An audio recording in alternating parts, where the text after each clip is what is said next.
feel like unless a game specifically starts me outside of the menu, I feel like every stream has to start from the title screen. I think it's just because it's like in my head, it's like no matter what, whenever somebody watches the VOD, no matter what happens, like I want to make sure that even if they don't read the title, they know exactly what they're getting into, right? I don't know. It's like because I remember I used to sit here for a couple minutes because this is how I used to do thumbnails before I started editing all my thumbnails, and I still need to go through and even then it wasn't consistent. So I think it's funny that even now it's like, really? It's like I still sit there for a moment. I think it's just because it's sort of like my own starting soon screen. Like, oh yeah, you see the title screen, you know that the stream is on, game is starting. Oh thank God, I was giving up on watching anyone. Is it a very dry day for you, Silver? How's it going? Is it like a lot of a lot of streamers aren't on today? I'm curious. Maybe can I pick your brain on that a little bit? Like, do you find that a lot of streamers do they have inconsistent schedules, or do you think it's like because I'm curious, because there's a lot of streamers that are much bigger than, you know, my streaming side, like my channel, that it's like I look at their channel, they're like, I'm like, oh, do you guys have a schedule? And it's like none of them do it. It's like it's always every day, every week is different. I'm like, why is it all so different? You know, stream the same days every week.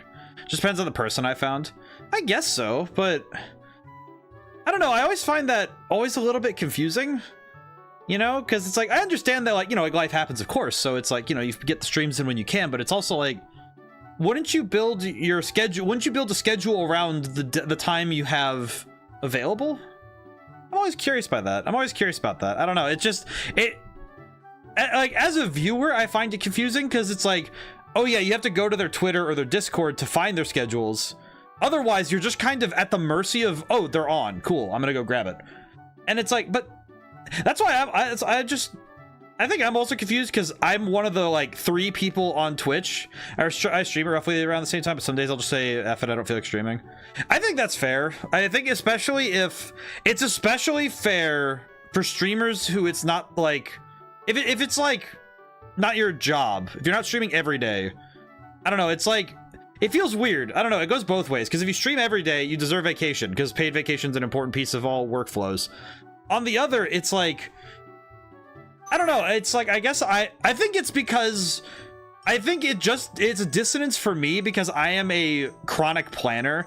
So when people don't plan, if I'm involved in their stuff and they don't plan with me, it's just, oh, we're gonna just like F it, we ball. I think you're just old.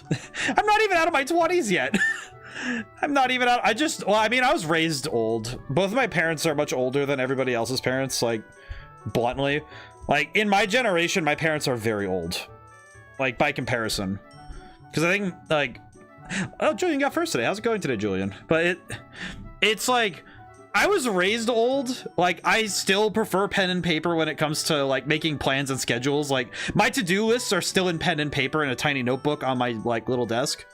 And I make plans. I am chronically a planner. Like, I actually have stories from when I was like 2 or 3 years old, that when we'd be like, because I was part of like a play group with a bunch of other kids, and when it was our turn to host it, I would be like running around the house cleaning up toys for the younger kids. Like, oh yeah, the younger kids need the baby toys, and like, no, I must have been 4 or 5, but it's like I'd go clean up the like baby toys and be like, okay, we need these toys for this, we need this, I need to plan for that, I need that. And it's like, even when I was like a freaking little kid, I was a chronic planner, and it's like, it just evolved. I just got better at it. But it's like, I don't stream I couldn't stream more days if I wanted to do the work I do during the day. But oh my god, it's just like, I don't know how people don't live without plans. How do you live without planning? It's like, how I'm like, no. Oh boy. I asked how you're doing, right, Julian? Yes. How are you doing, Julian? How's everyone doing? But it's like, I got started and I was like, I got started and my brain was like, ah, yes, go. I have a lot of energy today, I think. Very high energy today. Are you gonna play Battle Revolution? That is the plan. My plan right now is Pokemon Stadium 1, Pokemon Stadium 2, Battle Revolution will be the end of this quasi trilogy, because Coliseum and Coliseum XD are going to be their own thing. Like, that is, those are going to be their own duology, but because like those, they technically count towards this form of spin-off, but not in the way that I'm going for. So Battle Revolution will be the last one we do of this series. Pokemon Stadium, that's why I wanted to kind of want to finish this game today. I'm good, just another work day. That's good. As long as it's just another day, you know, it's like, oh, it's, you know, it's like, oh, it's work, but it's like, oh, it's good though. Okay. Do I have the correct team registered? I think I tried this tournament last time, but I'm gonna find out. Because I have my handy dandy speedrun strats available, so I'm going to find out if we have the right team equipped. Probably at the bottom, right? Use Wargreymon. Oh, they didn't make him available this game. I don't know what the deal's with that. It's very bizarre. Don't quite understand. Let's see. Graveler, Persian, Starmie, Jolteon, Articuno, Zapdos. Okay, cool. Oh, all right, we have that. Okay. Oh, you know what? There is something I do need to check really quick. Hang on. I'm gonna go to Stingy Bastards. Yeah, seriously. Let me actually no, I need to register Pokemon. I need to look at something. There is a model. So I was looking up facts to discuss on stream, so I have more educational stuff to throw at people. There was something about this game. It's a mistake in modeling that I wanted to verify is real. Hang on. It might be a little hard for you guys to see because the screen is technically smaller, but where is he? Where is he? Electabuzz. There he is. Okay. Oh god, it's gonna be hard for me to see from here. What the heck? Okay, I might just need to pray that Electabuzz is... Alright, yeah, I'm gonna just have to see if I can see Electabuzz in a battle. So, because I found out, I need to verify it by seeing the model closer, but apparently Electabuzz has 6 fingers on each hand. Like, 5 fingers and a thumb. And it's only in this game. It's only the model in this game that, for some reason, he has 6 fingers. I want to verify this fact. Because it sounds very funny. Okay, that's the team, right? I was just staring at it, and it's like, yes, that's the team. Ultra Ball Team 4, and Team 4 is... Yes, okay, good. I got the right one. I can't verify it because the screen's too small, but I do want to verify. It's one of those things where it's like, you know, you learn a fun fact, and it's like, oh, but I want to see it for real. I want to see. Does he? Oh, he doesn't have one. Jerk. Articuno, Persian, Zapdos. Articuno, Persian, Zapdos. Easy peasy. But yeah, I will be going overtime today, so if you guys like longer streams, this is the one. Because I might, depending on how fast we get through this, it's gonna be, we're gonna see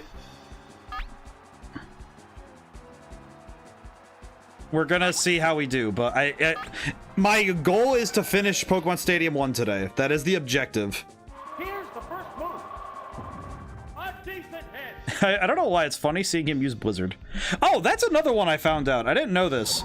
So, because we don't have any non-rental Pokemon, right? So we don't have a way to check this. But apparently, the game can sense when a Pokemon has a move it can't physically learn, right? And it will display the move with purple text. However, we can't check that on stream because I don't have any. I have only rentals, so they only have moves they can learn. However, this also counts egg moves. Weirdly enough, this counts egg moves. Okay, I'm going to substitute while I have a moment because I'm pretty sure he's gonna swap. Nope, he swapped. Oh, he swapped. Okay, good. So I have time. All right. I'm going to substitute. But apparently it shows it in purple text. It also counts egg moves as moves you can't learn, so... Which, I didn't know egg moves were a thing in the Gen 1, but if you're using Sacred Fire on your Eradicate, it would ping it on this game if you're... It's restoring HP. You know, of all moves that it was gonna get Metronome on, I can't really think of a better one. That one's pretty good. I do wonder though if there's if in the other games like the other Coliseum, like the other stadium style games like Battle Revolution, I wonder if Battle Revolution has a check for that. I might test that theory by giving a Pokemon a move it really can't learn because I have the means to, so we'll see.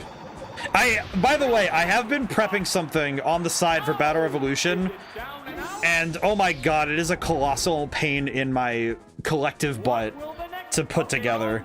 I have a copy of Pokemon Platinum. I'm using an action replay to get a living Pokedex of every Pokemon available in Platinum, and I'm going to use that to, and I'm only going to sort of EV train the final evolutions of every line. I'm not going to do that to every Pokemon. That is too much.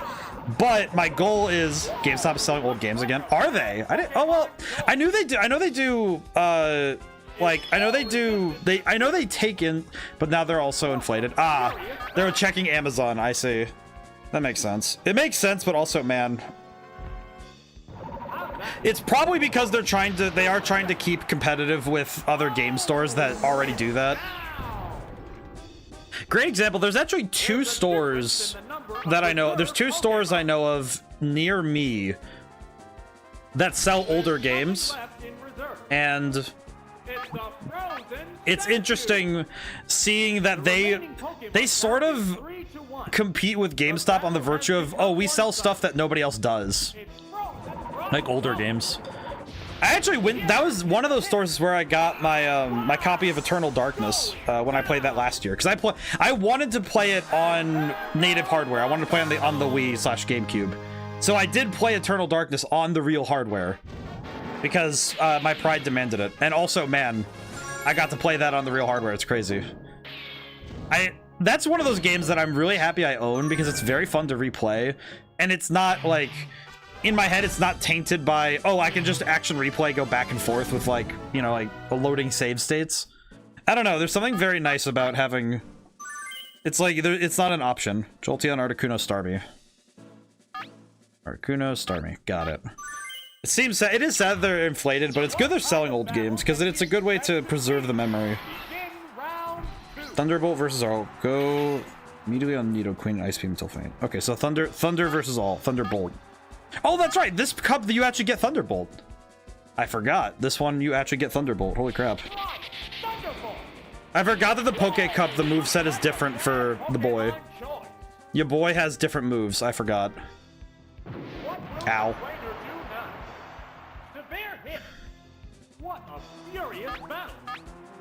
I do like the... I do like the older games. Like, when places sell them. Because sometimes you find stuff you just don't recognize it at all. Like, you just find...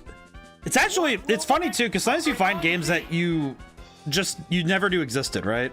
Those are fun. In a weird, similar case that is very interesting... It's interesting to me, at least, is... It's not an old game, but I found a Switch game at a garage sale recently. And I got it because I was like, oh, I can stream this. I never got to play this. And also just because, why the heck are you selling this for like $15? But okay, whatever, I'll take it. And that game is Team Sonic Racing. I was really confused when I saw that one. I was like, why are you selling this? Also, whatever. It was mixed in with like old Xbox 360 games, and it's just weird.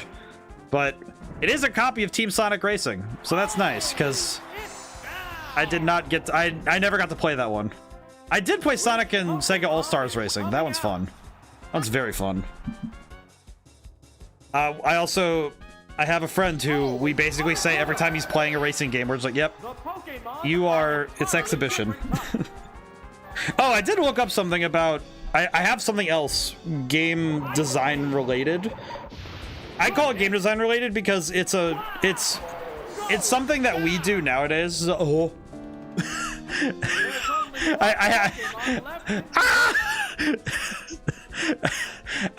I just realized I have a general tendency to start screaming every time I see someone raid. Sylph! Oh god. Everybody's falling. Hi, Sylph! Hi, Sylph. How's it going? What were you streaming? I need to shout you out really quick. Oh my god. I need to spell. Oh god. Hang on. Oh god. What were you playing? How was it? How are things going? I don't know what you were streaming, but oh my god, hi. Oh god, I hit 270 followers. Immediately, everything is just cracked. Everything is cracked today. Oh my god. Hi, everyone. Holy crap. Get rated, nerd. Oh god. Hi, everyone. How's it going? So, hi. Now that I can settle in. What's the matter, trainer? The announcer's giving me sass. Let me ice beam real quick. Hi. I'm a friend of Sylph through Stellar Glow. That is how we met. I was streaming Stellar Glow. That's how we met. It's amazing. And for everyone who doesn't know me, for everyone who just followed, first off, thank you so much. Holy crap. I need to drink some water because Gen B Drawing demands it. Hang on. Brought these nerds over for you, you nerd. Well, hey, thank you so much. That's so kind of you. That's extremely kind of you. Holy crap. They're staring each other down. Oh boy. I didn't think I've rated you, so now I thought it was a good time. I demand hydration. Hydration demanded. Hydration received. Oh boy. Thank you so much. Oh man. Yeah, I don't know if you've ever rated me, Sylph. I don't know. No, you haven't. I don't think so. But oh my goodness, holy crap. My goodness, man. For everyone who hasn't met me, hi, I'm ODaM. I make things. I make a lot of things. I had a game come out this year. It came out. I made it myself. It came out in August. It's very fun. Hi, Blind Son. Oh boy. It's just like I'm so like flabbergasted. Bro is flabbergasted, truly. But I'm a game designer. I'm also a composer and an author. Gotta go get ready for D&D soon though, so I'm definitely gonna leave work. Well, thank you so much for coming by. Fox-based things self-destroys things. It's a cycle. That means we form a cycle. That's good. That's why we're friends. We have a cyclical relation. It's very good. I'm gonna ride that surf one moment. Okay. But yeah, well, do I? I don't know, but I know that it can't. I think if that's the case, then we do. I don't know. Maybe I don't know. I don't know if you destroy, but I know that you make me happy because you're very awesome. Thank you so much. All right, I'm gonna win this battle. I wish to win. Heck yeah. But yeah, I make lots of things. That's my general gist. So if you power wash the art, you destroy it. Oh boy. I think that's the last one? Yeah, it is. Oh. But regardless, I do the thing. I stream part-time because I want to. It's been very good for me because I've been playing a lot of games. You're awesome. Oh. It's like you're breathtaking. Oh man. You guys are amazing. Holy crap. I want to thank everybody, but the chat, like, it so rapidly escaped me that I'm like, oh god, I have to thank everybody. Oh my god. Thank you. I'm gonna go with general thank you everybody for following. It's like, if I miss anything, please let me know, because holy crap, I'm going to be flabbergasted for a while. Today I guess just to catch everyone up. Thank you, Bad to the Bed, for joining everybody joined the library, and it's like, oh god. Do I have enough library cards for this? But today's goal is to beat Pokémon Stadium for good. Because I want to start Pokémon Stadium 2. I want to start it next week on my Wednesdays. And we're very close. So we are doing some of the hardest battles this game has to offer. Which is it's different because I'm using speedrun strategies to help me out. And it's very fascinating, but also, holy crap. Sometimes I'm not left with much room for error, so it can be spooky. Thank you so much, everybody. Holy crap. I do try to be... It's funny because Shiny Nuzlocke with Sylph win. Oh. Me and Sylph have to do like a soul link. Oh man. Win? I think I need to finish... I need to finish a single-player Nuzlocke first, because I've never won a Nuzlocke by myself before. But Shiny Nuzlocke... I feel like Shiny Nuzlocke would be really tough, but a Soul Link would definitely be interesting. I've never seen such things. I'm trying to study meta games because, like, games within games, you know, like Nuzlocke or speedruns, because they're very fun. Oh, hi, Nanon. By the way, Sylph, I hope delayed. Hey, I still appreciate it greatly. I'm pretty sure that I don't know if the little jingle's been playing. I'm bad at Nuzlocke too. Well, it's like the first one I played like for myself. I was streaming it for friends like on Discord, and I was playing Emerald, and I got cooked. I think I got cooked at Norman's gym. I think it was it was a gym battle. I know I lost it. I just got clean sweeped, and it was just awful. So I know that not this Thursday, but the next Thursday, I hope I'm starting a Nuzlocke. I want to do a Pokemon White Nuzlocke. So hopefully I will actually win that. I didn't hear a jingle. I might, oh, you know what? I might have turned it off because of robots. Hang on. I will fix. Hang on. Let me fix. I can fix, maybe. Maybe I can fix. Let me find out. Let me find out if I can fix, because I know that I wrote jingles for all of these, and I need to find out if they are working or not. Mainly because I know I turned them off because at one point there was robots that were breaking them, and it made me sad. So I turned them off because they would do this thing where they'd be like, "What game kicked your butt the most?" In Pokemon. You know what? I'm trying to think, because I think it might be. Let me see. I think it might be. If I had to guess... Oh, no, it's just very quiet. I see. That would make sense. Save that. That would make sense. It was just very quiet. Well, I think if Pokemon games look... Also, hi, Conquest. How's it going today? Yeah, the spam wall. Yeah, it was like... I had some robot issues when I was... it was last year I had some issues, but now they're gone, so it's great. The robot issues are gone now. Knock on wood. Okay, good. The desk is made of wood. I need to get to this battle. I'm so sorry for just sitting here. Let me see. Let's see. Zapdos, Graveler, Jolteon. Zapdos, Graveler, Jolteon? Yes. Someone gifted 100 since my birthday stream last night. Oh, you set Volt Shower going for like half an hour. Oh my god!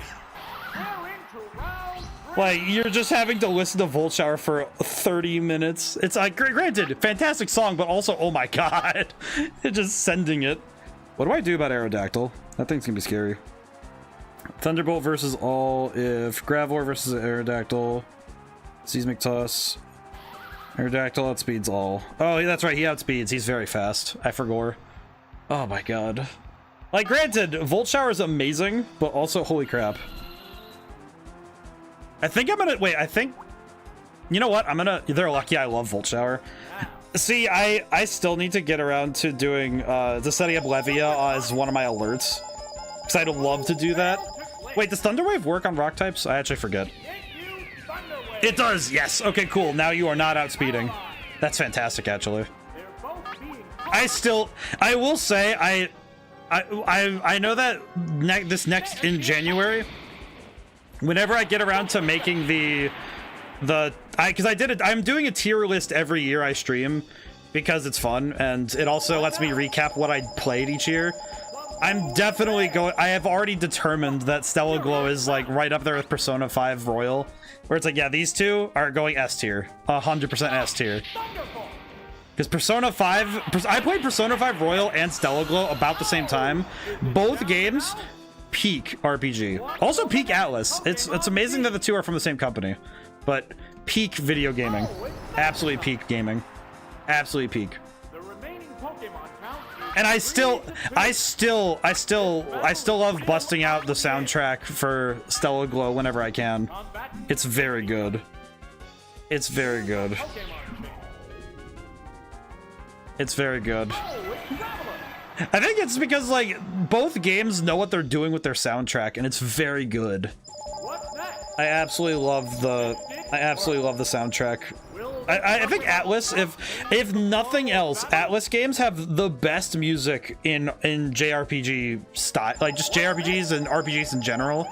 Some of the best soundtracks I have ever heard. Please, Earthquake. Thank you. Thank you, Graveler. Oh my goodness.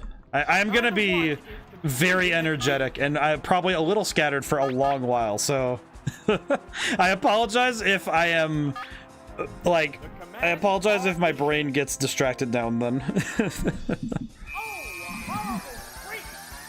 How many people, I'm curious, how many people have played, yeah, I constantly suggest Stelgo songs for a D&D campaign where a DM asks for suggestions. I actually busted out, oh, what was it? It was, I think it was one of the last boss songs. It might be, everyone in our game now knows how good Stelgo music is. I know I got out the Levia when I got it out for myself when I turned the tables on someone. I was like, oh yeah, no, I'm getting this out. I've been saving it. It's like getting out a good wine for an evening. Like, oh yeah, no, this is the special occasion. I'm getting this out. What now? My current D&D campaign, though I'm a player in the campaign I'm in right now. It's almost at the end. We use Xeno for one of our boss fights, and oh, that's really good. You know what's funny? Like funny, but also like it really is telling how good Stelgo's soundtrack is. Stelgo's soundtrack now sits in the same spot in my mind as Xeno and the Eclipse Team are some of my favorite things are going wrong. He's like, oh yeah. It's so good. It's like it sits in my head though in the same spot as specifically in my head. What I'm thinking of is Kingdom Hearts Chain of Memories. One of my favorite it's my favorite game from my childhood is Kingdom Hearts Chain of Memories. One of my favorite games of all time for the Game Boy specifically, not the PlayStation version, just to specify. But the music there and the music from Stelgo sit in my brain the same spot, and it actually catches me off guard. That's like, oh yeah, you regard these the same way. One's like a childhood memory, and the other one's recent. And it's like, it's so good. If you want to play Yu-Gi-Oh, you could just play Yu-Gi-Oh. I mean, here's the thing: if I could very easily obsess over Yu-Gi-Oh Silver. Doesn't EQ wreck people on the ground in other games? Yes. Gen 1/Stadium, it doesn't. However, Conquest, you want to know something dumber? Wait, were you streaming Stella fairly recently? Not fairly recently, but I did stream it this year. I think it ended in... Hang on. You know what? I'm going to fact check myself. When did it end? I know I finished the game, but when was it? Hang on. I am going to fact check myself. I am opening my YouTube channel right now. I am opening the YouTube channel right now. Filter. Stella. Hit the button. Stella Glow. Mega Finale was May 12th. Oh, I really gotta go get ready for D&D. Thanks. Well, thank you so much. Thank you so much, Sylph. Have fun at D&D, and thank you so much for the raid. Holy crap! I will take care of your community as best I can. Holy crap. I am just so like, I'm flabbergasted still. Thank you so much. Oh boy. But yeah, I finished Stella Glow in May. I think I started it.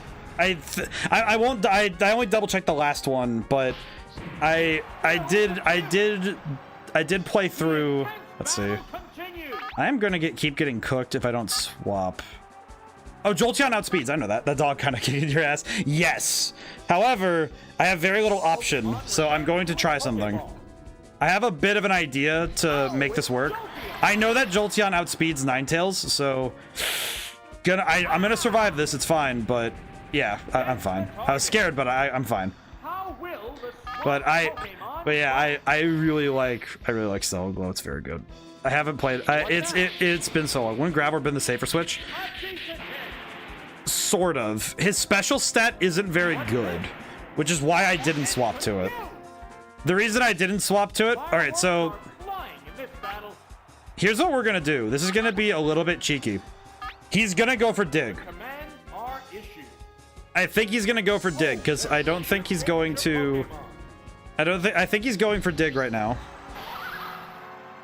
Fire Blast. Oh, really? I thought he's gonna go for dig again. That's interesting. Ow. Ah, that's sad. The trouble is that no matter which one I swap into, Graveler is going to be dicey. I was kind of hoping that would work, but I don't know why he didn't go for dig. That would have been a clean sweep, but that's fine. This is bad. This is bad, but I'm gonna make it work. Ah, thank you, Mendrith. A friend, Shadow, tried to speed on Spellgo casually, didn't record or anything, but if he did, he would have gotten a world record for a while, but the last someone beat his unofficial record by 7 minutes. Oh.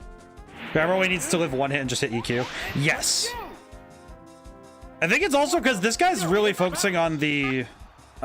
he's really focusing on getting... I'm going to try Toxic really quick, because I think this will work. Please hit. Nope. Wah. Whoa! It attacked itself. Is he going for dig? No, he's going for fire blast. This is weird. He has dig, so I'm curious what the deal is with this, but I'll take it, but it's also confusing. That's also fascinating stuff. That's like he had the world record for a while. I have determined that if I'm gonna speedrun anything, oh god, Jolteon, come on, dude, I need you to hit one of these. But I actually have the thought that I want to speedrun. The AI always calcs what will do the most damage. I see. That's probably why it went for dig on Graveler and not. Oh god, I have a continue, but I don't. I will say if I lose my continue, I'm busting out the I have no other option tactic, which is not gonna make me happy. It's not gonna make me happy at all if I have to bust out the other move, and by other move I mean pressing the select button, which I don't want to do. Okay, we're good. We're fine. I do not need to bust this out. I did it last stream and I don't like it, but I will say that it is very time consuming to have to go through battles over and over again. That is the one thing that if I wasn't streaming, I would definitely just be like, yeah, it's fine, but it's very difficult to justify. Could have just listened to me like 6 turns ago. I think I was trying to go for Thunder Wave, but I was doing my best there. I was looking at it and I was like, well, I think it's because Ninetales was going to outspeed no matter what I did, and I thought that it'd be fine, which it's also because I think you're thinking way too hard. I think I also overestimate the special stat on Zapdos and Articuno. I will not lie. See, this is the rocker, so Articuno, Graveler, Jolteon. Articuno, Graveler, Jolteon. It's the same team. Sort of. It's Articuno instead. Yeah, I think it's like I overestimate the special stat on the birds because they are not as strong as I think every time. Okay, I see. I understand the tactic now. Ah, Stun Spore, my favorite. Every time I see Stun Spore, I just immediately think, oh, please no. I'd really rather you didn't. Alright, going for the swap, but I don't know what they're swapping into, so we'll find out. Oh, there he is! Wait, this is the boy! I need to look at him. I need to look closely at him. Wait. Ah. Okay, so I was talking about this at the beginning of stream. I mentioned it at the very beginning, and I'd like to talk about it while I have a moment. Electabuzz apparently... Wait, I want to see his hands. Let me see his hands. I want to see his hands. Apparently he has 6 fingers on each hand. He has like 5 fingers and then a thumb. I want to see if it's true. Let me see. Let's see. Well, he moves too much. He does. He actually... Wait. Yeah, he does. 1, 2, 3, 4, 5. Yeah, he has 6. Why does he have 6 fingers? I thought that... I'm happy I verified, but also, huh? That's very bizarre. What is that color? This is Mountain Dew Electabuzz. They dipped him in acid. Battery acid, to be precise. Meteor, Graveler, and electric types, and EQ. Okay, I can do that. I can do that. That's easy. It's interesting, the different colors, I know that it's sort of like defining characteristics in a fighting game. Why are you asking why a fictional Thunder Monkey has 6 fingers? Silver, that's actually because in every other game, he has 5. In every other game, he has 5. That's why I'm asking, that's why I ask. That's exactly why I ask, because it's because he doesn't have the same number of fingers in other games. It's very weird. Is that death? Well, he decided the 6th finger was holding him back. In every other game, he just decided, no, this is enough. Also, I'm kind of surprised he didn't go for anything else, but I forgot that this Ding Dong has Psychic, which is really weird. I only learned recently that Electabuzz knows Psychic in the first place, so it's very weird to me. I am a fool. This is fine. I'll make it work. I'll make it work. It's fine.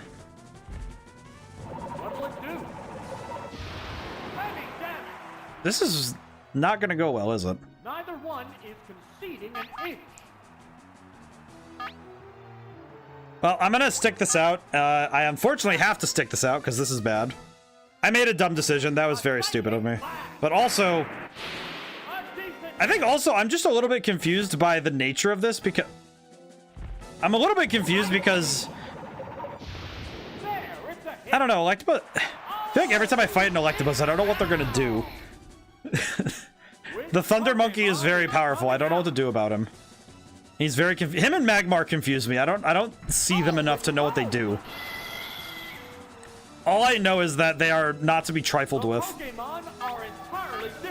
I do not have the option to substitute, so we're just gonna have to go for whatever we can. Just accept your fate. Never. Never. One does not simply accept fate. One does not simply accept fate. You do not. If you just accept fate, that is a failing mentality. I may lose, but I'm not gonna lose. I'm not gonna give up. I love Vileplume. Vileplume is cool. I do like Vileplume. I think there are some Pokemon that because I didn't get to see them. If I've never used a Pokemon in a game, if I've never seen them on my team, I have no connection, so I don't have any emotions towards them. It's just kind of like, oh yeah, they're cool, but I don't feel too strongly, you know, kind of like, oh yeah, they're fascinating Pokemon, but I'm not too. I don't get excited about them, you know. It's like, oh, they're cool, and I just like them. I don't think there's any Pokemon I actively dislike, if I think about it. At least I don't think so. There's just one Pokemon aside now. Okay, I'm gonna be very mean. I have an idea. I'm gonna try something. Stun Spore has, I think, like a 55% chance to hit. I'm going to make that worse. Please miss, please miss, please miss. Yeah. Okay, and now I'm going to Toxic. I'm gonna Toxic, then I'm gonna Sand Attack again, and then I'm gonna spam Pin Missile. And that's my move for this fight, for the rest of this fight. This might not work, but I'm going to try it. This feels awful. this feels like the single most BM tactic I've ever implemented on stream. It's up actually no, it'd be up there with the what battle was it? There was one where I was just being a real dick.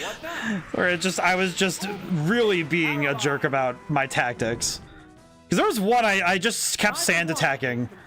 Because in this game, sand attack is a normal type move, so it also affects flying types equally, which is very helpful, especially. Oh, I'm paralyzed.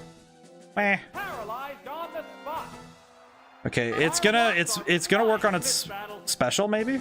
Yeah, it's working on special, so I have to use Pin Missile. I actually can't use Thunderbolt because because special stat includes defense. So okay, so all I have to do is survive this turn and I win. All I have to do is survive one turn and I win. Oh, that might be bad. Ow. Oh, I lived. Well, I win. Well, I'll take that. Holy smokes. Okay, I do need to write something down though, because for hitting 270 followers, I do need to plan that follow-a-thon stream.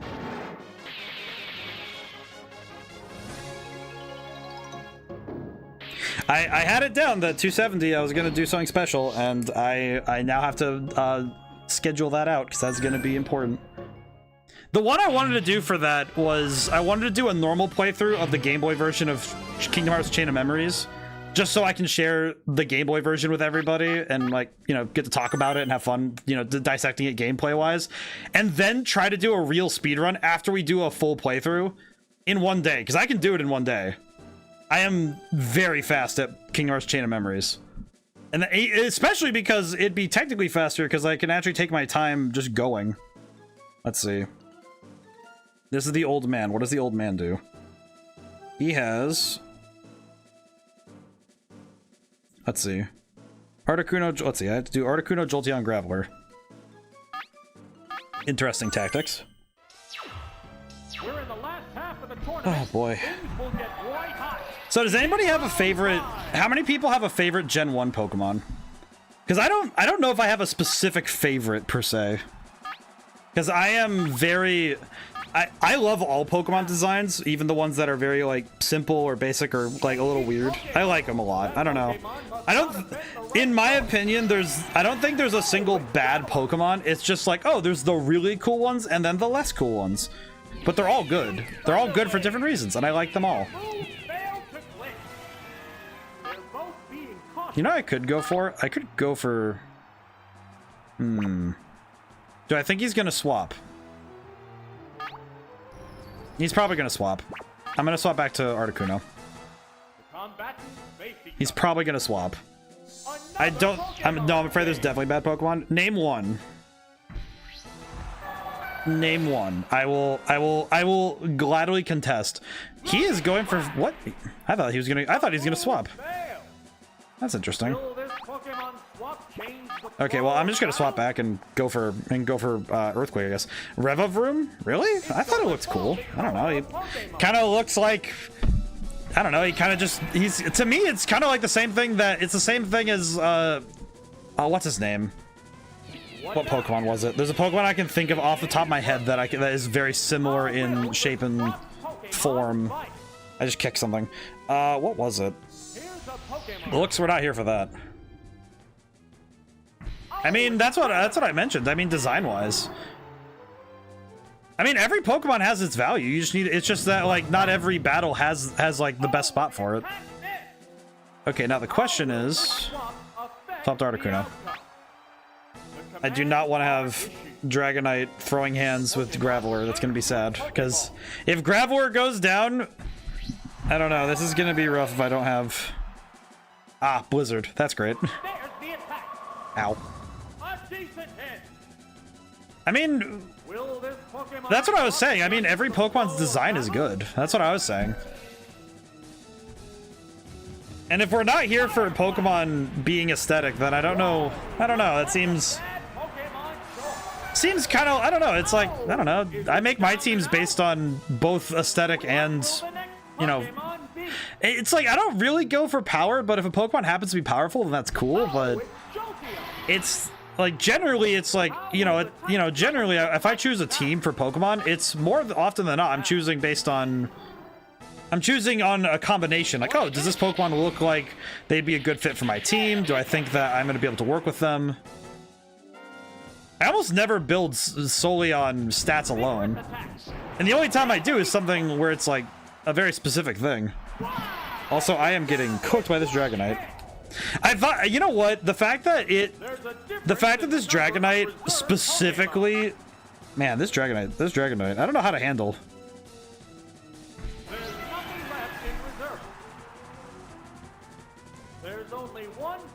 The only thing I have is strength, really, because Seismic Toss is not great. But I feel like if you don't like, because you make decisions for Pokemon. It's not, if it was only logic, then if it's only logic that drives your decisions, then there's only theoretically a very small pool of Pokemon that you'd ever care about. So therefore, there's gotta be something else that brings you to use a Pokemon. And specifically to have that Pokemon on your team, because, you know, that's a key thing, right? Is that it's your team. Okay. I hate having to do this, but creating the point. Being very careful about how I use these menus, but right, create the point. I feel awful having to do so because, frankly, it's because I have had entire streams where I have just been on one tournament because if I got cooked, it's like, well, sometimes I get cooked by my bad luck, sometimes it's bad decisions, a lot of times it's bad luck. But I mean, one of my favorite Pokemon of all time is Spinda.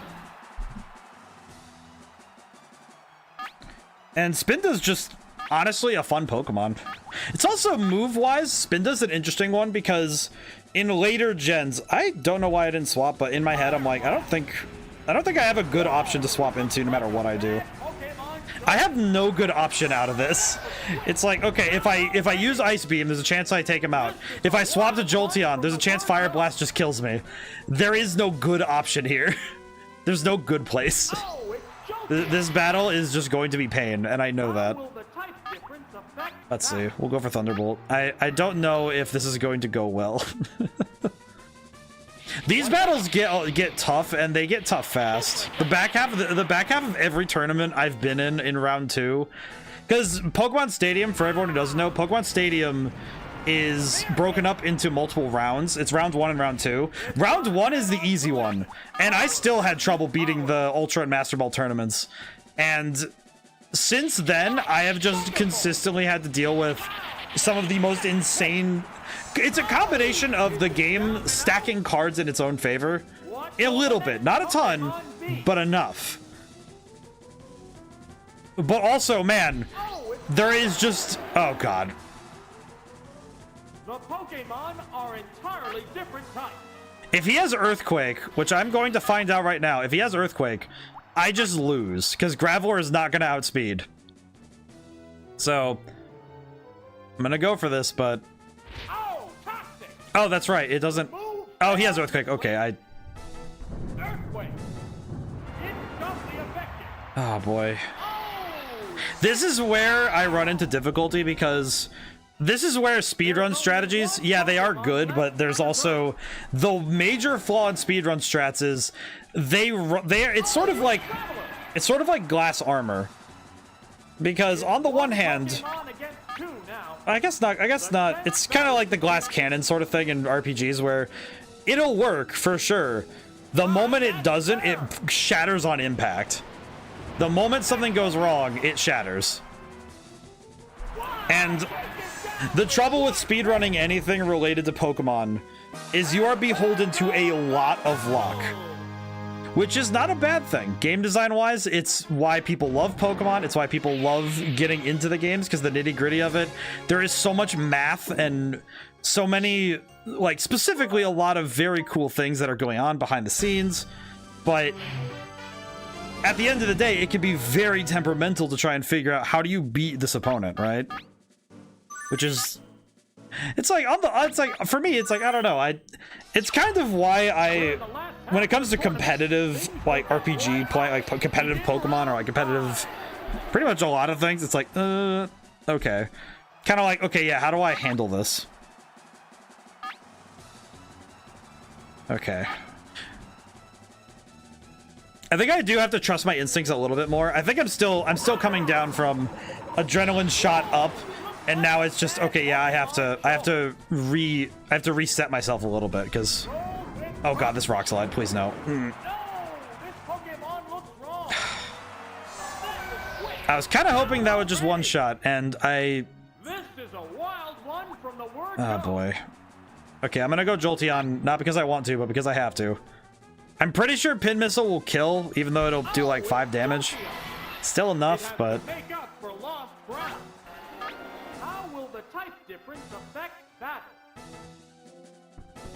I mean, I feel like Pokemon in particular, it's nice that you're never punished for choosing Pokemon for just like specific reasons, right? Because I had some friends who chose Pokemon specifically because of like looks, or you know, just because, oh, this is my favorite Pokemon. It's like I don't think I've ever seen anybody get royally punished for it in game. What now? Because theoretically, you can make anything work. Oh god. I should have sand attacked, because him using strength is really scary. Ow. Like, look at that damage! Then again, Jolteon's physical defense is frankly awful, so that's... I feel like leading with Articuno is what's causing me issues, but I don't really know what else to do about it. It's kind of like no matter what I do, I'm going to be... I'm pretty sure this old man is going to bring Dragonite no matter what he does, so... Yeah, because there's a... Ah, jeez.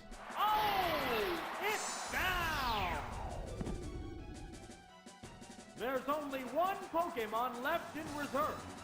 Okay. Theoretically, if I survive 2 turns, which I don't think is going to happen... I don't think I'm going to survive this, but theoretically, if I did two seismic tosses, it would be a victory. But yeah, that Blizzard's going to kill, isn't it? Yep. Ow. We're just going to Go back. We're just gonna go back. It's okay. This, God, it's like, it feels like a freaking Dark Souls boss. This old man. Okay. Do I want to try some other tactic? I guess the question is, do I think another tactic would work? I'm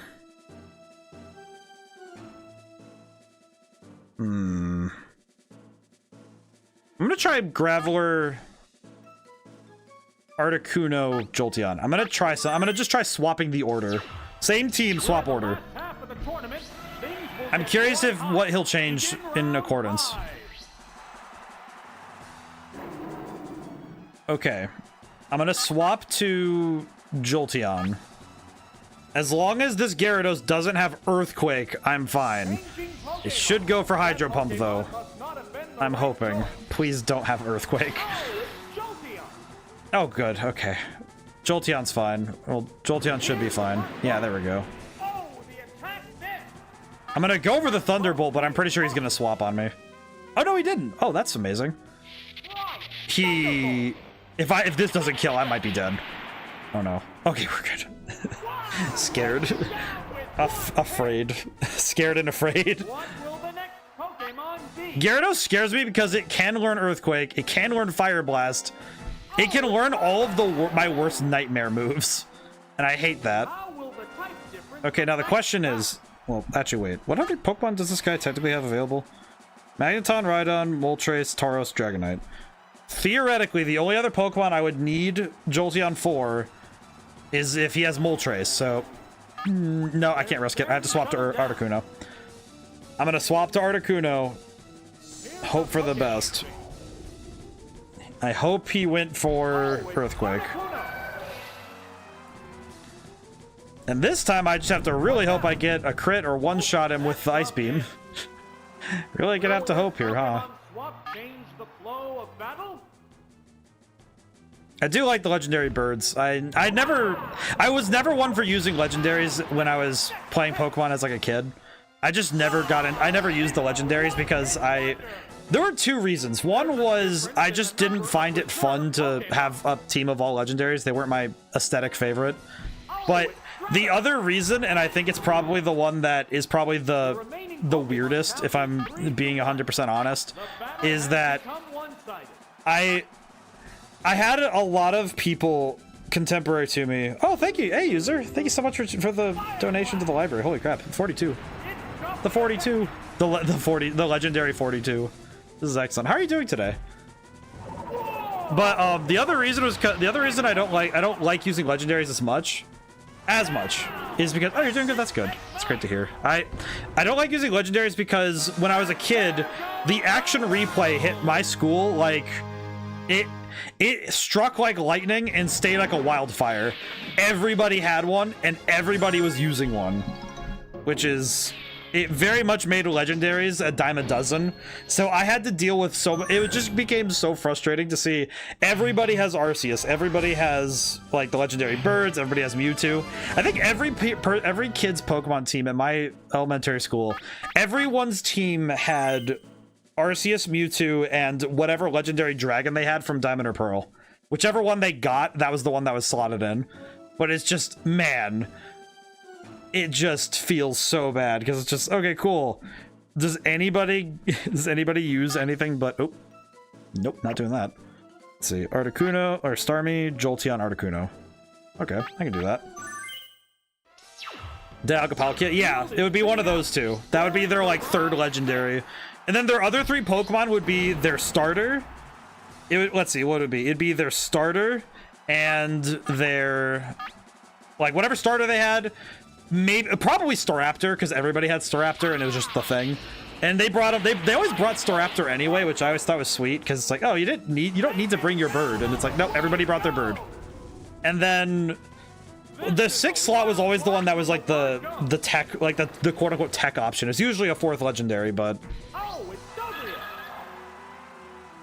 it is very weird, and it's kind of, I think that experience kind of stunted me for not liking legendaries, or like specifically not using legendaries.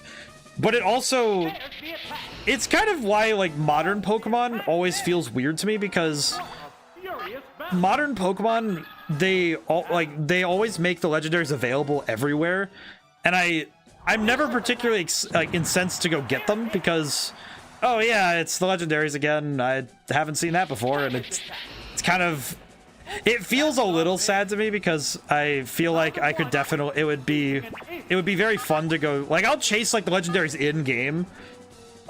In Scarlet, I made a very big point of going to get the ruinous artifacts, and I really liked. What do you mean everywhere? Well, I mean, what I mean is that I know that in Sword and Shield, in my mind, it was a little bit worse because you could just go get legendaries whenever, which isn't a bad thing. But for me personally, the fact that every legendary is available every time, I don't know, I just don't find them exciting. It's not that they're bad at all, it's just that it's like, oh hey, legendaries, that's neat. It kind of has that same energy as, I guess the way I would put it is, as that energy of it's something super special.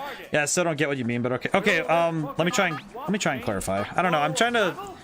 It's like, so in Sword and Shield. So like a great example is in Scarlet and Violet right now. They like the Mewtwo and Mew raids just went by, right?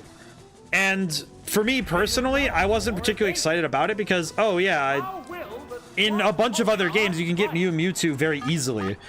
So it kind of feels like, despite being legendaries and mythicals, yeah, you can just get them whenever. It doesn't, they're not special. They kind of lose their luster. To me, it's like they lose their luster because they've been in so many different things. If that makes sense.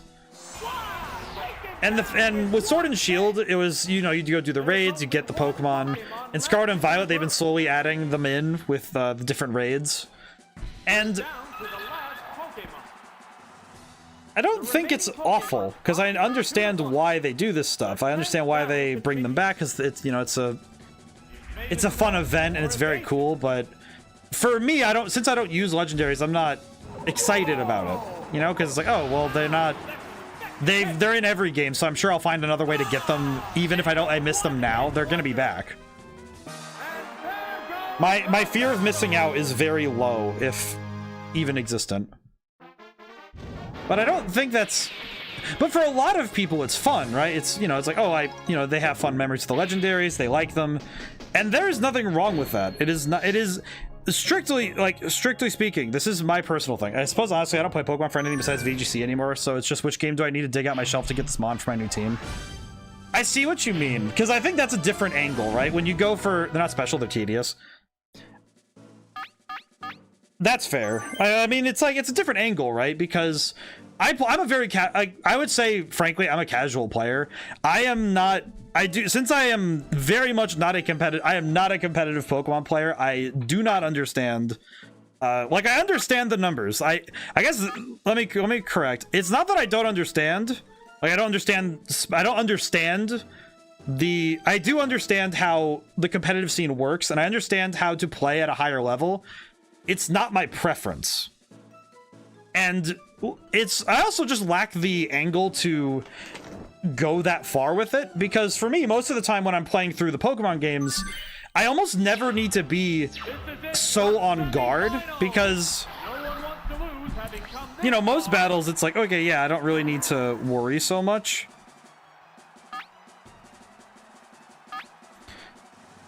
But I don't know. I think it's just, it is definitely a angle coming from, I prefer not getting too intense about it.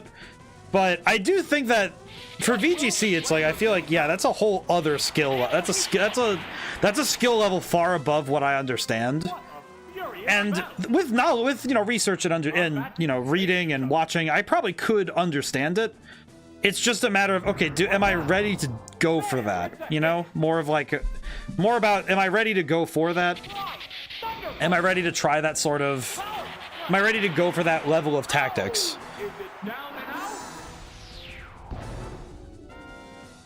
But this is true for any RPG. Like, you know, when I watch people speedrun or people who really know a certain game, they really know their stuff, and it's very cool to see, but it's also, it is also fascinating, because I also don't fully grasp. It's like I grasp the games to a high level, but there's a certain point where it's just okay. Yeah, I don't think I can understand further than a certain point.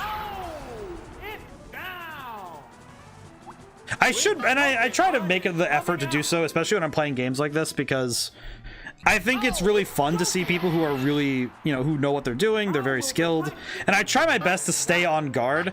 I also recognize that I'm always fighting myself on that because I actually know myself. I know myself well enough that I will sometimes, and this has happened when I've played card games in the past, like because I go to play Magic the Gathering. Nah, bro, we just mad sweaty. Stay in the light. Well, and see, here's something that's funny about that whole thing. The greatest limiter on me being like playing at a higher level with certain games, my greatest limiter of all is actually specifically how I play video games, and namely that, like, games in general, I specifically, since my goal is to have fun, I sometimes end up making dumb decisions in some games because I'm thinking, yeah, but it's more fun if I do this, right? And a great example of this is when I play Magic the Gathering or Yu-Gi-Oh! Yu-Gi-Oh! It also happens. Because for me, it's card games in specific. Card games, it's very bad. But if I see a play that would be more fun, I'm going to go for the fun play over the optimal play because I want to see what my opponent will do. And I want to... It's almost like me chasing the fun of it will sometimes get me in a bad position in game. Even if it's like... Even if I'm winning, sometimes I end up just being a fool, just like... I think I play Magic the Gathering, I play Commander. I go to a store and I play in person. I have had multiple games where I could have won a game, but my brain said, yes, but it'd be more fun if you put the pressure on and see what happens. Just like throw them in a hard situation. Don't necessarily defeat them outright, but see what happens. And go for it. Just like, see what happens. And some of that's because I also know that if I get too tense about it, I'll make more mistakes. If from turn one, I'm trying my absolute hardest in everything, I am going to absolutely get myself cooked because I'm going to be trying too hard. I learned it in martial arts that the worst thing you can do is tense up every muscle in your body. You check out the Electabuzz model? I did. I found out he does have 6 fingers. I did find it, Julian. I did find it. It's quite impressive. It's also funny because I was able to verify it, and it's just funny seeing it because it's like, oh, hey, that's a verifiable... This is an actual thing, like, fact. I think it's funny. I think I lose this, but I'm gonna wait it out because I don't know. I think he does enough damage to win, but I don't know. Nope, critical. Ah. That's rough. That's rough. That's okay, though. That's just fine. I was not feeling that one at all, to be honest. That battle was not... I was not feeling that one. But I did check the Electabuzz model. He does have 6 fingers. It's very weird. It's also kind of funny. I think it's great. Okay, I can continue. I am going to be very careful. And from here, going to create the point. Create point. There we go.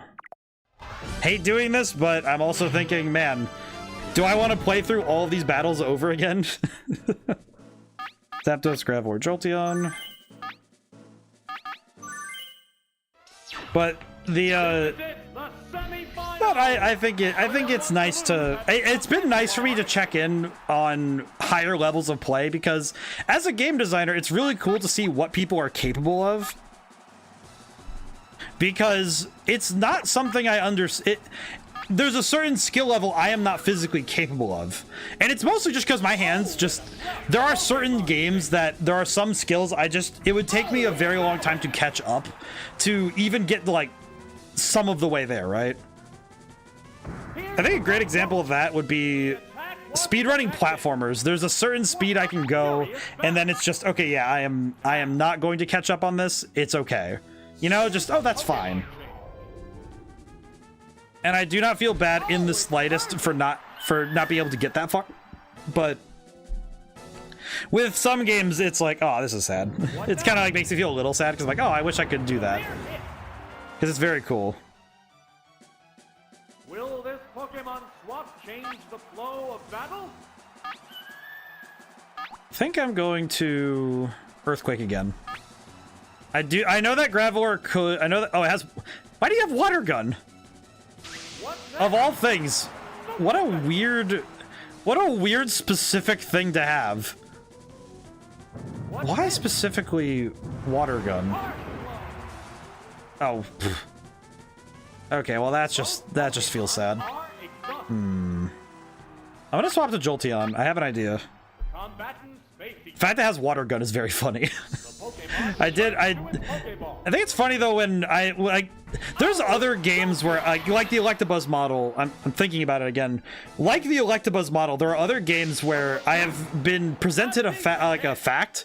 You know, like, oh, if the thing I'm thinking of right now is if you ever watched Did You Know Gaming, and they have those things like, did you know that if you look in this area, this spot, there's a whatever, you know, there's like a certain entity, right? Or there's some weird thing like the one I can think of off the top of my head is Ocarina of Time.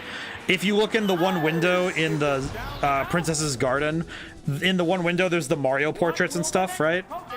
Stuff like that. And it was just, I was always fascinated by that because it was just, oh, I can go verify this fact and see if it's real. And that's really cool. And I always like those kind of fun facts, you know, and that stuff in game where it's just, oh yeah, you learn about it from somebody else, you know, word of mouth or the internet or however you learn about it. And I think it's fun when you get to go verify, you know, you just get to take some time, be a little investigator, have some fun, go check it out. I think that's fun because that's the fun part of it. Does anybody have any facts like that in their head? Does anyone have anything like that where it's stuff like that, you know? Just I just realized I could have swapped into I don't think Gravel would have survived. I'm gonna try Thunder Waving. I don't know if this is good. I'm gonna just try Thunder Wave. I would like Rapidash to stop hitting me. Ow. Okay, that's not too bad, but So because one of the ones I can think of, other than the Ocarina of Time one, is a lot of the Smash Brothers Melee trophy Easter eggs. You know, like Metal Mario having the reflection of Pokemon Emerald coining glitch. You know, stuff like that was really cool back then. Yeah, like I think I know what you're talking about because I think that one made the rounds at my school when the Game Boy games are still in. I don't remember though. I do not remember fully, but I do know that. I do know what you're talking about. Like Missing No too, right? You know, just stuff like that where you learn about these particular things. You learn about these interesting factoids. And with video games, the cool thing is that you can check them out. You can go verify if this is real.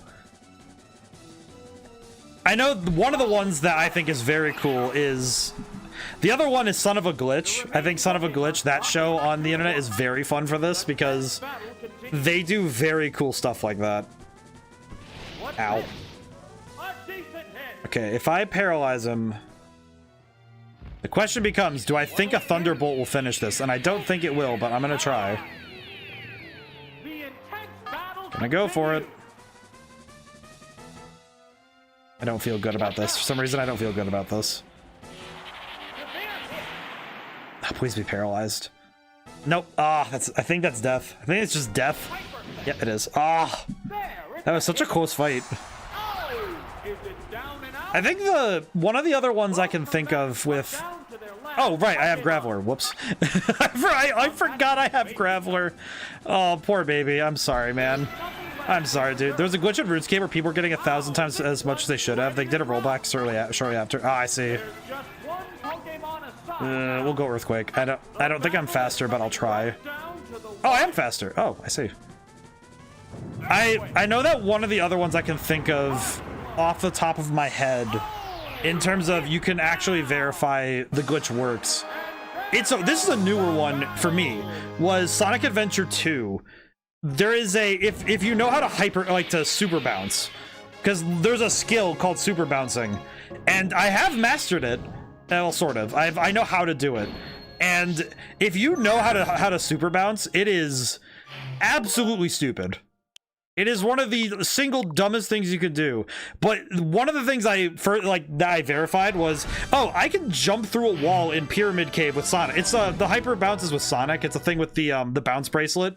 And if you use the bounce bracelet while moving at a wall, it will let you change your horizontal speed into vertical, and it lets you break levels. It's very fun, but it also is very weird. Spawning tanks in an older GTA. Oh, dude, you just reminded me of so for context, I never owned any PlayStation or Xbox systems until I'd like to say well into I think it would have been 7th or 8th grade, I think, because I know I played Mortal Kombat 9 using a code in the Zoids game to get a special Zoid. A Zoids game? Okay, hold on. What? Please explain so I can go look up this game and learn more, because I am very fascinated now. Zoids? I need to look this up now. Zoids. Game. I know that one of the ones for that in my head is, hey Echo, how's it going today? With codes, my thought was Zoid's Legacy. I need to look this up. Hang on, I'm gonna look this up. I'm gonna look this up after stream, okay? I'm gonna look up Zoid's Legacy. I put an exclamation mark after it. I need to look this up after stream. It's such a good game. I have never seen this. Are you winning, ODaM? I have been winning for some parts. I've had some issues lately, but Alakazam first, Thunderbolt versus all. I see. I am doing kind of good. Such a good game. I need to check this out then, Julian. I am very curious. I am very unfamiliar with Zoids. I need to see this. Ice Beam. Kind of worried about leaving Zapdos out here, but... Oh, for the love of God! Oh, no. Okay, this is fine. I'll just... I think with Jolteon we can still do this, but I'm very scared. Oh, wait, we don't have Jolteon. We have... Oh, good God. It's fully paralyzed. I could have swapped. I kind of have to leave Zapdos in. This is bad. Sorry, Zapdos. You're just gonna have to perish. I'm sorry. I know that with using codes, the game I can think of off the top of my head for codes is the Lego games. I remember Lego Batman. This was probably my favorite one. My favorite version of this is Lego Batman had they had codes on like the McDonald's toys, and I remember getting the code for Nightwing, and I was super excited because Nightwing's one of my favorite. Nightwing is just straight up one of my favorite characters in comics in general. I love Nightwing, so getting to play as him in Lego Batman, awesome. That is peak Lego Batman for me. Similarly, there's also stuff like the other one I can think of with that one. I also got Batgirl through the same means, actually. Ah, my special fell. That sucks. This is gonna be rough. Probably could have gone Swift or Thunder, but very cool. Yeah, it's like I guess you know what's funny? I think those kind of games where you get codes and stuff. I think those were the reason. Maybe not the prime reason, but definitely a main contributor to why I included password stuff in Red Genie in my own game, because I feel like it's a similar chain of logic, you know, because I think it's a similar chain of logic because when you get to use codes and do cool stuff with that sort of thing, it's really fun. So I think it's a similar chain of logic where it's like, oh, but it's really fun to do that stuff, so why would I not do it? Ow. I am not feeling good about my chances of winning this first try, but we have Persians, and I think Persian is going to be fine. Okay, and because Persian's has really great physical stats, so I think this will work. Yeah, Mr. Mime is slow. Get smoked, fool. What'll it do? Get smoked, fool. Yes. But I think that's why I did it. I think that's why I added codes to my own game. It's also funny because I know that there's Hypno. Really? Hypno? I'm kind of surprised that... Oh god, I pressed the button on accident. What did I press? Mimic? It learns Psychic. mimicking the opponent. I don't know how that's gonna help me, but we'll figure it out. Ow. Oh my. Oh my god. Oh, lucky crit. Oh, we have to load back. Lucky crit. Oh, that was so unlucky for me. That's another loss. I need to go back through and find every time I've ever lost a tournament in this game, in this particular run, in this particular game, because I really want to see how many times I lost. And I would like to see a win-loss ratio just to see, just for my sake, you know, just for the fun numbers, but I don't even, it's not that it matters to me, it's more just that it's fun, because I think it's fun to investigate those kind of numbers, because I think it's an interesting metric. That said, that would mean I'd have to skim through every single stream I've done of this game, which would be, let's see, that would be, at this point, that would be not that, well, this including the stream, maybe 9 streams in total. That'd be a lot of time to spend to find an answer to a question that I'm sure I could probably estimate is, you know, about 2 to 3. What now? Ow. Also, Alakazam scares me because they always give Alakazam Psychic and I never get to have it. They never let me have Psychic. I wish I had it. It's a very good move, and I don't get to have it on Alakazam.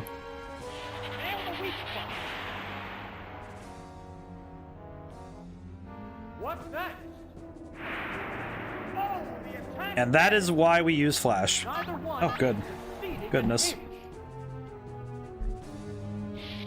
We passed the hour mark, but how's everyone's day going? I try to check in on the hour when I can, but I've been doing a lot of work. The cover album is moving at pace again. I'm trying my best.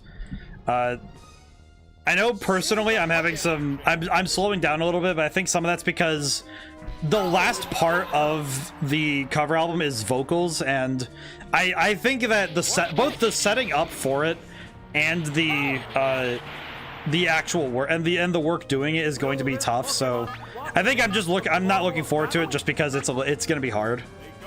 But all right, I'm gonna thunder wave because I'm gonna be awful. There is no paralysis clause. There's only a sleep clause, so I'm going to be mean about it. Also, just because I know that it will guarantee a knockout this time.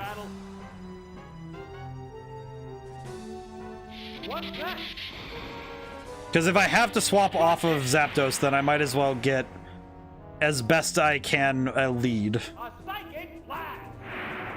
Yep. Ugh. Got shiny Galarian Zapdos. Awesome. Holy crap. You were talking about doing the birds last time? Have you gotten the other two or just Zapdos? Because you mentioned it and I wasn't sure if you got the other two yet. Let's see. I'm gonna go for Surf. This battle is still up in the air. But yeah, you have the trio. Oh my goodness. That's wild. It's also just impressive because you were talking about doing it. I swear, your method for getting shinies, I do not have the knowledge about how to get shinies, but the fact that you just get these so casually is just impressive. It's beyond impressive. It's just very cool. Okay, so he has Mr. Mime and Alakazam, so that's... What a weird set. What a weird team. What a weird team. Just overall, just a weird team. He brought all 3 psychic, so he actually brought all psychic types, which is just good. Okay, this is gonna be where I have to just suffer a little because I do need to just suffer this because I just find shiny hunting cathartic. Honestly, that's fair. I think everybody has that thing in games that they find cathartic and just relaxing. I know for me recently, the one for me right now has been working on characters in Honkai Star Rail off stream. I don't know if I'll ever actually stream Honkai. I've flirted with the idea a few times, but I don't know if I'll ever actually do it because not because of the game or anything. It's literally just I don't know if what I'm doing would be fun to watch, right? Because I've beaten all the story stuff. And the most I'm doing is dailies and working on characters, right? So a lot of it is just me grinding, which is cathartic for me, but I don't know how many people would find 4 hours of me being basically off the clock and just sitting around being like, oh yeah, I'm just, you know, shooting, you know, just shooting crap and shooting the crap and just, you know, kind of crack open get a glass of wine, you know, just really sitting there like it's 5 p.m. on the beach somewhere, you know, just, I don't know how many people would find that fun, because it's, because you know, usually with, I think with Honkai, a lot of people like doing they like doing a ton of roles for characters, they like doing they do the splurging for money, they do is this the Red Genie DLC waiting room? Viceroy, 15 months, holy crap. My god, man. How's it going, by the way, Viceroy? But thank you so much for this description, holy crap. It is. If it's not DLC, it's a whole sequel. So, because I will, you know what, Viceroy, that probably will end up happening to a game in reality. Is that I probably will end up, unironically, working on DLC for a game and then saying, wait, this would just be better as its own game. And then just making a whole other game instead. I do think that we did get the Ultra Ball. We got the Ultra Ball. I kind of just glazed over. Oh yeah, we won the tournament. It's fine. We won the tournament. Good job. Good job, me. I won the tournament. Oh boy, but how's it going, Viceroy? I hope everyone's doing well. Let's see. My brain is doing its best to keep up. 82 minutes into the game and I've been having a lot of fun with it. Well, thank you. Well, that's awesome to hear. I have been, according to Steam, I have a lot more time in Red Genie than Steam will ever say, but I will say, I think I've come down to what I think, if I were to break it down as the developer, I know what the best parts of Red Genie are, and I know what parts I'm like, well, that didn't go as well as I thought it would, as I wish it could have been, but I still think it's good. And I still think overall the game, fantastic. I love it. But I also know, like, hey, this thing has flaws, and that's okay. I recognize these flaws, and I love the game anyway. It's my baby. I made it. Very happy with it. I think the strengths of the game are expressly directly correlated to what I'm good at. Like level design, the story writing, the music. And in my opinion, I think the balancing around boss fights was very good, but I do know that the battles in between boss fights, it can teeter back and forth. I know that the balance there can be a little bit like, it can teeter, but I think it's really good. I think it's great. Oh, you know what? I have a command for this now. I have a command now. I have a command for anybody who wants to see my game. It is, oh, by the way, it is currently on sale for 25% off. This is my one shill. It is only on sale until Friday at noon. I am just making sure that if people want ad, I will not summon ads for people. But if you're getting an ad right now, I hope not. But wait, you just subscribed. I don't think so. But I do think though that I did a lot of work on it. It's a good game. Like, if you're looking for something that will, if you're like an avid RPG fan, this will probably take you a weekend. If you're looking for the equivalent of a novella for a RPG experience, this is a game. It's good. And it's on sale. So that's all I'm going to do for shilling. That's it. I am not doing more. I am not going to do more. I have done other works, but I am not shilling for those right now. I cannot. I wish I should add sellout. Actually, I think that's the fastest I've done it. I think that, hey, you know what, Viceroy? I will say, if at the very least I'm selling out for myself, I think that's fair. It'd be one thing if I was selling out for like gamer subs or something, right? Like, or like a company with like, it's not even my company. But if I'm selling, wait, does it count as selling out if I'm myself? Can I sell myself to myself? I know John Fogerty technically can do that, but that doesn't seem like a fair comparison. For those who don't know, John Fogerty is the guy, he was one of the main writers for a band called Creedence Clearwater Revival. And he left the band and started trying to write music by himself. Got sued because he sounded too much like the band he left because, yeah, he sounds like the band he was writing for. So, yeah, it's really weird, but also kind of funny, but really sad. Can I just... wait. What did I just delete? I just deleted something and now I'm like, what did I just delete? What did I just get rid of?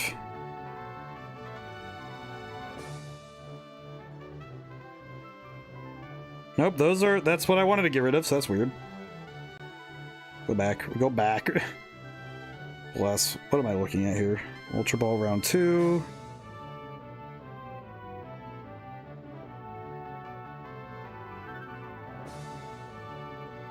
Poke Cup Master Ball, Team 5. Okay, good. Wonder why it sounds like CCR? Yeah, exactly, right? It's like, oh yeah, it sounds like CCR because the guy who wrote the music for CCR sounds like CCR. It's very weird. But with that though, I guess it doesn't technically count as me selling out, but it definitely is me having to peddle my own stuff because to be as my mom has put it once, as my mom put it, nobody else is gonna self-promote for you, so I have to do it myself. As much as okay, I think it's good. Maybe. Hang on. Perhaps ODaM should have been pushing their game more. Is this what happens? Is this what happens when I chill? Oh God. Am I good? Am I live? Am I okay? Oh God. What happened? Am I good? Am I good? We're back. Are we back? Okay, I'm back. Okay. So what I've learned is if I chill for anything more than 2 minutes, the stream will go down. So I am not doing that ever again. If I'm going to chill, it's at the end of stream. I'm never in the middle. Got it. Good Lord. I have never had stream actually go down before. That is wild. Okay, question. I do have to double check one thing very quickly though. While I'm thinking about it, I am going to double check something very quick. Well, I have a moment. So the flat rate for shinies is, oh God. 1 in 512 though. Jeez, really? Oh God. I'm going to double check something very quick just so I can, I'm checking something very quickly so I understand what I have to do. Okay, got it. Okay.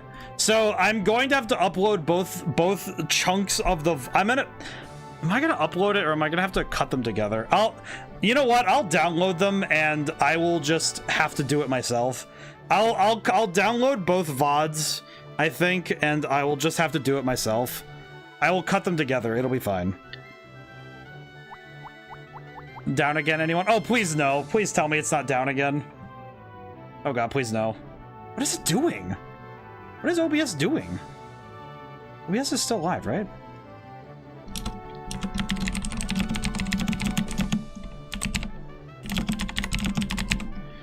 Am I good?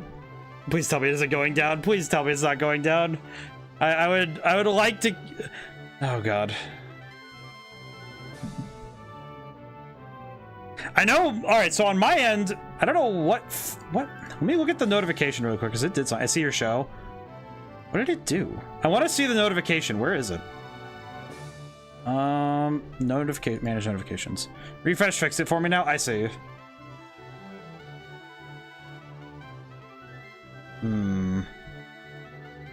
Okay, so I don't know what happened, but so it went down and then I got it back up. So yeah, I will probably have to do something about. I will have to do something about the break in the stream because I want the VOD to be complete. So I might need to download both VODs and edit them together. That might be a pain in the butt, but it will. I would prefer that the VOD be a complete piece rather than being two chunked things together. I think that would be very weird looking. So.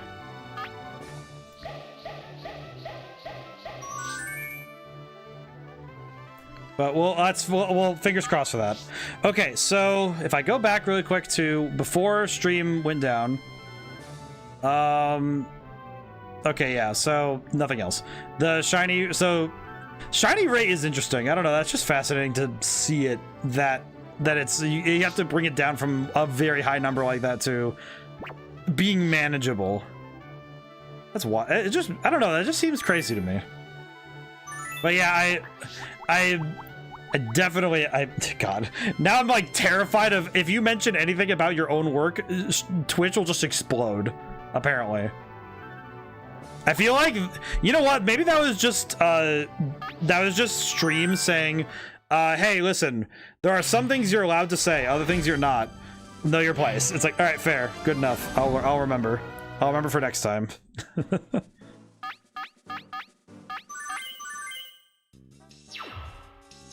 Underway. Pokemon Tournament. Alrighty. Master Ball. Who will be the master trainer to win it all? I'm gonna Ice Beam him and just see what happens. But, yeah. No, you know what's funny is I'm just thinking, when was the last time something like this happened? You know, knock on wood, of course, but I think the last time something like this happened was Persona 5 Royal. There was a singular stream where I got cut off early because I don't know what happened, but my internet just tanked for some reason in the middle of it. It was very weird. And I remember that happened, and is Lactose meant to be on the greener side of yellow green? Not particularly, Crooked. Also, hi, how's it going?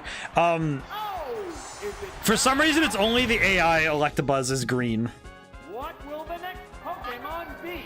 It's kind of strange, but I think it's so that you can tell which one is player 1 and which one's player 2. Yeah, it is a little weird. It is a little weird. How will the type differ? Okay, now this guy's just using Substitute, so I'm just gonna keep going for spams, so we'll see, but I don't think he's gonna do anything else, but we'll see.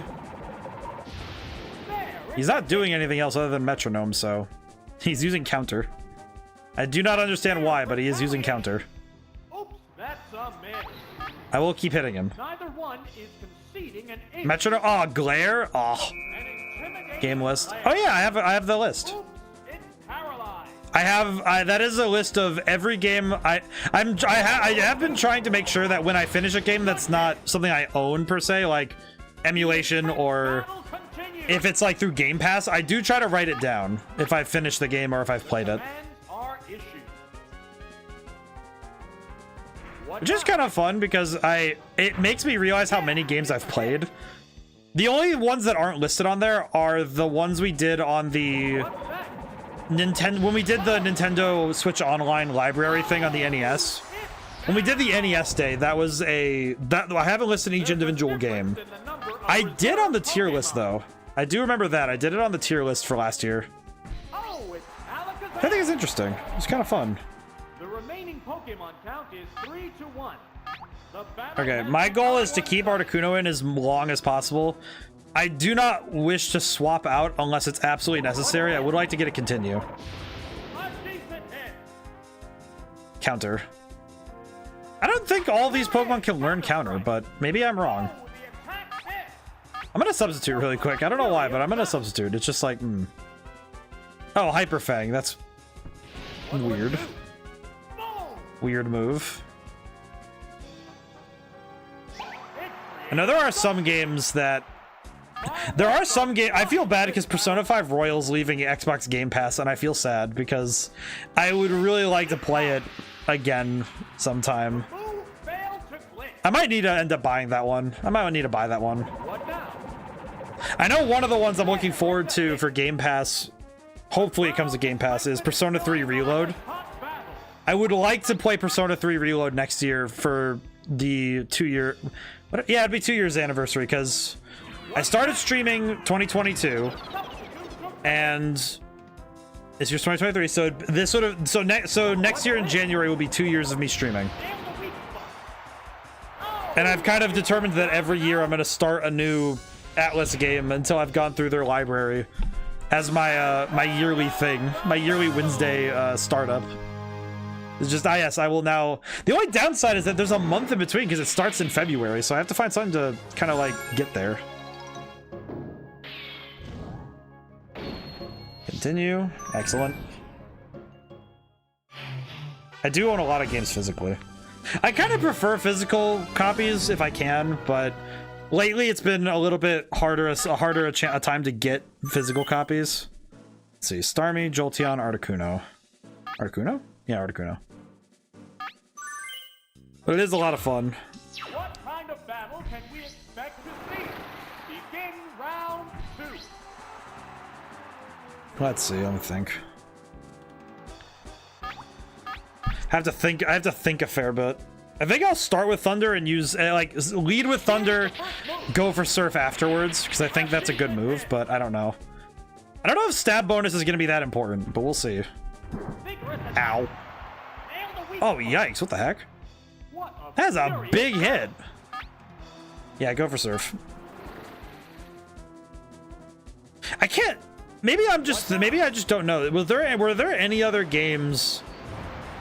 How many games was Kangaskhan in? Because I don't remember ever seeing Kangaskhan as a catchable Pokemon in any game besides Red and like like Fire Red, Leaf Green, Red and Blue. I just don't remember ever seeing Kangaskhan anywhere else. The only other one I can think of is X and Y when they got the Mega Evolution. Even though I don't even know if they were in X and Y. I think they might have been in. They might have been in the Ruby and Sapphire remake. I don't really remember ever seeing Kangaskhan in any other game. It's very weird to me. Conga. Conga sounds like a very bizarre. It sounds like a very fictionalized Khan from the Mongol Empire. Oh, Nidoking. That's awful. The Pokemon are entirely Gonna swap on that one. That is not good. I do not want to deal with Nidoking. Here's a Pokemon thing. King Nido is a Dark Souls boss. Well, it's Nido Lord of the Dead, but still. And it's Nito, but I haven't played Dark Souls 1 in a while. Oh, the attack miss. Will this I think Ice Beam will one-shot, but I don't trust it. Ah, Rock Slide! This is awful. Oh my god. Whoa, looks like a bad Pokemon choice. No, I am just sitting here mentally just reeling, just really taking in what just happened. Oh no. Alrighty, I will need to. Yeah, I think I'm gonna have to do that. I'm gonna write that down really quick. It's not really making my list for tomorrow, but hey Claudia, how's it going today? The remaining Pokemon stock is 2-1. The 10th battle continues. Have to write this down. Write that down really quick for later. How's it going though, Claudia? I have to fix up the VOD because the stream got broken up. That one's an OBS one though. I might need to update my OBS. I think my OBS might be a little cracked. Just eating food and trying to vibe. My sinuses are dying from temp change. Ugh. I had my allergies were hitting last week and the week before. It is very sad. It is sad boy hours. We are approaching the sad boy period of time, but also it's like prime. What makes me sad is prime spooky time is also prime allergy season. Makes me sad because it just makes me. It's just like, man. But I hope that the vibing goes well. I hope your vibes are exquisite. Let's see. Am I ready for the next battle? Solid, perhaps. Just solid, maybe. Okay. Just have to mentally prep for this one. We are. I will say I am grateful. You know, obviously, knock on wood. Grateful that I don't have many issues, but that's because I run a, you know, technically bare bones streaming setup. I do run a relatively mundane setup. Like I have, you know, I have my overlay, sure, and I have like I have my model, I have my stuff, but oh man. Let's see. Okay. I'm gonna go for Thunderbolt, see what happens. If it goes well, this might do a lot of damage. If it doesn't... Wait, I saw second got claimed. How did first get claimed? Oh, wait. Oh, wait, that's right, because technically I started another stream. That's right. I forgot. So, yeah, Claudia, you were there for... I don't think you were in for that. What happened was, for some reason, OBS threw a hissy fit, and my stream got reset, so yeah, well, that's funny. That's funny.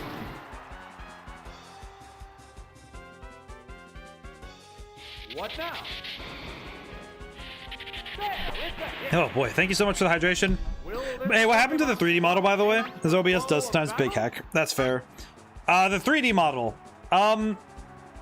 To be transparent about it, after I started using it, I basically watched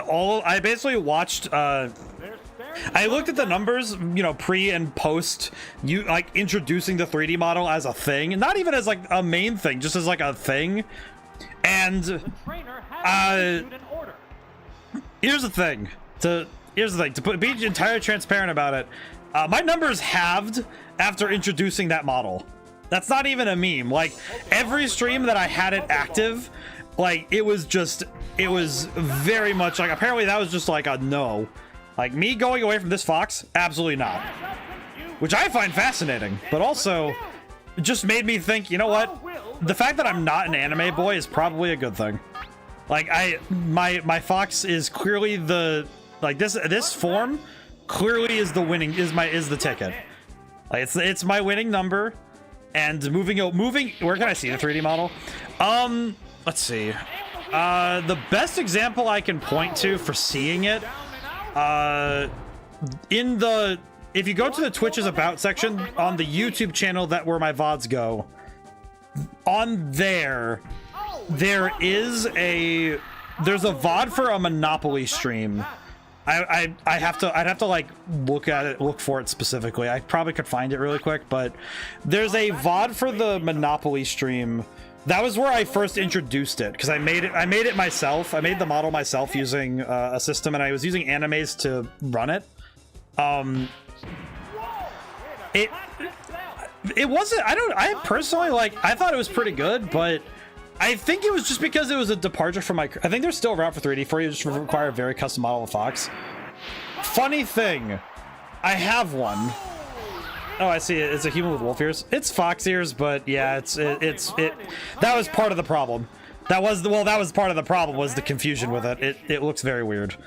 So funny thing, the only reason I made the human form at all was because I couldn't get the fox model I made to work properly.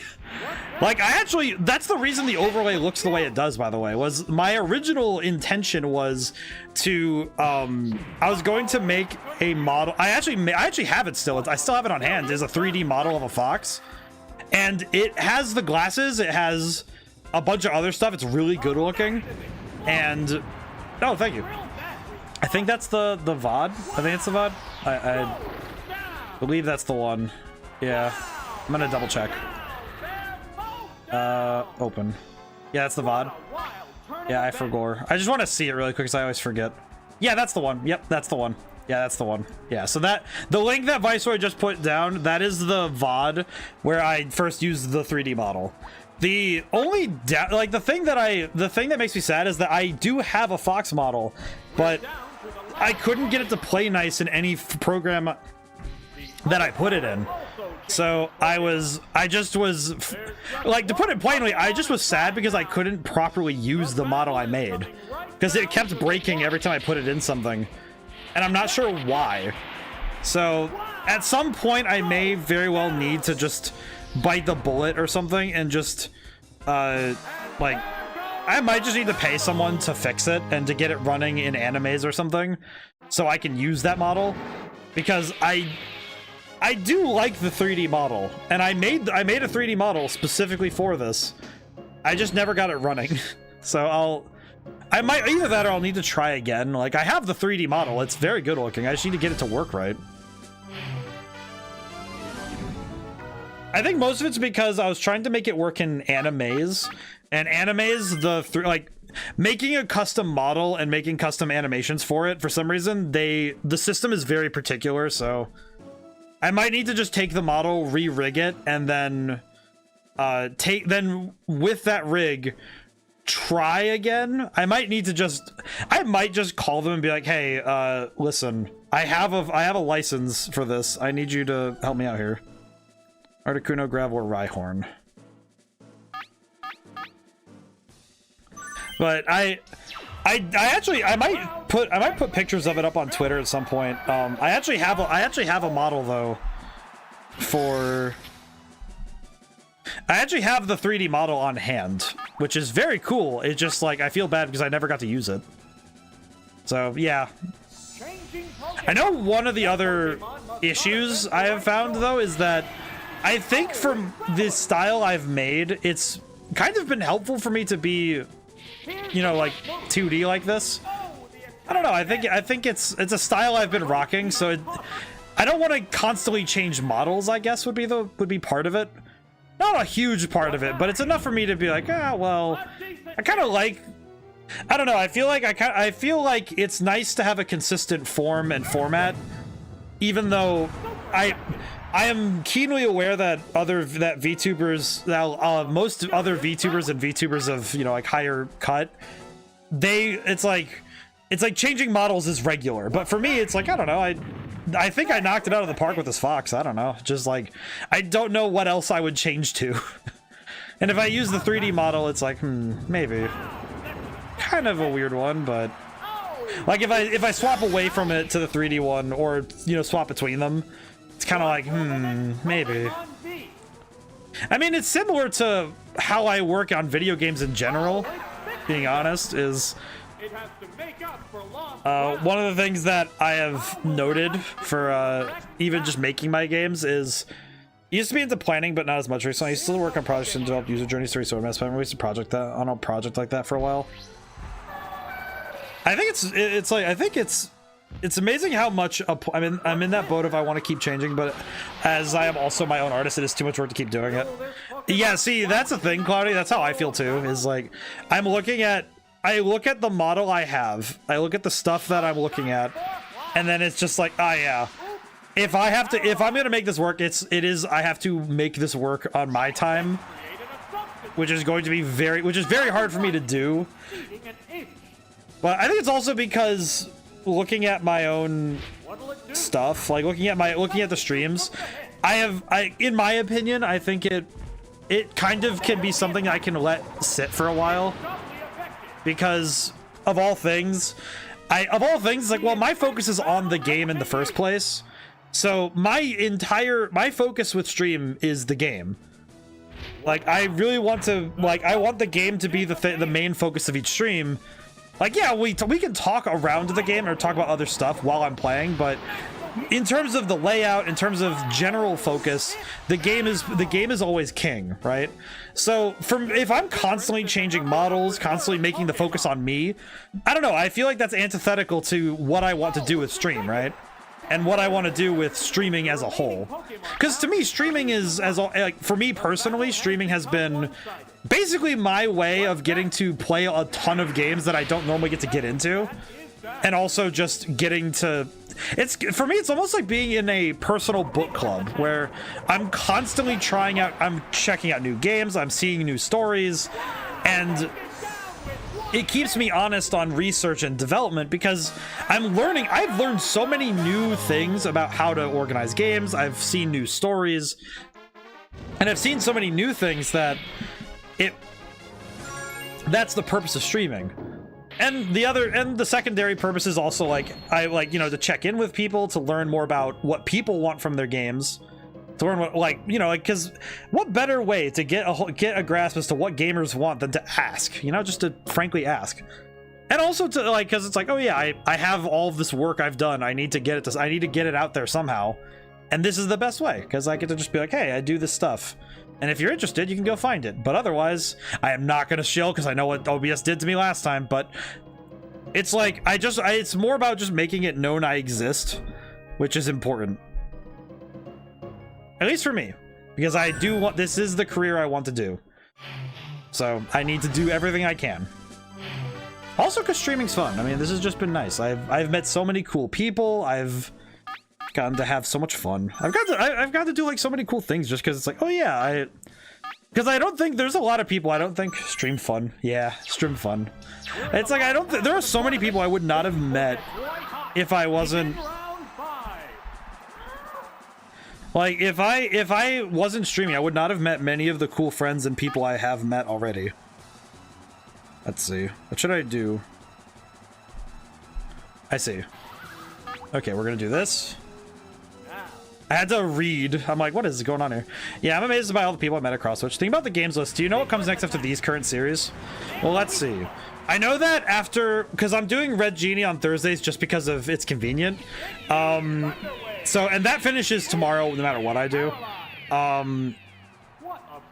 After Pokemon Stadium and Stadium 2 and Battle Evolution, depending on how long that takes, if I like thinking critically, if I use speedrun strats from the beginning of Pokemon Stadium 2, theoretically it should take far less time for me to finish. I would prefer not to do that, but we're gonna do, I might do it just because it's like, well, I already went preemptively to grab it because I found out that Pokemon Stadium 2 is harder, and I do not feel like getting cooked twice. Will this Pokemon swap change the flow of battle? Oh, crap baskets, that's not good. I need to swap to Articuno. That's not good. Combatants face each other. Wait, I swapped to Articuno. Oops. Another Pokemon change. But after these series, all right, so here's the thing. If I get to, I'm trying to like, I'm gonna wrap my head around what we have. Let's see. On Thursday, after Red Genie, we're gonna do the Nuzlocke. I'm gonna do Pokemon White Nuzlocke. Let's see, let me think. After the Pokemon White Nuzlocke, which I don't know how long that's gonna take, I don't really know after that. If it's December, I was thinking if it's November, or if it's late November, early December that we finish the Nuzlocke, probably going to turn third, like because rather than start a new series in December where you're gonna have that week where I take off, because I take a week off at the end of December. There is a full week I just take off fully. That week, I think I'm probably gonna reset after that and decide, like, you know, when I come back. Either that or it'll be like this last year where, oh yeah, we started something so we can just kind of carry it over. Because that's what we did with Stellar Glow a little bit, because it carried a lot further than anything else. I think I'm gonna swap to Graveler. I don't know. This is rough. I don't know though. It's like, besides the Nuzlocke and the Stadium stuff, I have no clue. I don't actually know what I will be doing beyond kind of just the cursory. I think I know I'm going to be doing, I know in February of next year I would like to do Persona 3 Reload when it comes out. I would love to do Persona 3, but that one is kind of tied to, am I going, like, I hope that I can keep my schedule clear for that, but it's also kind of like, how am I gonna do that one? But that's also because yeah, man, I keep forgetting how soon the next year is. Yeah, see, that's how I feel about my projects right now, where it's like, oh yeah, I've been working on this cover album for a while now, and the book I'm working on, so it's a lot of me sitting there thinking, oh yeah, this is just going to be, it's been a while. I've been working on it for a while now. And in a few weeks it's November, so eesh. I have Zapdos, but I don't think, oh god, what? Oh god, I pressed the button, didn't I? No. Ow. Heck. We'll make it work. We'll ball. It'll be fine. I think it'll be fine, but I'm scared. I'm afeared. I don't want to pile on a series that might displace the Alice game, but I guess it doesn't hurt to offer it. I mean, here's the thing. Granted, like, here's the thing. I'm just saying I'd like to play Persona 3 Reload when it comes out. I would. That's just because I want to play Persona 3 Reload. But I think, yeah, I lose.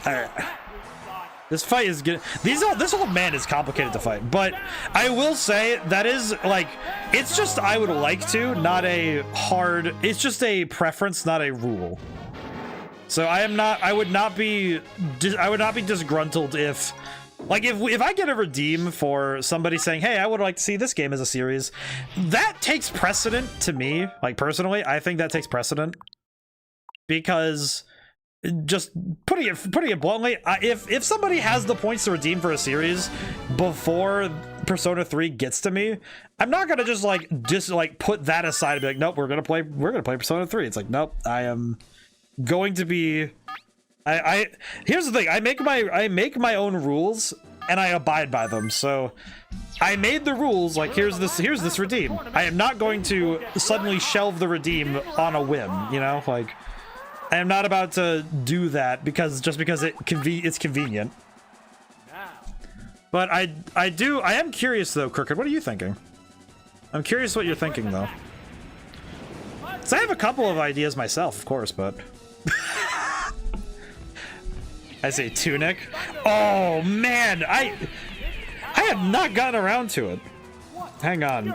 That's one of those games that I'm surprised I just missed.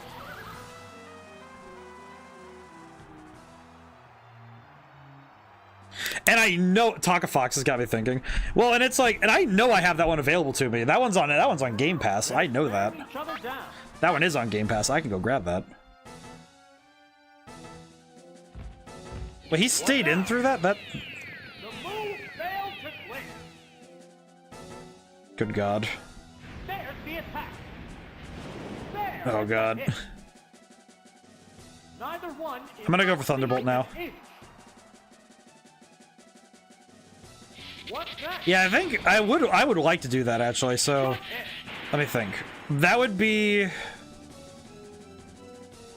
I'm gonna say that's gonna come, that's if I'm thinking critically, because we have the Nuzlocke is already like figured out, right? I never played it myself, so I'd like to try the puzzle solving with you. No backseat, not requested though. I would like to see it, so I think trying to think, thinking critically.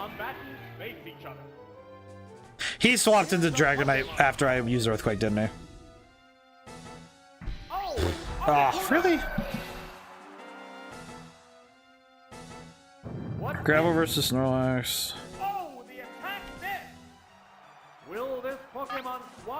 Well, this is gonna be awkward. Switch Articuno. I will definitely. You know what's the thing, Crooked? Is it bad that since I haven't really solidified the Nuzlocke, is it bad that now I'm just thinking I should just go play Tunic now? Like, that should just be next week's thing. Like, I haven't. Here's the thing: the schedule is as I create it, whenever I create it. So I am not particularly like beholden to my own to having to worry about it. Because as far as I'm concerned, if the schedule hasn't been made yet, I can still change it. That's how my plans work. Also, if I'm not mistaken. Okay, no, I will I'm gonna go back real quick. True. So I think we're just gonna start Tunic next week instead of the Nuzlocke. As much as I want to start the Nuzlocke, I'm like, no, this is better. Hang on, wait, we're cooking with this. Hang on, we're cooking with this one. Hang on. I would rather yes and with your choice of Tunic than arbitrarily decide to do a Nuzlocke without preparation. Also, I guess just also, you know, thinking about it critically. Let's see.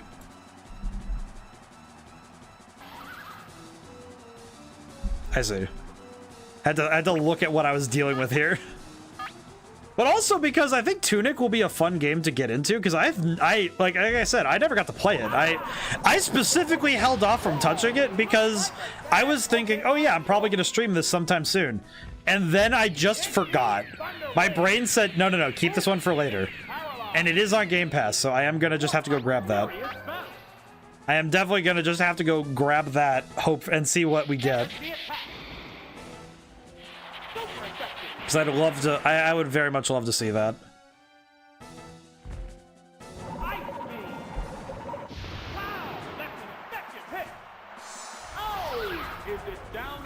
Also, I just looked at the strats I've been using, the strategies I've been using, and there is straight up a note on it saying, hey, this fight is really hard because this guy just does not do the same thing every time. Good luck. And it's just like, oh, cool. That's great. Thanks. That's very cool. I just realized the player 2 Articuno looks cool. What the heck? Look at that. It's like a purplish color. That's very cool looking. What the heck? How come I don't get that one?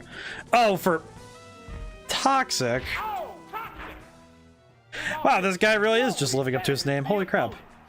This is a crotchety old man who just wants to make me suffer.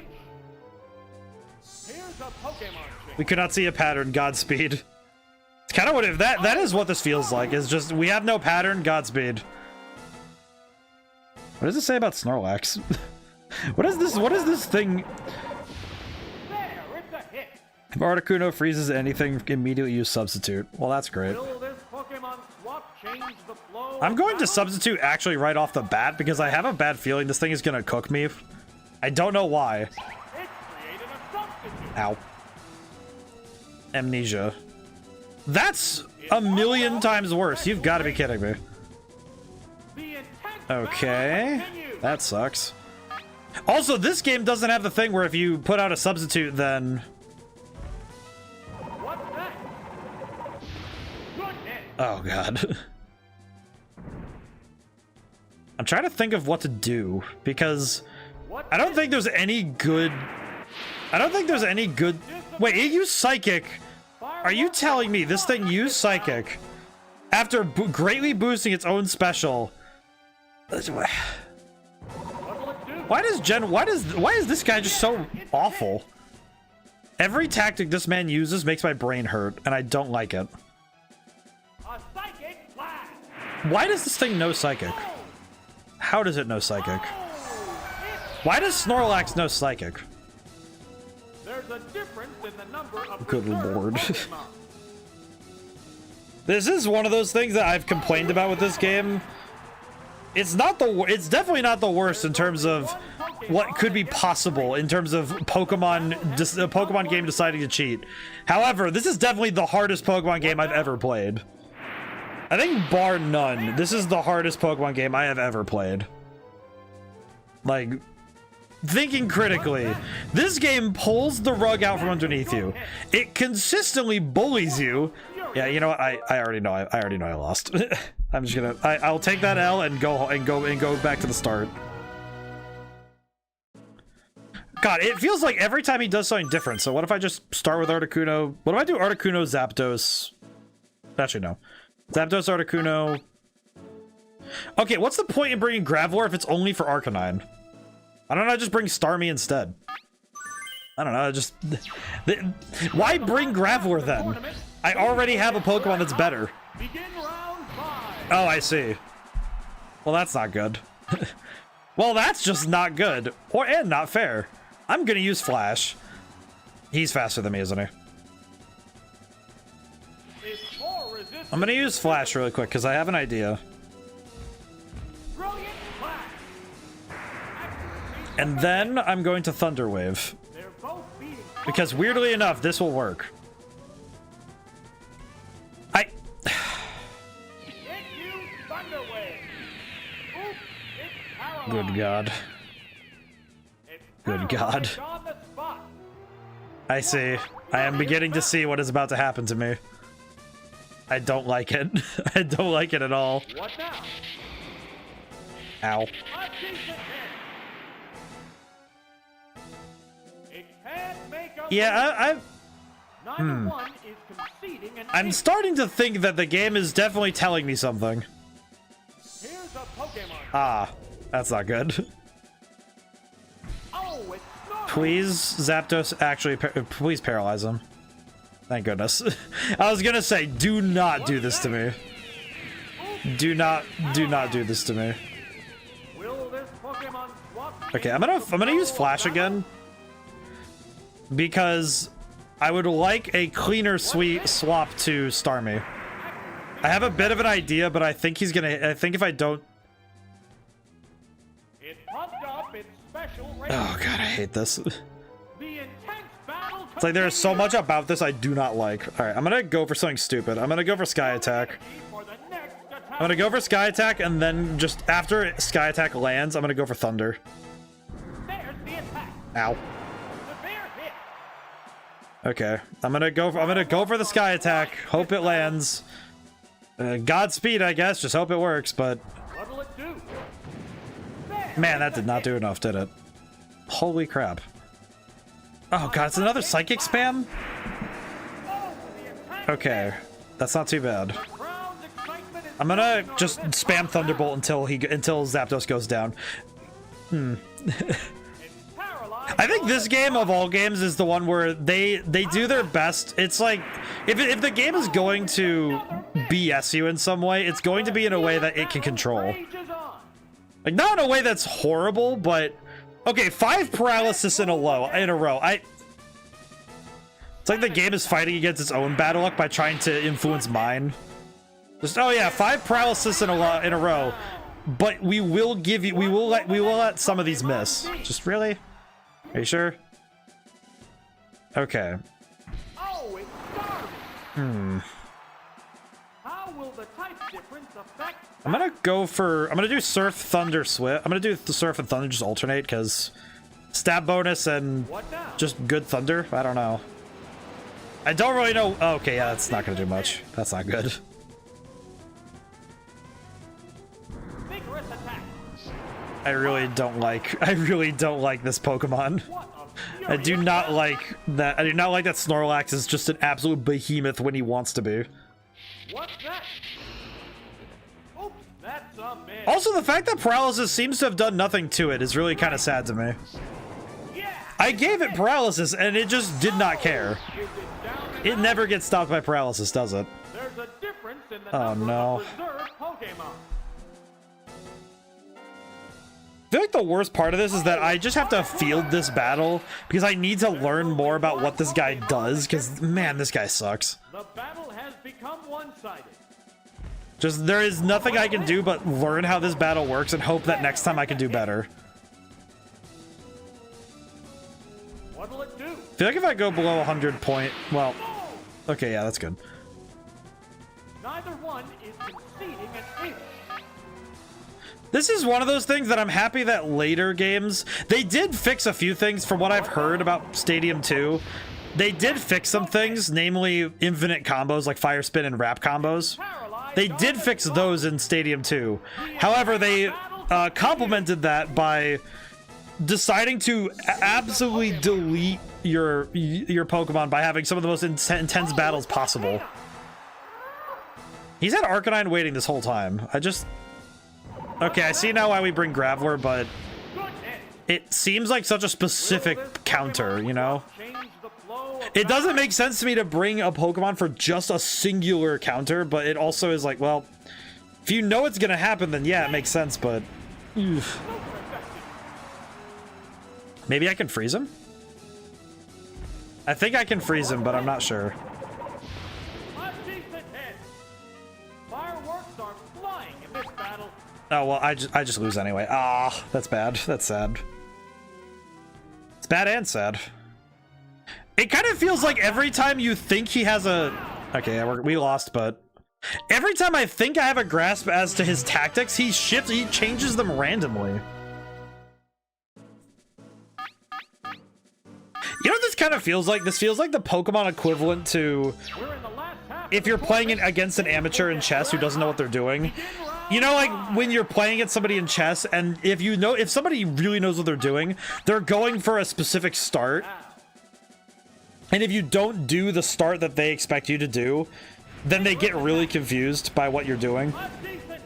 Because if you're an amateur playing chess, the worst thing you could do to an experienced chess player is just move randomly. Just do random nonsense, and you'll throw them off their game. What a furious battle. You know what? I'm just gonna spam Thunderbolt. I do not trust that this thing is... Face each other. Yeah, he's just staying in. It does not matter. There in the I'm just gonna hit him. It does not matter. Clearly, I just need to hit him. good hit.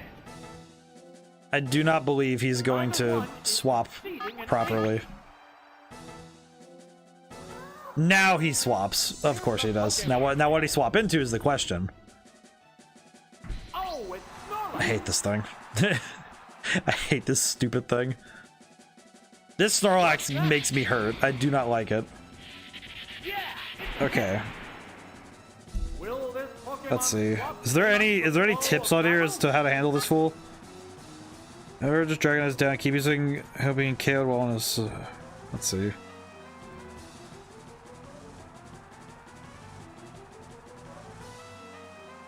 They're staring each other down. I think I'm just gonna Thunder Wave and hope for the best because maybe it'll help, but because he's gonna go for Amnesia first anyway, so because he's not going for Strength, I know that. If he does, then yeah, he kills Zapdos, but huh. All right then. It feels weird to me thinking about the fact that this Snorlax is trying to set up what would be later known as a sweep. The fact that he raises his stats and then immediately tries to sweep your team is very strange to me. It feels weird. It feels very weird to look at a Pokemon like this and think, yeah, this guy is going for a what would be like a very modern sweep. I'm pretty sure if you pulled a tactic like this on somebody in you know, just in general, I'm pretty sure this would actually confuse somebody. If you had a Snorlax come in, use that move, it just uses freaking Amnesia and then starts spamming Psychic, I feel like you would give someone brain damage because they're just thinking, why would you do this? Snorlax is not a special type. It's not a special attacker. You gave it Psychic and are using it as your sweeper. Why? What is your aim? What is your goal? Why are you such a bastard? What is your purpose with this? What truly is the goal? Okay, well somehow Zapdos is still alive, and I am just gonna count my lucky stars that this is going well. I am not gonna take this for granted though, because I'm pretty sure any moment could be a problem. That's not good. That's really not good. I think Zapdos is faster, so I'm gonna Thunder Wave and hope for the best. Oh no, I'm not faster. This battle is still up in the air.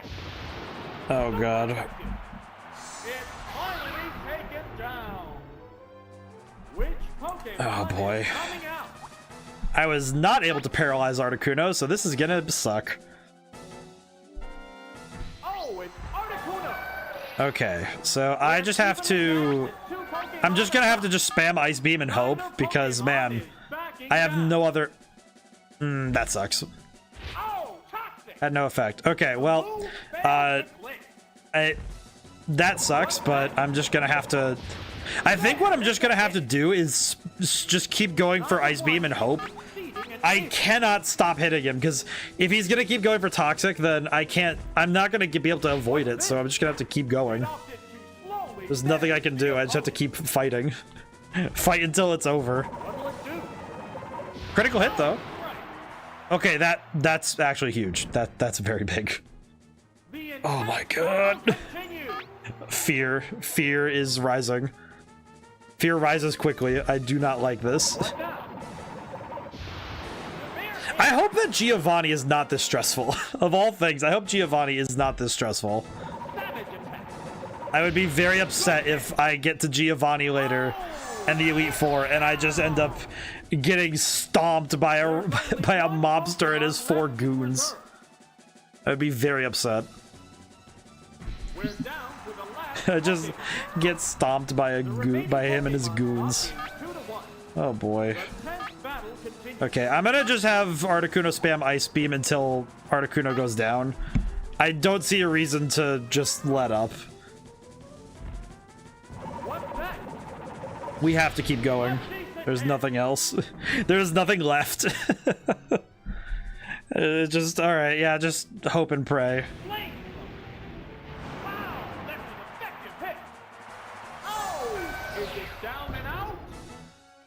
Okay, I am at least 50% sure that Graveler will be faster because he's paralyzed, and I'll get to land my Earthquake.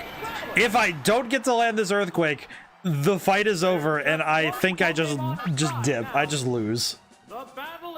Earthquake, yes. Okay, we won. I'll take it. Oh my god. This old man is fighting. He fought me with everything he has. It's funny because I just looked. I looked down at the next thing, and it says there are barely 5 lines per for the next 2 battles. There's nothing. There's absolutely nothing going on these next 2. It's just, oh yeah, send out a Pokemon, spam Thunder, have fun, enjoy your W, I guess. Oh god, never mind. Let's see. Jolteon, Articuno, Starmie. Good lord. Every time I see Dugtrio, I get worried. Field is thinning out. We're into round 6.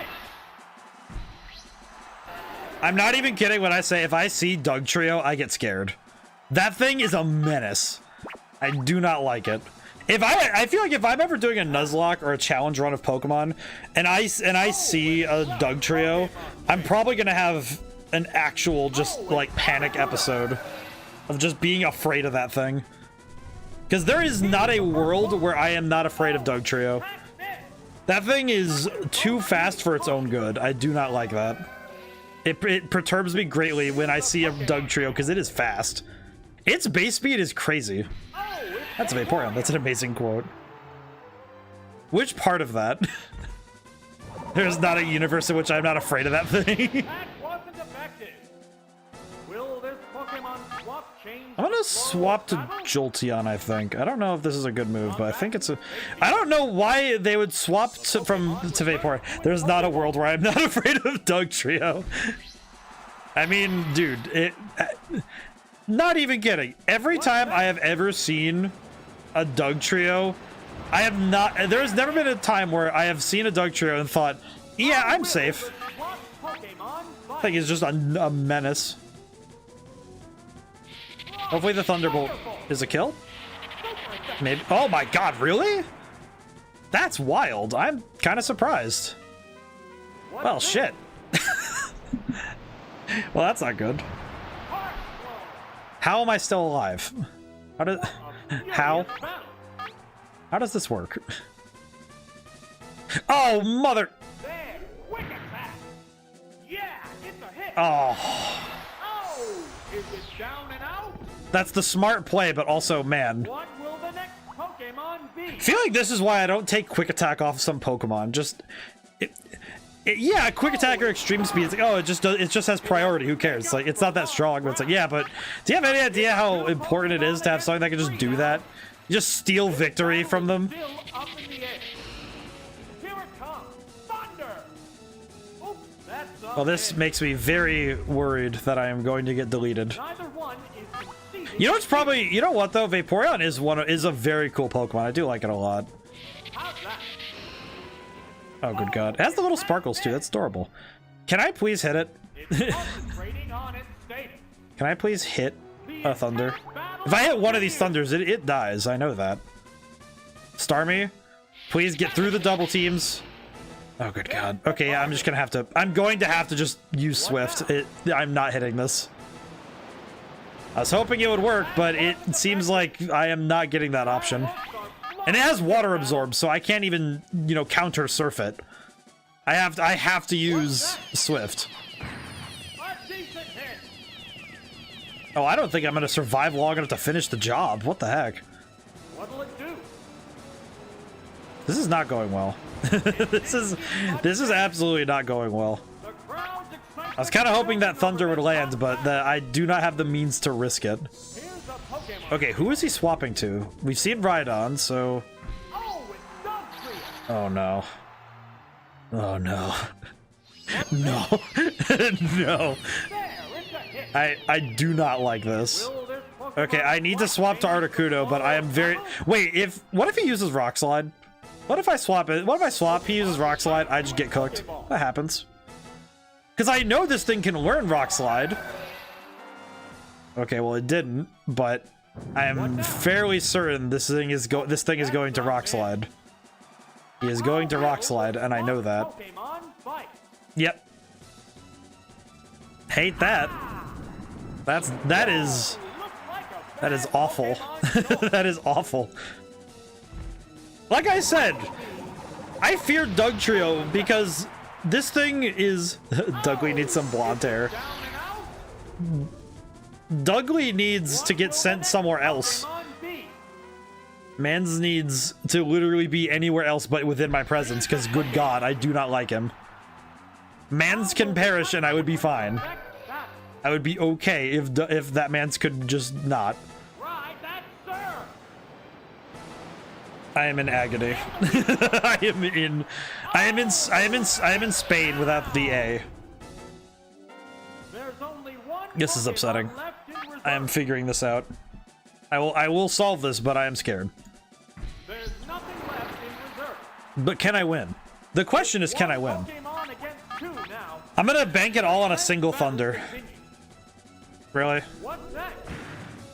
Now that just feels like that just feels toxic. Come on, dude. How's that? Well, that one hit. Holy crap. Wow! Going down. I will say, thinking back on it, I remember Vaporeon was my first choice for when in Pokemon XD Gale Darkness, you can get one of the EV evolutions. Vaporeon was my first pick. There's just one Vaporeon's awesome. I like that. I like Vaporeon. The battle is coming right down. Vaporeon may have cooked me just now, but I do appreciate it a lot. Please kill. Please kill. Thank God. Thank God. Thank whatever just decided to throw that Rhydon, but was it a shiny? No.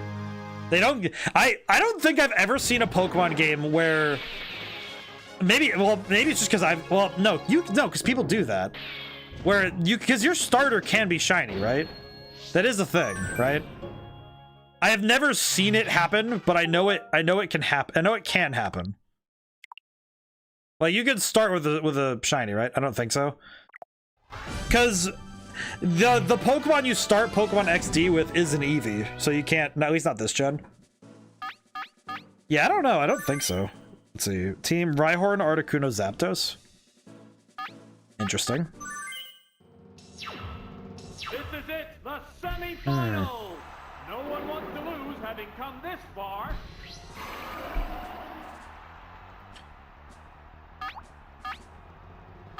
Yeah, you could start with a shiny and mainline Pokemon. I see. I wonder if it's possible, if it's theoretically possible in. I wonder if it's theoretically possible in something like the like in Pokemon Coliseum or XD, because I have never seen a shiny in those games. Just in general, I don't think you can get shinies in those games, but I don't know why. What now? I don't know if you can get shinies in those games at all, but I also don't know. I have never seen them in the Coliseum games. But that's because the Coliseum games are more focused on battling over, they are focused on battle over my brain just turned off for half a second there. They're focused on battling over catching, so I know in XD you can do wild Pokemon battles, but it's not nearly as prevalent a thing as in the other games. Please freeze. Oh, I was gonna say, if it froze, that would have been great. That said, I need Articuno to stay alive, so I am gonna swap to Rhyhorn again. I am gonna swap back to Rhyhorn. I would rather not lose my boy. I'd rather not lose my chance against Venusaur recklessly. It is interesting to me that Rhyhorn is considered strong enough to contend with Pokemon at this level. Like, let's see. I'm gonna Rock Slide. It's Rock Slide time. Romp Slide. Oh no. Oh no, what? Romp Slide. Romp Slide. Here we go. What'll it do? That did pretty solid damage, actually. I'm just kind of surprised. I am going to need to swap to Articuno again, so I'll just have to swap again, but I just sent a link to the Tingleverse, the Chuck Tingle TTT. Chuck Tingle? Chuck Tingle? The Tingleverse? What now? That sounds like that sounds very fake and also very disturbing. It sounds like some place that you get sent when it's like another part of the Shadow Realm. Like you get sent there when you're being punished by the Dementors or something. I do not think you get sent to the Tingleverse willingly. Oh, I am abusing that. I'm gonna take this. I'm deleting this man. He does not get to exist. Take the ice beams. Oh, were you not aware of Chuck Tingle's great stuff? Is not to my taste, but it is hilarious to exist in the world. Are you familiar with the written stylings of Chuck Tingle? No, but being referred. No, but I do not know what this is. Now I need to look it up. Now, hang on. Let me. Let me write down Chuck Tingle and Tingleverse. Hang on. Chuck Tingle. Yeah, it's a hit. Oh, is it down and out? Tingleverse. TTRPG. What will the next Can I just say though, I think it's my initial inkling on that. I think the reason I was like, yeah, that sounds like a shadow. That sounds like a place you get sent to. You don't get to be there willingly. I think it's because I heard Tingle and my brain said, oh yeah, that is. Let me look up Chuck Tingle. Chuck Tingle, writer. I think it's because I hear the term tingle. Which Pokemon is coming out?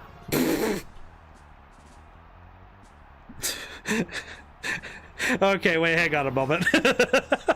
Okay, wait, hang on a moment. This is cursed. This is cursed. This is absolutely the Shadow Realm, right? However, I will confess, this is very funny. Let's see. Chuck Tingle is a pseudonymous author primarily of How will the type niche erotica. Stories may take the form of monster erotica. What on earth are these? What on earth are these covers? They're tearing each other down. The title of one I just read. If anybody doesn't want it, they're all gold on it. Yeah, no. I'm gonna read one out loud for anybody who doesn't want to hear NSFW. I'm gonna throw up the screen blocker while I say this title. When you see that go down, that's when I've stopped reading this. But the title of the first book I saw was Living Inside My Own Butt for 8 Years, Starting a Business and Turning a Profit Through Common Sense and Reinvestment in Strategic Targeted Marketing. Like, what? What? All right, also, I'm gonna turn that button. What sort of title is that? The silence announcer. I am reading the title of a book that is the most confusing thing I have ever seen in my life. There are very few things I have ever. Rhyhorn, please. Why did you have to perish? He heard that. Did Rhyhorn hear that title and just die? Rhyhorn just chose to just perish because he did not like what he heard, I guess. Good God. Well, this is awkward. I'm gonna have to just do my best, but good God. What now? Ow. Please don't kill in one hit. Oh, thank goodness. That title, like, those books feel like it's like the equivalent of it's like it's a textual shit post. It feels like something that you'd see in a bookstore and think that someone put out there as a joke, but it's legitimately on Amazon. It's in the same market as my books. That is just insane. There's actual content to all the books. Yeah, see, that's what's crazy. It's like this person put real effort into all this. They put real time and effort into making the most glorified shitpost. And I will commend him on the work, because that is impressive. But also, what the hell? I think I just perished, but I don't know. Please don't die, Zapdos. Also, can I just say, the fact that this Venusaur is faster than my Zapdos is insane to me. This Venusaur is on that good stuff. That's crazy. This man reads Chuck Tingle, for sure. Oh god. I am gonna have to show my friends that off stream. I'm gonna have to show my friends Chuck Tingle. That is hilarious. That is like prime time meme. Great suspend point just in case. Never know if something goes wrong. Just gonna keep my W and keep going. It just feels wild to me. Let's see.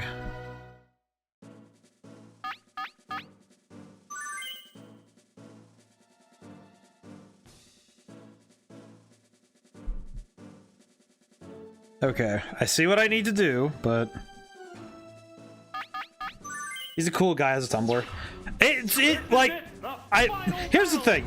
From an immediate first impression, very strange, very bizarre. However, I respect that the dude is making a living just having a fun time. You know, I can I can genuinely respect somebody just having fun and making weird stuff and just enjoying themselves. I can respect it, because that is, if you're having fun with it and you're just having a good time and you get to live with that, I think that's great. I think that's fun. Like, and like his fun does not come at the detriment of others, right? It's not like he's like, oh, I'm gonna write stuff that's really awful and like specifically targeted. It's like, no, he's just writing weird stuff. It's weird, sure, but it's funny. Like, he's giving people laughs. It's fun. And some people might be into that, but I don't know.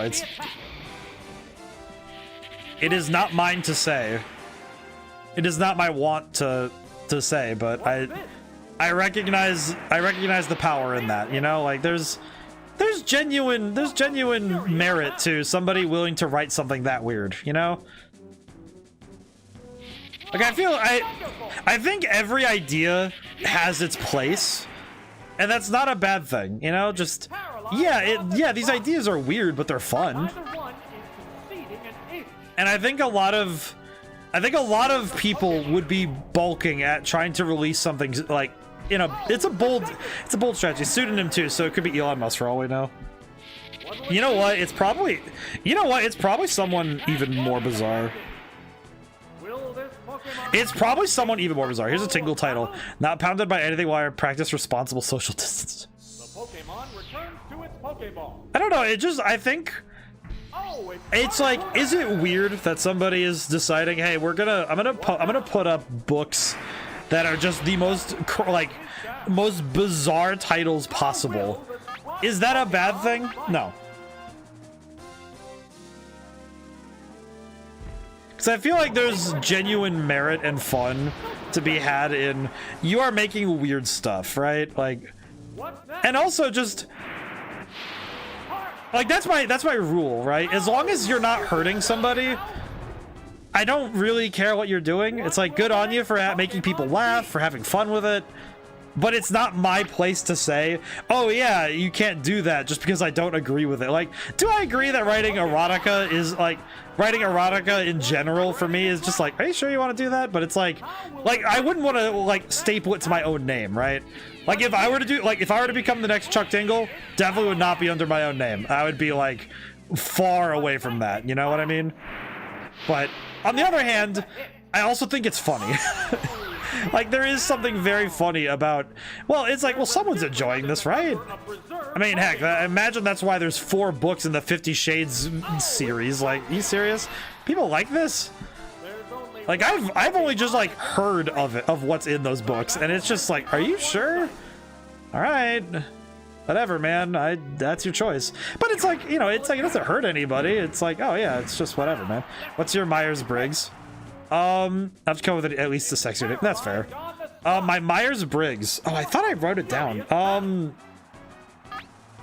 Oh god, it was one of the weird ones, wasn't it? Was it INFJ? I might need to retake the Myers-Briggs test so I can get back to you on it, but I think it's INFJ. It's the like hyper creative one that's also kind of introverted. It's very weird, but it's like, I don't quite recall what my Myers-Briggs was, but I know I took it. I'm INTP. I don't remember what it was. I just remember I took it and it was like, oh yeah, I just remember it said that a lot of people aren't the same type, but it was just like, okay, I do not know. I have no clue. I would have to double check. Okay, I'm going to Sand Attack and then spam Thunderbolt until he goes down. My name isn't sexy enough, and my pseudo pen needs to be sexier too. I feel like mine would have to be like a euphemism or something, right? It would have to be a euphemism, you know, like, I don't know. Lance her lot or something. Like, that's really stupid, but like, I don't know, something stupid. I'd probably, you know what, if I made a pen name named Lance Herlot, like, that's gotta be like Herlo or something. Like, it would definitely be like, yeah, Lance Herlo. God, that's so stupid. But it's like, if I were to make something like that, it would be all like medieval fantasy erotica. Like, you just have to lead in, you have to lean into that branding. God, it's so stupid. I'm just thinking about it more. Like, God, that is the single dumbest thing I've ever heard. It's so stupid. Let me know when it drops. Here's the thing: if I ever wrote something like that, I would never put it down on this channel. Like, I would be like private messaging, like, "Hey, listen, this book went up. It's up here.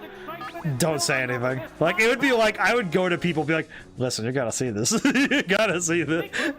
It's so stupid.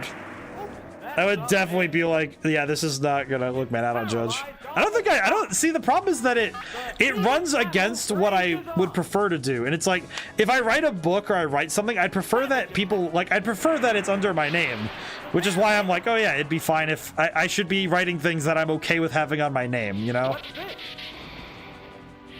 Oh, that's a crit. Okay, so if I survive, I'll be okay. Actually, judges all the time. See, for me, it's kind of the opposite way, where it's like, I judge, but I also recognize, like, yeah, you're allowed to do what you please. I don't really care. It's like, my apathy towards what other people do in their free time is not a matter of, it's not a, why are italics colored in the text box? Is it? Oh, it is. What the heck? Oh, that's weird.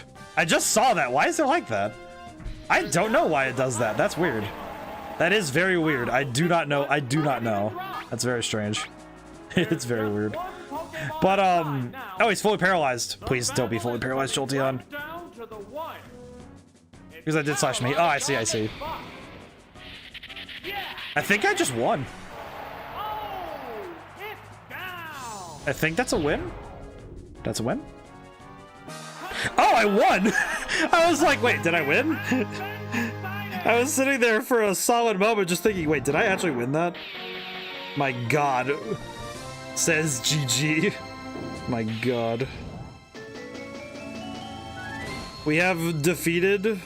Okay, hang on. I need to adjust something very quickly while I'm doing this. But we have completed the Poke Cup, which is massive, because that means that we are most of the way there. It is almost 9... It's 9:40. Holy crap. Okay. Let's see.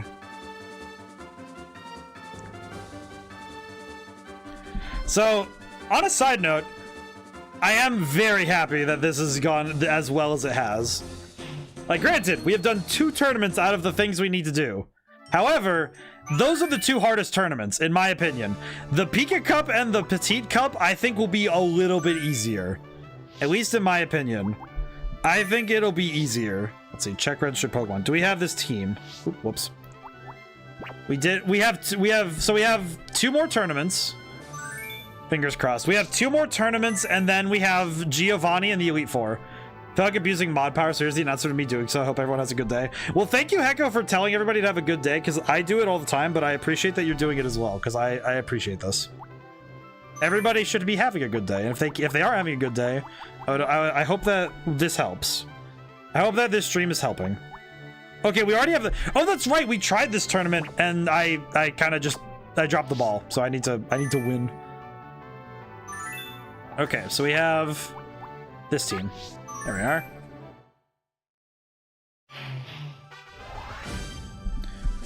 Okay.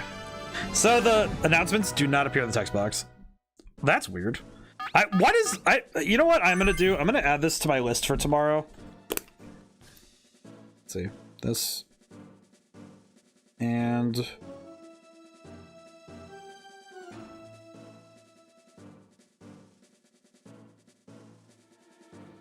I'm gonna fix the stream element. That one's on stream elements because it filters some things out. So I'm going to fix that. Let's see. Petite Cup. Let's see. Charmander, Horsey, Ghastly. What? There we go. Yeah, I know that the text box of stream elements is weird, so I gotta fix it up a little bit. I need to fix that up a little bit. I do know some of that's because, frankly, stream elements is weird, so I have to fix it up. So, also, I do hope that the VOD, I hope that I can get the VOD up early when I can't, when I put it up. The move failed to click. My hope is that I can, that I can do the edit, because I'll edit the VOD really quick after stream. Because I'm going to download both, edit them together, and then very quickly, depending on how fast it takes to download everything, but I'll download it, fix it up. Hopefully I'll be able to get things done. So I'm kind of just fingers crossed that it won't take too long, but I might be up late tonight fixing that up, so we'll see. Not too worried though. I missed. It's kind of funny seeing the little dudes. There aren't many battles in this game that you get to actually use the youngest Pokemon. So I like that the Petite Cup forces you to have to do Little Cup strategy. Though it's funny though, because they just use Fire Blast and stuff anyway, so I don't know, it's just kind of funny.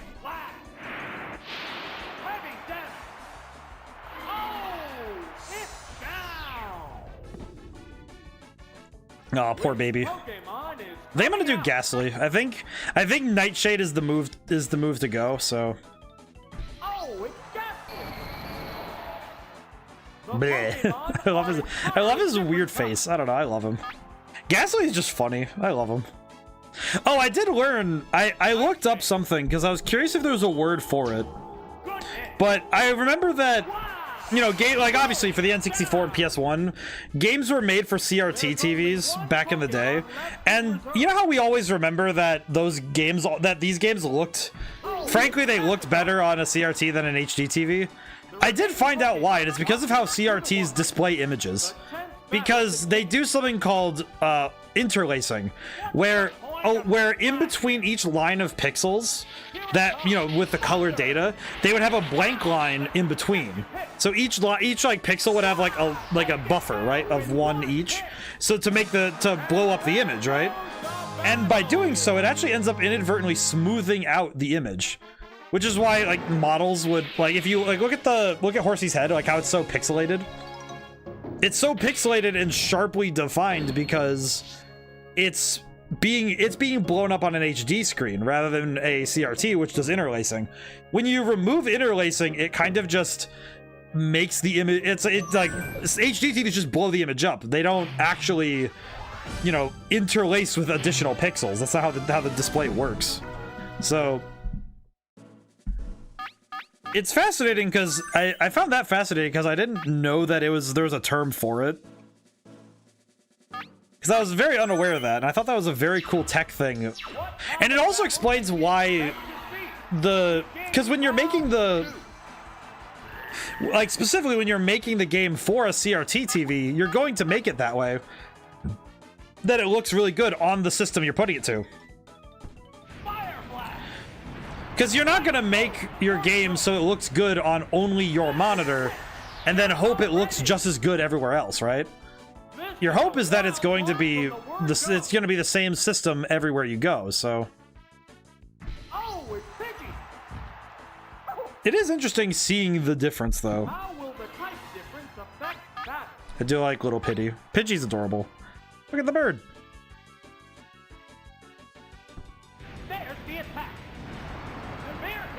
There is something very funny, though, about these Pokemon using the most powerful moves they have available, but it...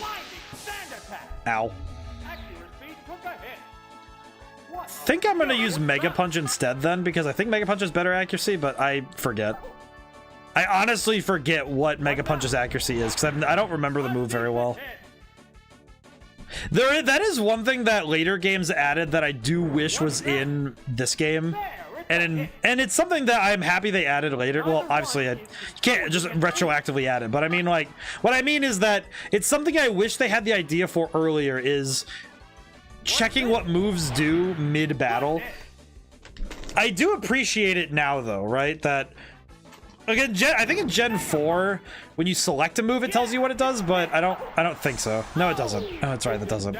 But I think that that's something that was really, it's a feature you really miss when you're playing games later, right? Because you kind of just forget how much how much more difficult it is to remember that sort of thing. How's that? Super effective. Because it's pretty good that you can check what the moves do in between. Down with one hit. And there goes All right, at least the petite cup is going a little bit quickly. These guys, this is definitely a little bit easier than the other tournaments. Good God.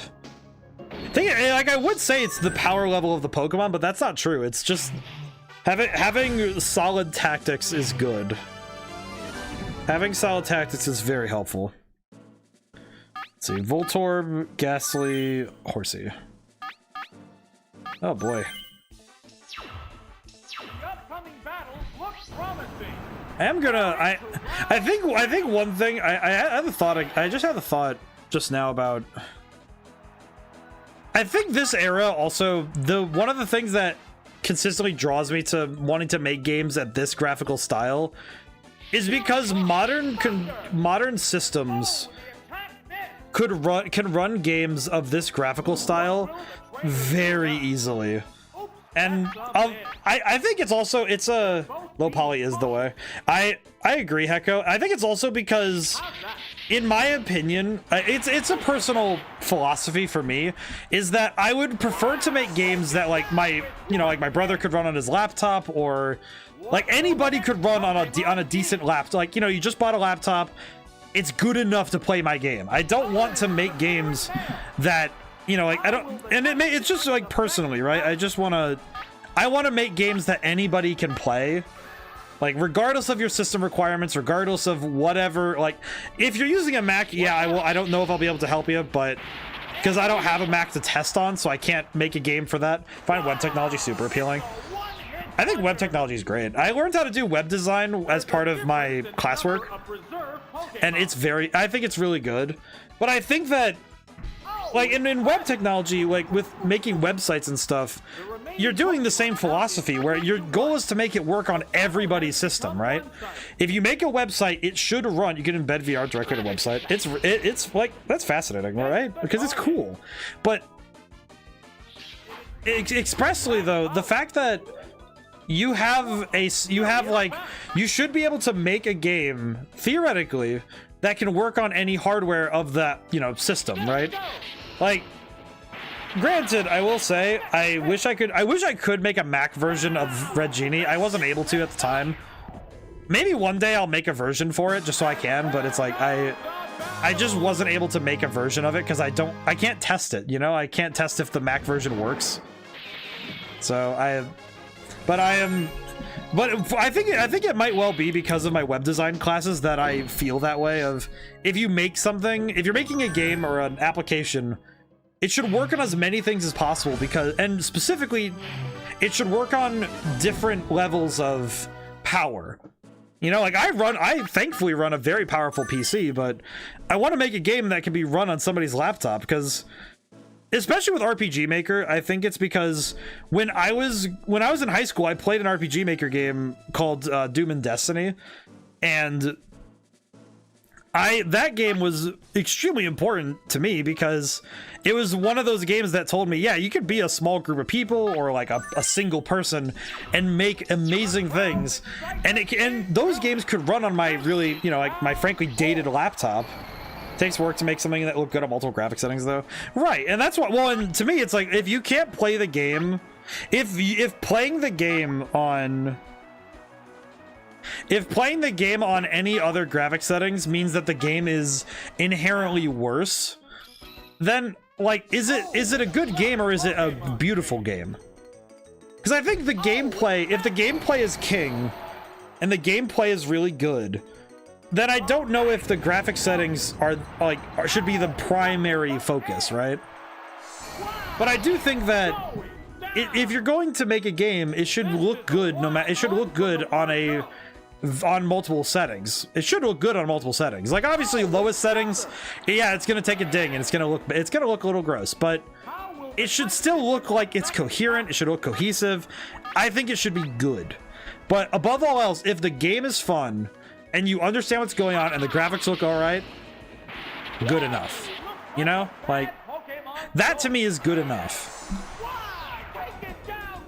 And I think that it takes a certain amount of confidence to be able to say, yeah, that's good. Because, man, there are a lot of times I have seen...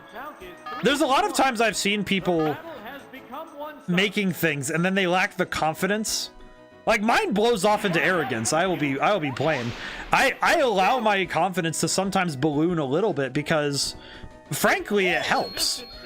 Like, it sounds like a bad thing, but I also think that I don't think I would have released as many things if I didn't have the arrogance to say, somebody's going to love this. And I just have to I'm gonna full send it and someone's gonna love it and it's gonna be great. And it's like, because I personally believe in my work and I love my work, but I also think I need to be confident enough to say, yeah, this is gonna be good. Like, above, like, no matter what skill I have, no matter what skill anybody has, the trouble is if you have the skill, then you should be able to back, you know, you can back it up by showing that skill. You can show people like, yeah, I am capable of these things. But lacking confidence can stunt your best work because you start to doubt yourself. I mean, heck, I released Red Genie and somebody found a glitch, like a mistake, like just a few days ago, and it's like, to me, that's like, well, yeah, great that we caught it and great that I can go fix it, but it's also like, but if I was constantly sitting there thinking, I need to fix everything, I need to fix every piece, I need to fix everything, and I'm not gonna let it out until I am like, you know, and I did my best to do that. Sometimes I want to do that, make a text game generator, use a GPT API. That'd be fun. I think that'd be fun. I actually would like, at some point, I know there's a game I'd like to do that is straight up, I just want to make a text adventure game. You know, just take my skills from writing novels and make a text game. Describe what kind of game you want to generate little story interactions. That would be really cool. It would be fun. I know that one thing I would like to do sometime. I would very much like to try and make a game that is, it is you and an entity, and I want that entity to be like, I like that idea of something that learns from what you do. I like that idea, but I also think that the problem is that it's very easy to code it where like I feel like it would be easy to code it in a way that would become way too oppressive. You know, like like the speed of it would go too fast, right? We're in the last half of the tournament. Things will get white hot. Begin round 5. But I do think that. But I think that thinking about, I'm not sure what you mean by too fast, such oppressive. Like, you know what's the one I'm thinking of that is in my head of it learns from you that I'm thinking of being too fast? Hello Neighbor. And for anybody who hasn't heard it, it's a horror game where your goal is to break into this guy's house and find like his secret basement or whatever.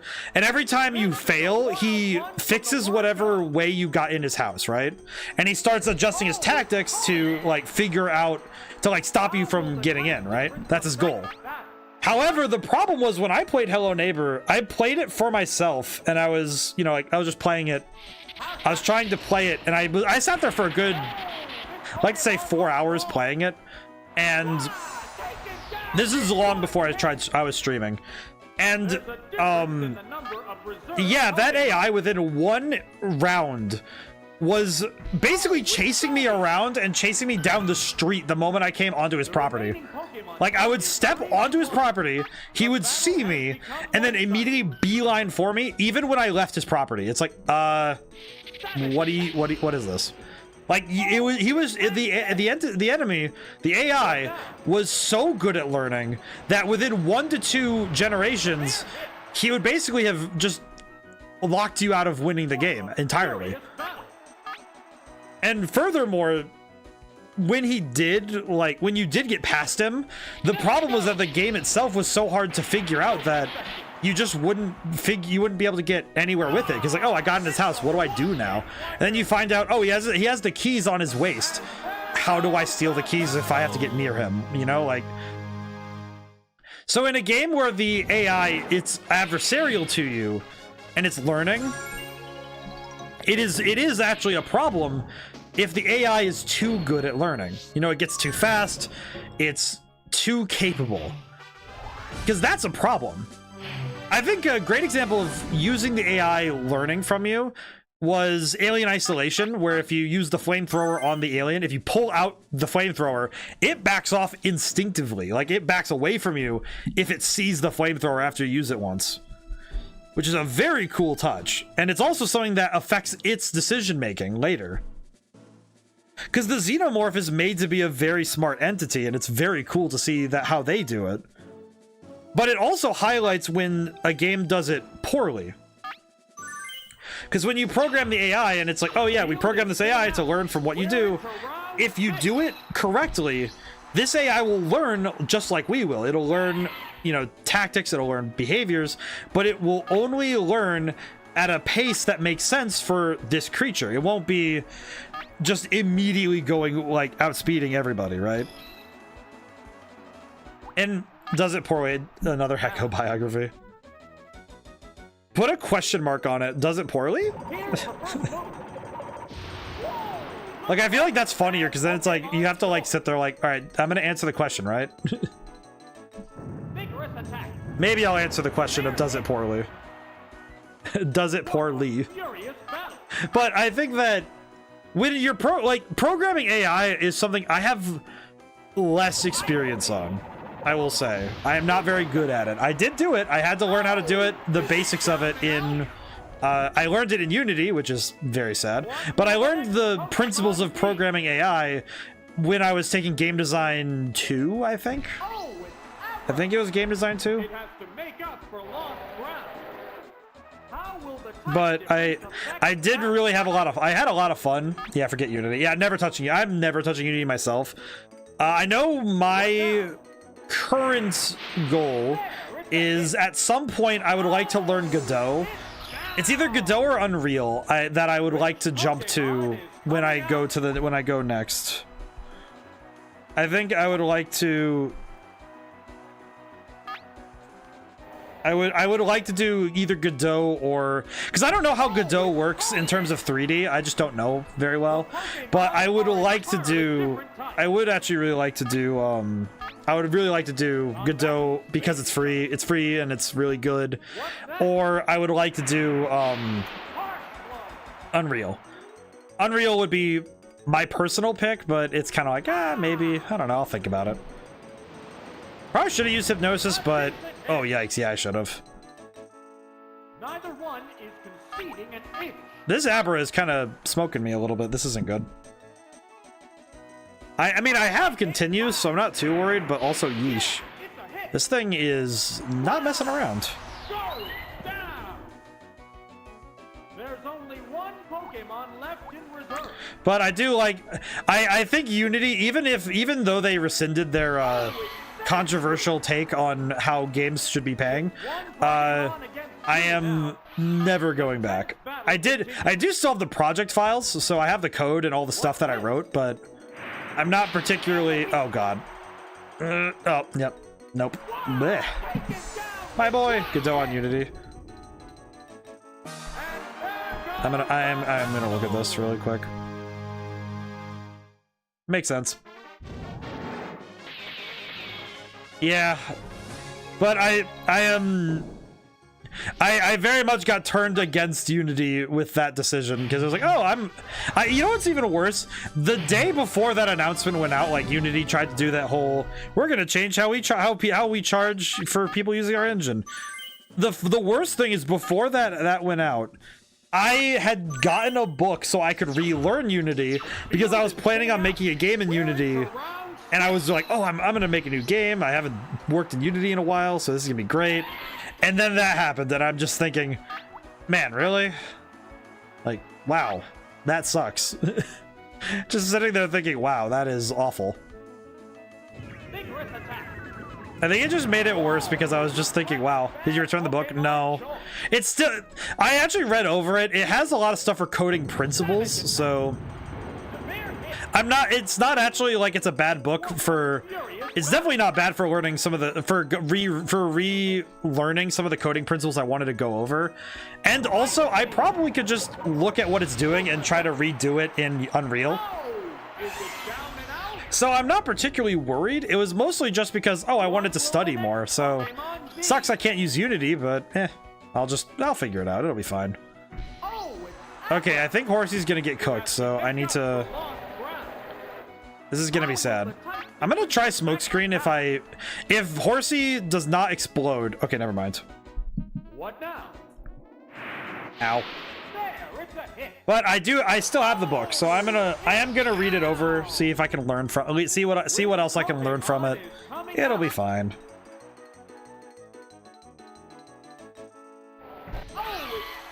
Okay, I'm gonna try Sandshrew from the top and see if I can land Dig.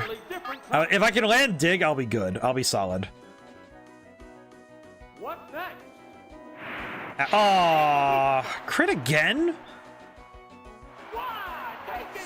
Now it feels personal. It feels very personal. This dude is just doing this. There's only one Pokemon. This Abra has it out for me, I guess. I don't know. This is weird. I do not like this. Oh, it's Holy. Okay, I'm gonna Hypnosis first and then start spamming. Remember, the NPCs cheat. Yes, they do. What's this? It's like, I hate saying it like that because I know that it's not really... Okay, never mind. So I rescind myself. I rescind what I was about to say. No, that's hardcore cheating. That is just like, oh yeah, just double crit. Double crit. Not to mention just, oh yeah, double crit. And then also... Alright, yeah, I am gonna create another suspend point because... If I need to, if I need to, I'm bouncing back. It's like, it feels worse knowing that it's not necessarily cheating. It's specifically a slant in the RNG. It's not cheating in the traditional sense of actively going out of their way to, like, specifically delineate exactly how the battle's gonna go. It's more, oh yeah, the RNG is just tilted, which is not the same. It is not the same thing, right? Because if it was just like plain Jane cheating, the game would actively have something like, oh yeah, it's still aggressive, but still cheating. Yeah, it's kind of like counting cards at like at a card game, right? Or like, you know, shuffling in such a way, like if I was playing, like, one of the ways I've learned people can cheat, because I ran into it in middle and high school, was some people would shuffle cards in such a specific way that they would know what was going to be at the bottom of the deck or what was at the top, you know, or even if they were really good at it, they would count the cards like a couple down, right? And that's the kind of thing that is, you're still slanting the odds. You're not guaranteed a victory, but you've very much determined that you're going to be a lot better off than you would have been. Oh, it's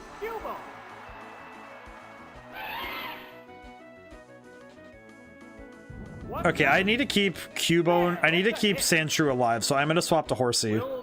Even if I don't want to... Oh, wait, no, I can swap the Poliwag. I'll swap the Poliwag instead. I would like to keep Sandshrew alive if possible. Yeah, it's one of those things where it's not cheating in the sense of the, like, it's not cheating in the way that we all think cheating would be more distinct. This is much more of a, well, if we tilt the table a little bit and we rule the roulette, it'll land more often at this point. So not always, but often.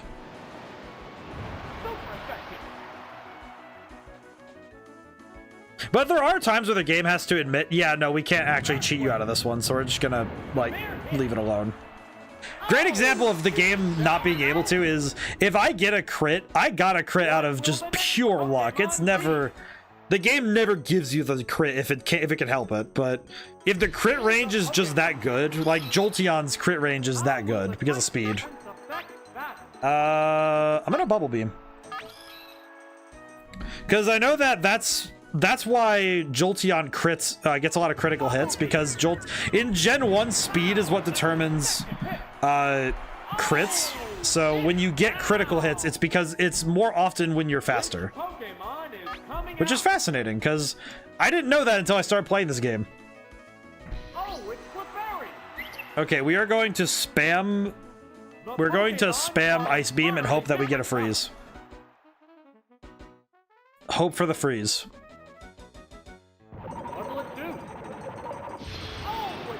Well, I guess if there's nothing else, at least my Eldritch luck has kicked back in. Thank goodness.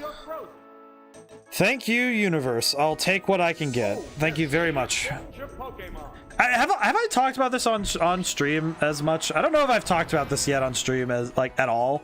I think I've mentioned it a few times, but it's actually a legitimate thing. I have a weird source of luck. I do not have control over it. I do not get to choose when it turns on. However, I do have like a weird amount of luck. Like I can be uncharacteristically lucky at random times. It's not something I can control, and it's definitely not something that happens all the time. But when it pops off, it pops off. It is excellent. But it is an uncharacteristic amount of luck that I appreciate greatly for having. And I've had it since I was a kid. It's been very helpful. Because sometimes I will just lean on it and say, hey man, I just need a little help. Because sometimes, of all things, you just need a little luck. Also, yeah, Swift works like this. This is something where I think the game was just like, oh yeah, Swift hits no matter what, so... Funny thing about Swift in this game, if you're using Dig or Fly, Swift will hit you anyway. Which is real stupid. It's real mean. And kinda awful, if I'm being honest. Alright. We're just gonna... Well, so weird thing about Freeze in Gen 1 as well. Freeze cannot be cured. You need to have an Ice Heal to get rid of it. You cannot get out of ice naturally. It's not like in other games where you can get out of ice. In Stadium for some, like I think it's Stadium specifically, but I think it's in a Gen 1 thing that yeah, you just cannot. If you get frozen, you are doomed. So it sucks, but it's great. That's OP. It's extremely OP. It's actually why ice types in Gen 1 were a lot stronger than... I know that there's a joke. I know that there's the joke nowadays that ice types aren't very good, but that's because they had to be nerfed after Gen 1, because if you got frozen at all, you died. Like, freezing is a legitimate threat in Gen 1. Like, getting frozen is actually dangerous in Gen 1 because you could end up losing rapidly because your Pokemon just cannot do anything. So, no one wants to lose having come this far. Yeah, look at the boy. I miss chubby Pikachu. Look at the boy.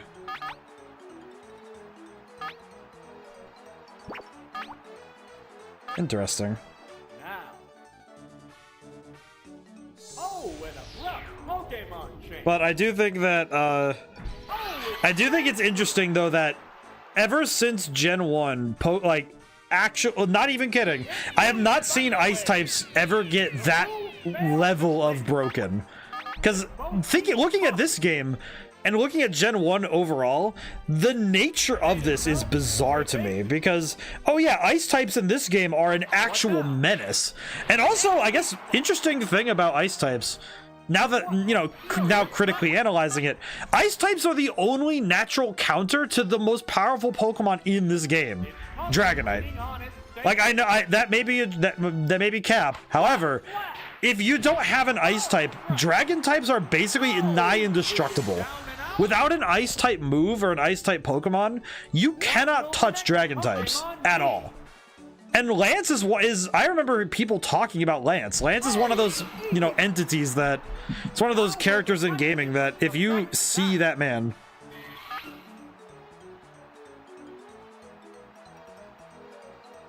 I'm gonna swap back to Ghastly. But that's something though that when you look at it, it's just like, really? Like it's wild to think about how different those Pokemon are treated now, right? I mean, heck, if we look at Gen 1, if we look at Gen 1 of Pokemon, and then go to, like, fast forward to Gen 3, right? We fast forward to the Hoenn region, you know, like, Blaziken, Swampert, Sceptile. I can actually say from personal experience that dealing with another Dragon-type user without Ice types is awful. I think I could swap to Horsey and just spam Ice Beam. Oh, there's going to be a change of Pokemon. I also just read, you know what's the worst thing? I just read something and it said I just read something and I feel like an idiot now because now it's like, because it said, because I just looked at the sheet and I looked at the thing, it says, oh yeah, here's what to do against, you know, like the strategies I've been using, and it straight up said, yeah, if you see Diglett, let Ghastly die, swap to Horsey after. And I'm like, ah, I see. Well, this is bad.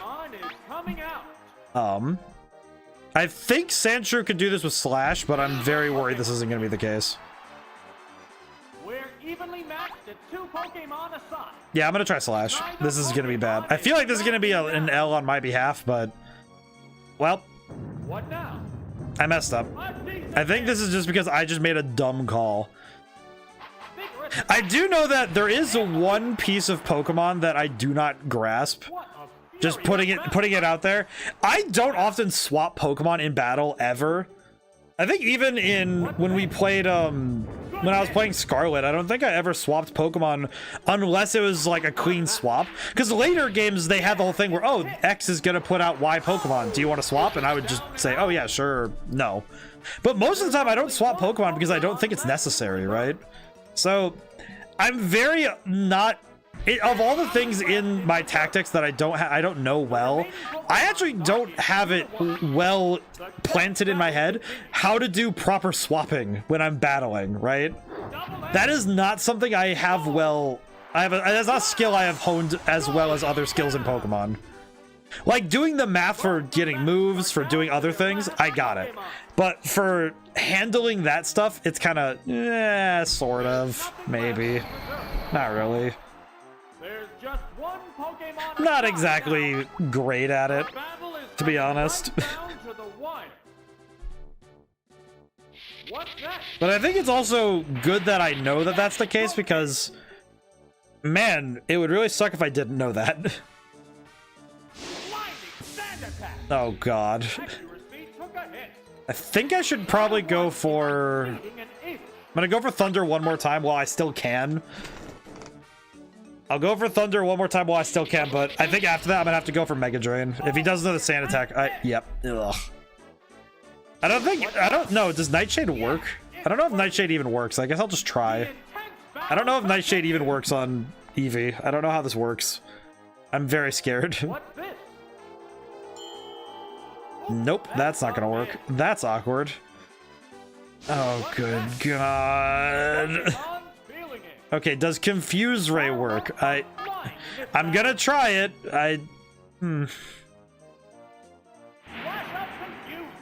Okay, it did. Okay, good. Thank goodness.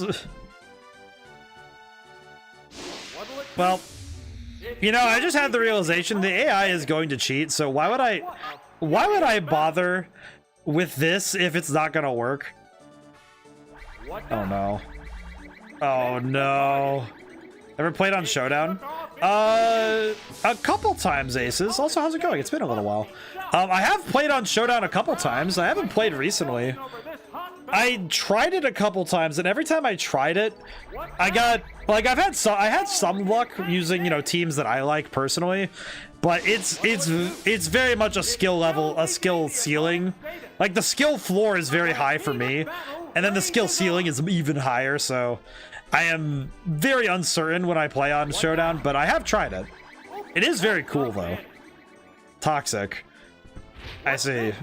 This is gonna be so bad. I just have to sit here hoping I land a move. Good god. Oh no. This has to be the worst situation I could have ended up in. This has to be the worst situation. This has to be the darkest timeline. I don't know what to say. This is sad. This is so sad. I remember one time I played on Showdown. I remember I played on it some when I was in high school. And I remember trying it back. It was when Gen 6 came out. I tried it. And that was back when people spammed Mega Evolution, so that was special. That was special. What'll it do? The move failed to click. Fireworks are I cannot tell you how many times I ran into... What now? I cannot tell you how many times I ran into Mega Alakazam is going to sweep your team. Whoa! This one missed Oh, good God. Furious battle. It's like, I can't even begin to fathom What's next? how on earth I'm gonna get out of this without it just being a pain. I almost feel like I should run because this is not gonna be good at all. The crowd's excitement is building over this hot battle. The crowd's excitement is probably dying at a rapid pace, my man. It's just looking into the randomized metas. Everyone's learning niche mechanics and everything can be so random that you don't feel too bad as they're learning the fundamentals like switching intuition.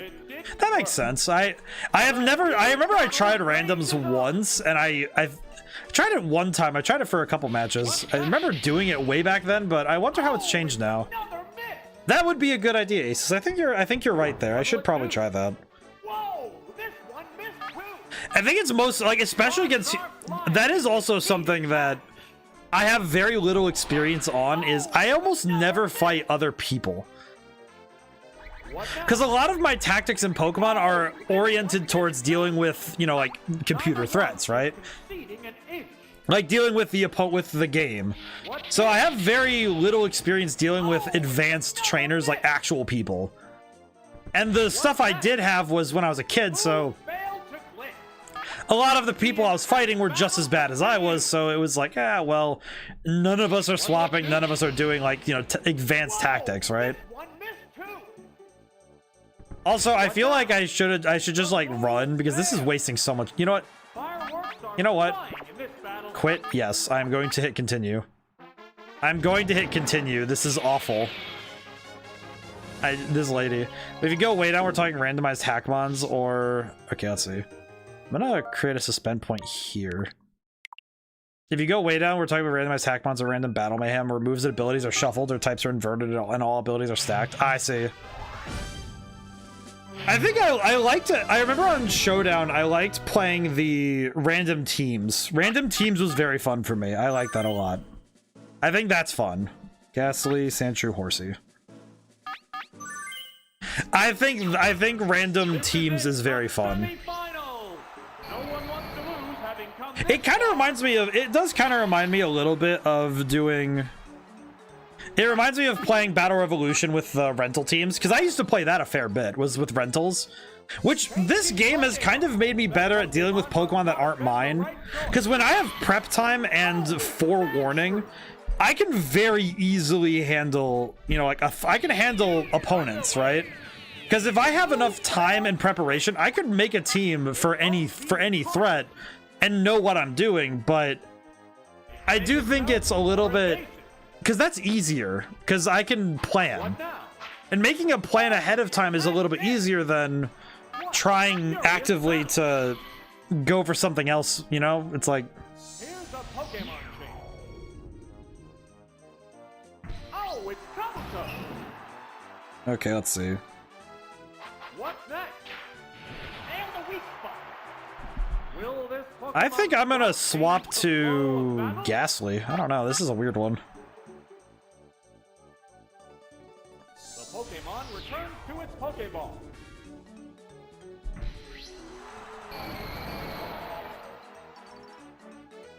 Right, that's sir. Ow. Power strike. Okay, we're good. How will I wanted to use Mega Drain because Mega Drain is ×4, so it should be good, maybe? Hopefully, please be good. Please crit, maybe? Super effective, so that's good. I'll take it. Ice Beam. Icy? That seems specific. Ow. that weak spot? Oh my god. An exchange. My boy is getting cooked. Neither Pokemon is backing down. I must say, Aces, I think I should look into this more, because I have very little experience here, so I should look into that. It would also be a good way for me to practice my battling off the clock, so I could try and get better at it. What will I should look into that. That would be a good one. Oh, it's Vulpix. Oh, that's my baby! I love Make Vulpix. up for lost I actually downloaded the model from Pokemon Stadium of Vulpix so I could like look at how it was made. This model is so good. I love it. I love Vulpix. Oh, uses my go-to for random fidgeting instead of Wordle or Sudoku. I try to do Duolingo as my fidget thing, but I usually end up just like either skimming my, you know, like my random apps and loading up Dokkan. But I'm just gonna let Ghastly die. I don't think it's a good idea for me to I don't think I should swap out to Horsey and get cooked. I think I'm just gonna let this happen. Sad as it is, I'm gonna let it happen. I should probably look into that though. I have not. Wait, can you use it? Does it have a thing on your phone? I actually didn't. Can you use it on your phone? I've never used Showdown on my phone. Is that a thing? I have not seen.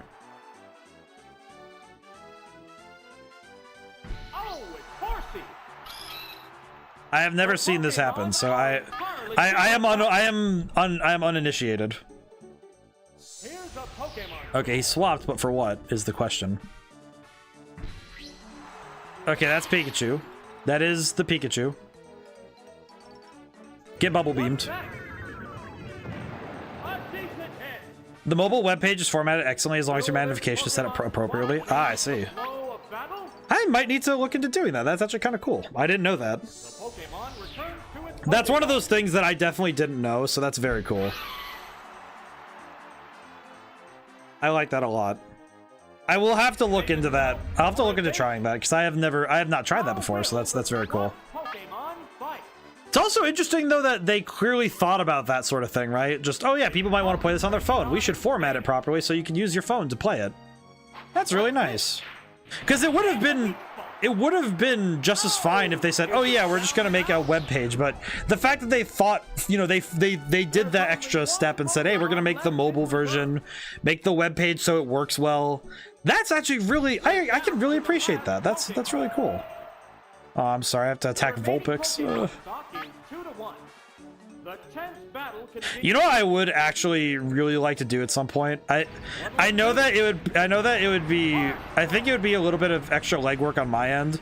I would love to do just hack Pokemon, like a Pokemon game, but I specifically get to start with a Vulpix, and then like later in the game I get a Firestone. That would be just peak Pokemon. I'd have a Vulpix the whole game, get a Ninetales later, peak Pokemon. Absolutely goated. Would love that. Okay. We have this. I am going to create a spin point. Feel awful for doing it, but just I am not gonna take my chances on that one. I'm gonna be careful. Ghastly, Sandshrew, Horsey, got it.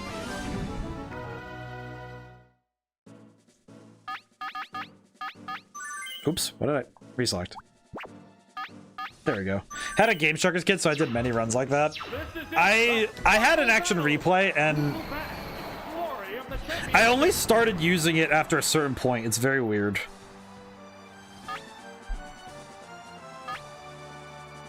Pokemon Sandshrew. I had the thought recently that I should try, of all things I want to do, I want to try and get my GameCube running again. Like one of my GameCube. Well, I have two GameCubes. I need to see if either of them work. Because the disc reader is usually what goes, right? But I have an attachment for my GameCube. I have the Game Boy attachment. And I think, I'm not 100% sure, but I think that the Game Shark could theoretically get plugged into the GameCube attachment. And I could use it on stream. Which would be very cool. If I could get it running. Oh, he did explode. That's funny.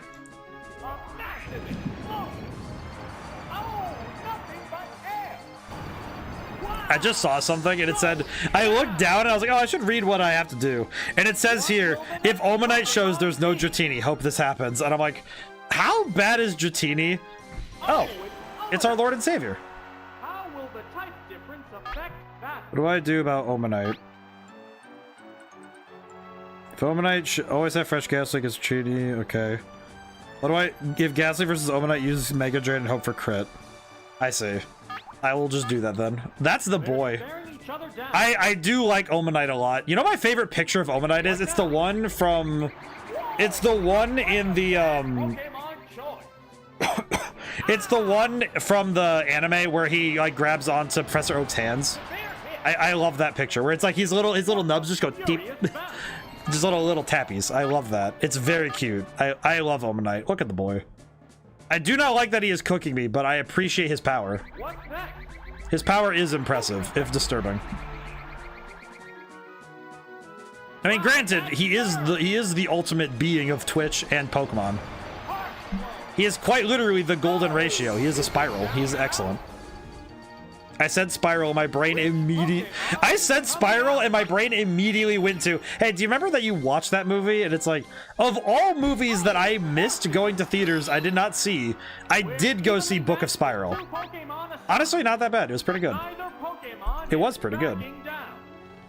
It's weird. It's I think I'm an awful judge because more often than not familiar. It's a Saw movie. Like it's from the Saw franchise. It's a spin-off. But honestly, it's kind of weird.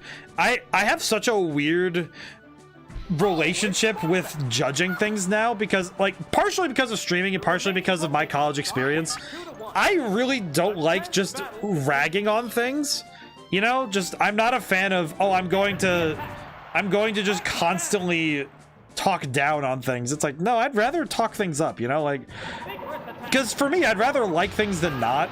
So more often than not, when someone asks my opinion on something, most of the time I'm just like, oh yeah, it's pretty good. Like if something's fantastic, I'll let people know it. But if it's just good, it's like, oh yeah, because 99% of things are just good, you know, like they're not awful. They're not like 11 out of 10 outstanding.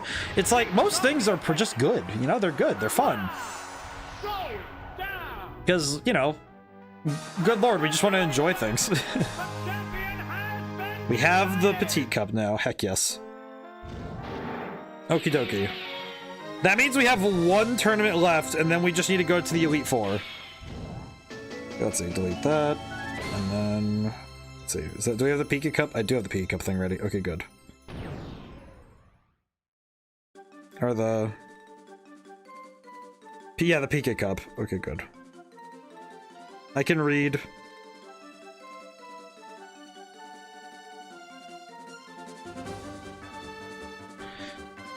We won the baby tournament.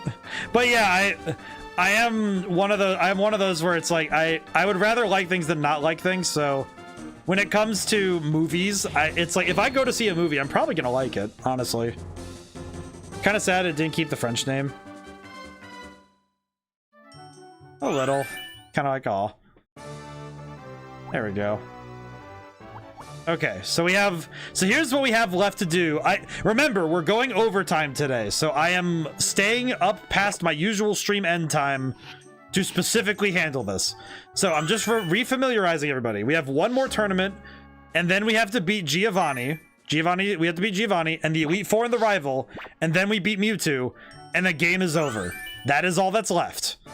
So we have one more tournament. We have Giovanni, we have the Elite Four and the Rival, and then Mewtwo, and that's it. We're done.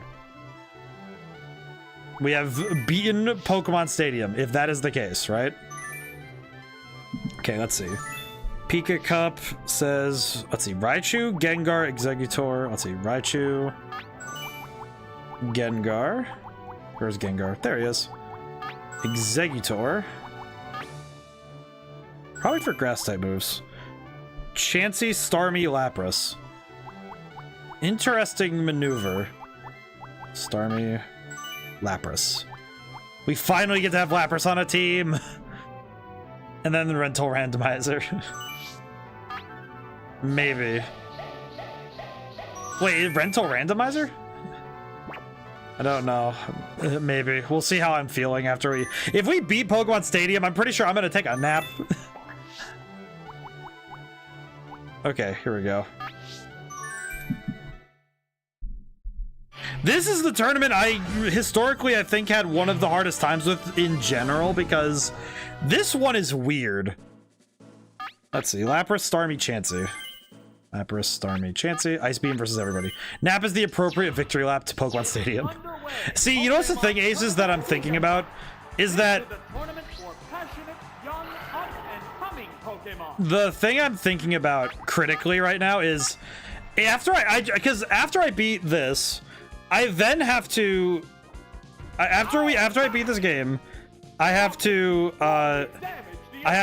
specifically then go and download the VODs, because this stream got broken up into 2 streams, so I have to like fix that up basically. I have to do all that tonight, and then I have to reconcile the fact that next is Pokemon Stadium 2. And that game is apparently harder. And also has rounds 1 and 2. So I am just, you know, just accepting my fate. I am okay with it. I have accepted where I'm going. It is going to hurt a little, but I'm going to live with it. At the very least, Ice Beam is just doing work. Holy crap.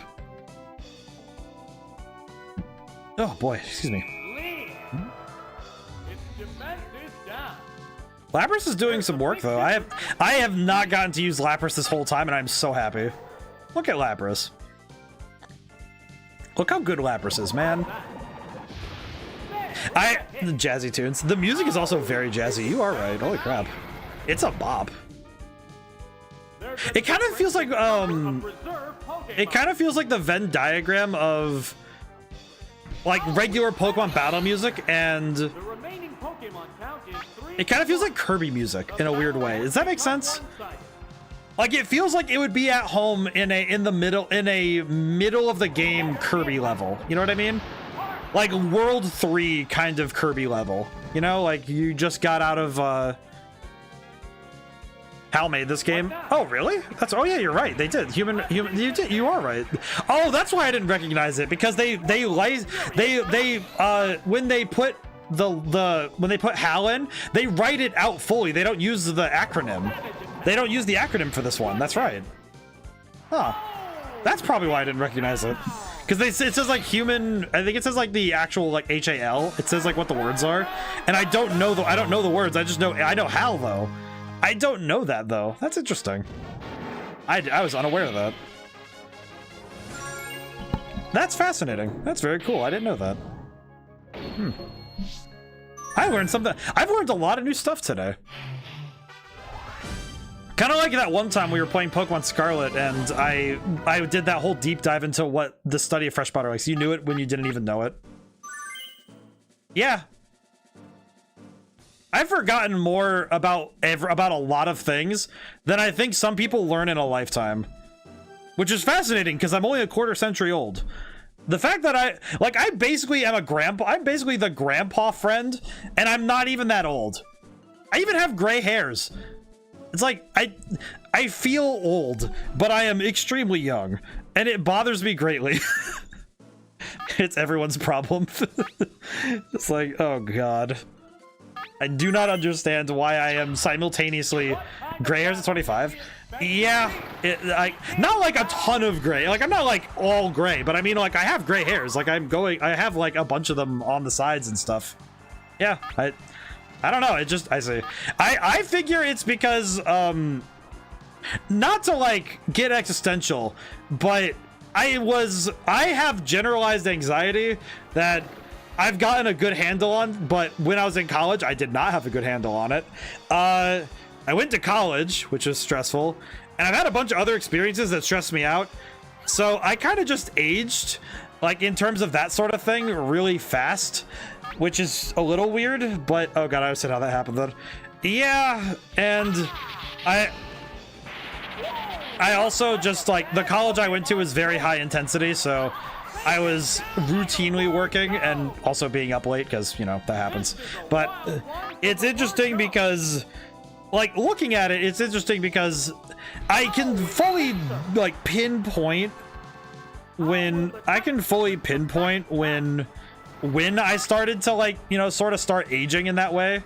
But it's also, like, it's fascinating because both me and my brother have that. Like, we both getting grays already, and we're only a few years apart, so it's like we're both getting grays already. And I think it's also partially just genetics, because not to like, it's definitely not a bad thing, but both of our parents are extremely, like, yeah, age is one thing, but they also started going gray very quickly. It's just a thing my family does. Like, we get a lot of gray hair, so yeah, that's good. I'm also like uncharacteristically hairy. Like, I am like I'm not like super hairy, but it's like I remember at one point when I was on the track team, somebody made a comment about it, and I thought it was weird because I'm like, what do you mean? I'm just like, this is how I always am. But it's like, I am apparently hairier than average, which is like, I don't know. It's probably why I grow voluptuous facial hair, or at least, you know, consistent facial hair. Oh wait, he's in range for Seismic Toss. I can win. But it's like, it's one of those things that I think I don't think about it often, but it does definitely make me look older than I am. And it's consistently made me look older than I am because I always look like, oh yeah, he has grays. He kind of looks tired. Not in a bad way, but just like, yeah, I do kind of look tired sometimes. Just picturing you as Mr. Fox's grandson from the doll book. Yeah. You know, honestly, that's not not super far away from what you could expect.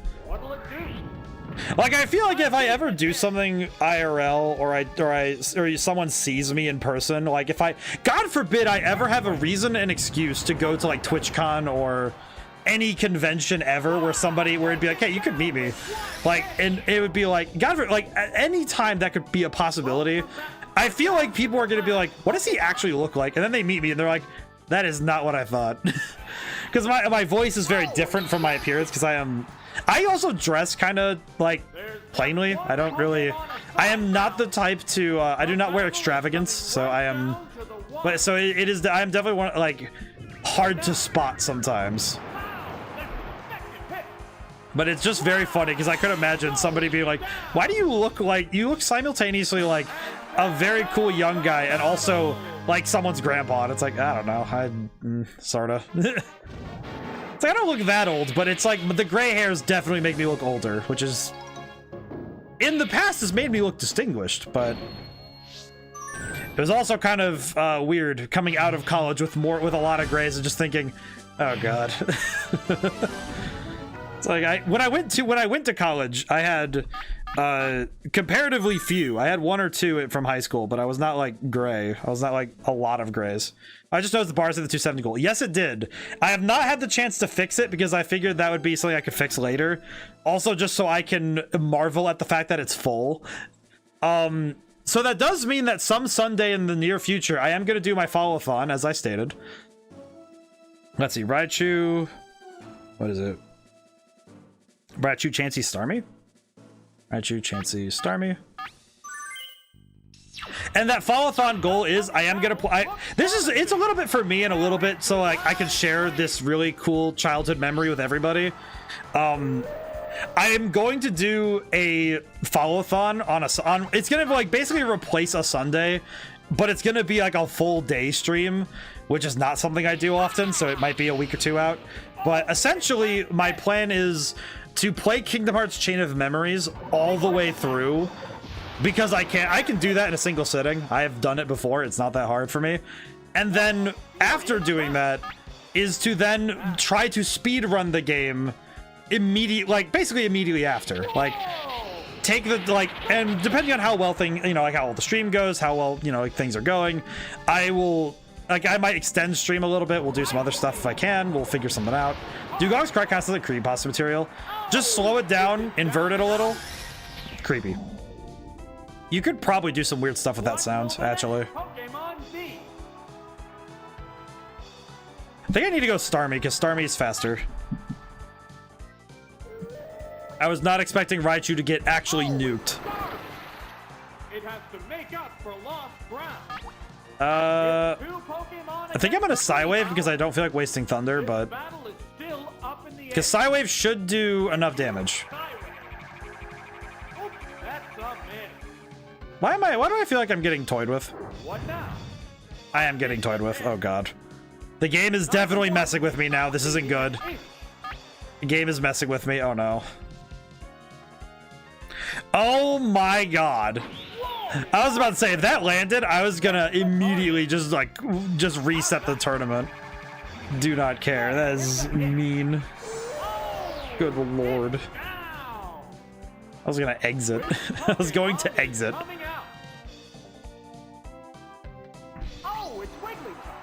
How is this somehow worse?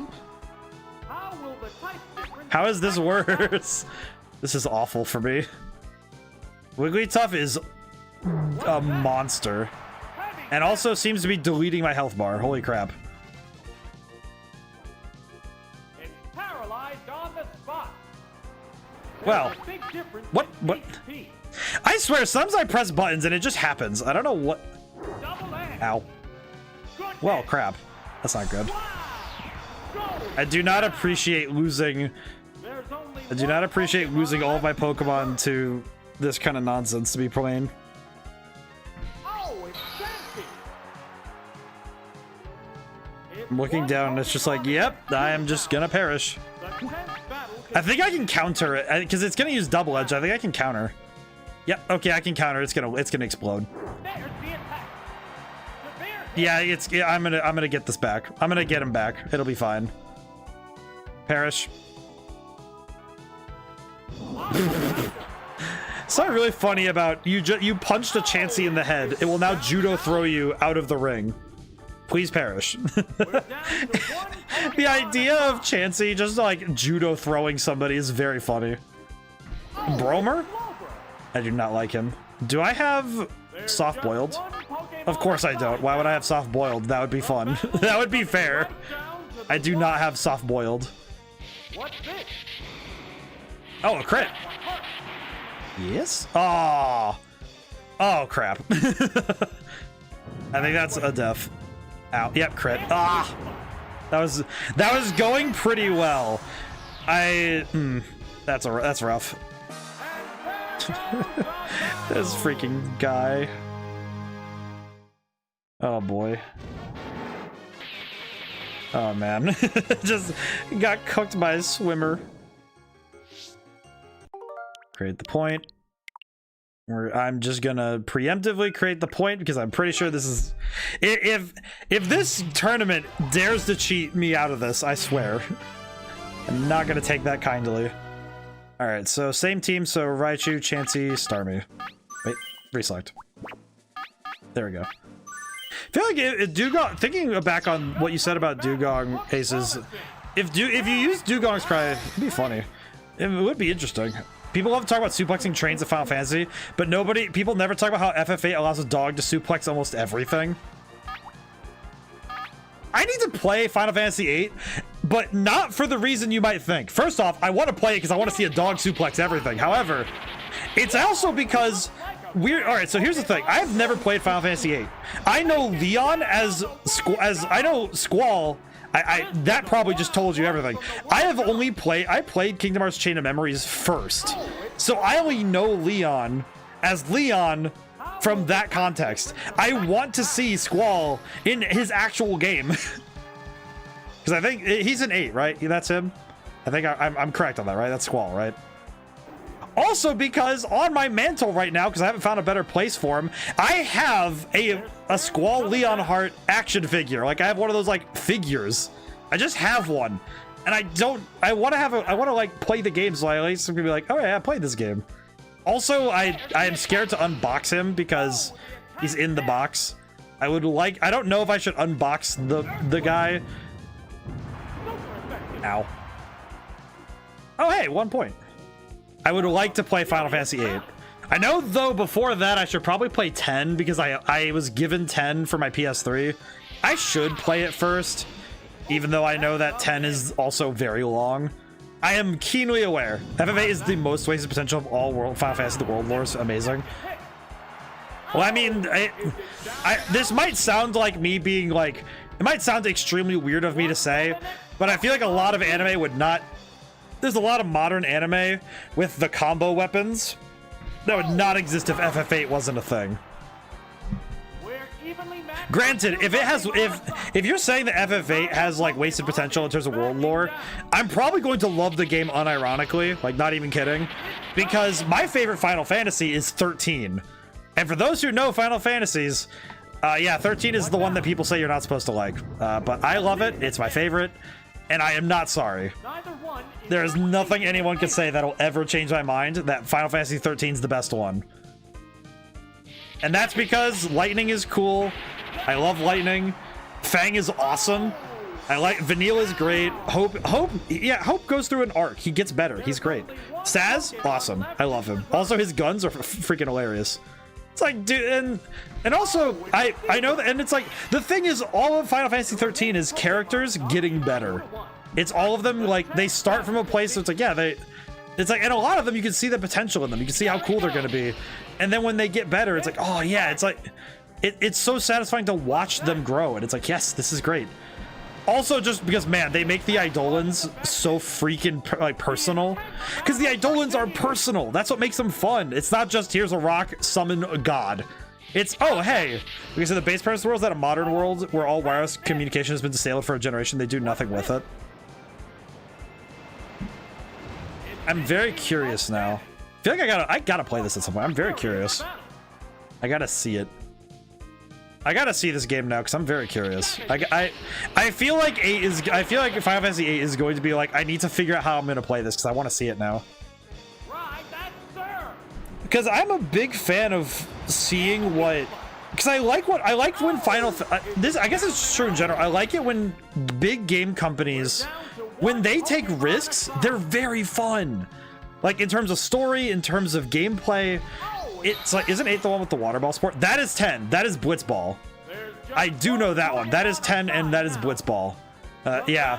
I know that one because of what was it? I know Indie Mouse references it a bunch because I've watched Indie Mouse and he mentions Blitzball a lot, and that's like how I know. I don't know enough about the franchise.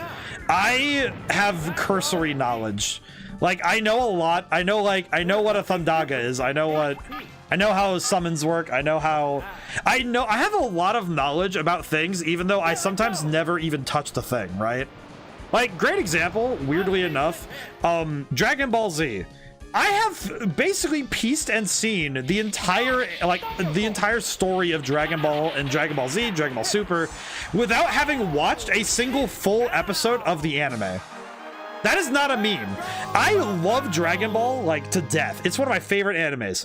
Like, anime, like, worlds and series. I have never watched the anime myself. Ever. I've never watched a full episode. I have gained it through video games and some, like, a few volumes I got to read of the manga and, like, some clips and DBZ abridged. A lot of DBZ abridged. But, like, I have basically gotten Dragon Ball through every medium except watching the anime. It's wild. And also really confusing when you think about it. But it's because of how I grew up. We didn't have Dragon Ball on Adult Swim or anything, so that checks out. I mean, it's like, there are a lot of franchises that through cultural osmosis,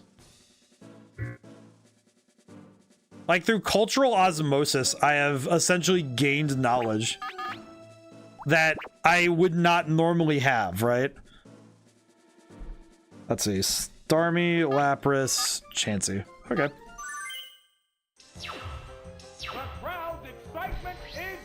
Okay, I see. But yeah, it's one of those things that I think, because I know some people, I know that there are some groups that would disagree that I could be a fan of something and know all this stuff without having ever watched any of it. But for me, it's like, well, yeah, that's just how it's always been. Because a lot of shows and anime, a lot of like games, a lot of stuff, I just never got to get. So I had to get it through other means, like through weird osmosis. To be fair, DBZ is kind of a cultural concept over a specific plot at this point, like Batman. They branch out enough in terms of medium, makes sense you can understand the full story without seeing one medium of it. Yeah, that's true. Like the one that I point to in Dragon Ball Z is Dragon Ball Z Budokai, which was, I've played it on stream actually, and specifically actually beat the entire game in a single go. Like, you know, like not 100%ing the game, but I beat the story all the way through. And I did that all in a single sitting. And that game used to be the only thing I had of Dragon Ball, but I understood. I knew who Frieza was. I knew how cool Frieza was.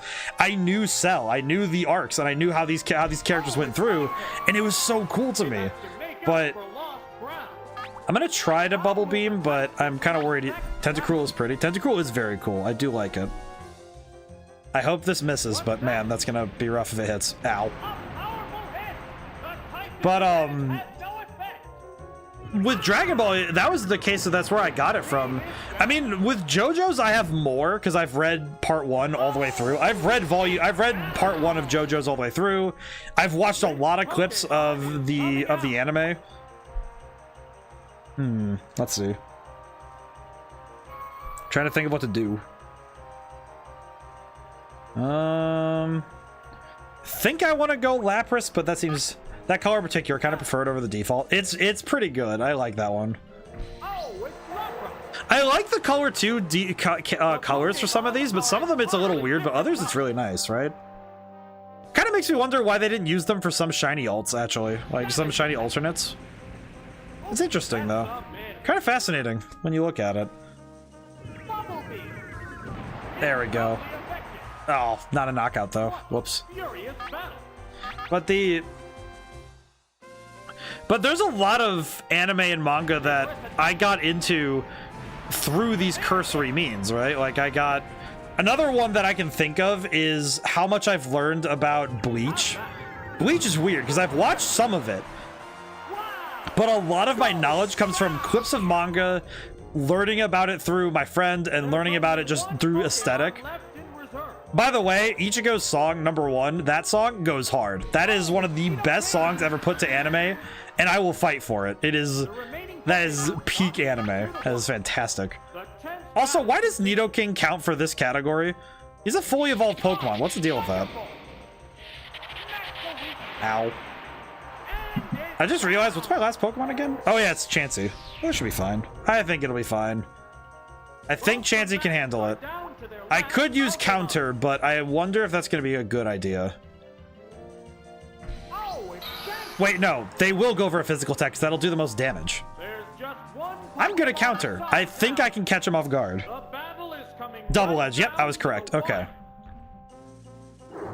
I think I can. I think this might do a lot of damage, but we'll see. Recoil, so 15 damage. How much is this counter going to do? Judo throw him, Chansey. Oh my god! Oh my goodness! Good job, Chansey. Yeah, if anyone ever hears me talk smack about Chansey ever again, remind me of this clip. Remind me of this bit right here. Don't clip this, but just like remind me that this happened. Because I'm pretty sure this is enough memory for me to say, yeah, this is important. Also, what on earth did I just see? I just looked down. I'm like, oh, hey, what's the next tactic? To let you guys know, I just looked down and saw a whole freaking essay where it's like, if this. What am I looking at here? This guy is a giant cheater and has 3 level 20s. Whichever one you get, the others will not be there. I see. Oh my god, are you serious? He has 3 level 20 Pokemon? What do I gotta do? Lead with Exeggutor, Chansey, Gengar. Exeggutor, Chansey, Gengar. Got it. Mega Drain versus Golduck, Toxic versus normal types. Guy's just a cheater. Toxic, spam Mega Drain. If you drop special, go Chansey and then back to Exeggutor. Okay. So Toxic. Toxic, and then start spamming. Got it. That color in particular, kind of preferred over default. Yeah, I can see that. It's fair. Honestly, fair. Oh, for a quick moment, back to FF8. Are you aware that Cypher is Leon's rival in FF8? They completely divorce their identities in Kingdom Hearts randomly. Really? That is bizarre to me. That's also news to me. I didn't even... Because I never even knew who Cypher was in those games. See, if he swaps to Gengar, what do I do?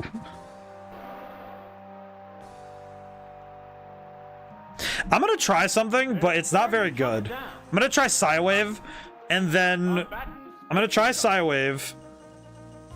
What now? I'm gonna try Psywave and hope for a big roll. That's what I'm gonna do. Yeah, no, Aces, I had no idea. Like, I had no clue Cypher was... I didn't know Cypher was related in that way. I'm gonna try Psywave one more time. What's this?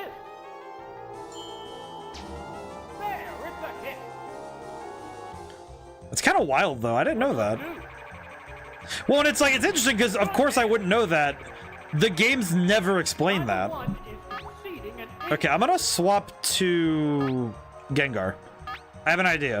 I'm gonna swap to Gengar. This is going to be a stupid idea, but I think it might work. Gengar.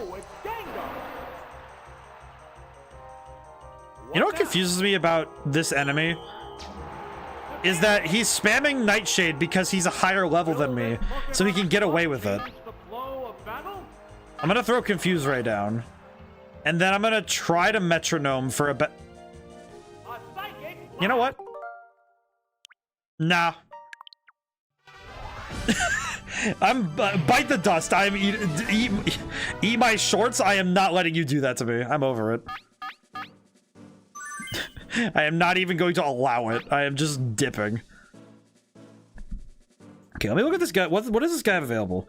Mr. Mime, Golduck, Executor, Gengar, Lickitung, and Raticate. Okay, let me think.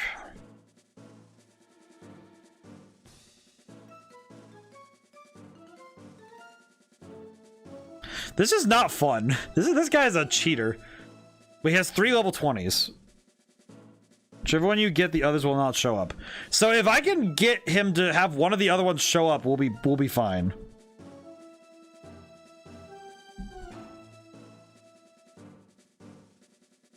Okay, let me think.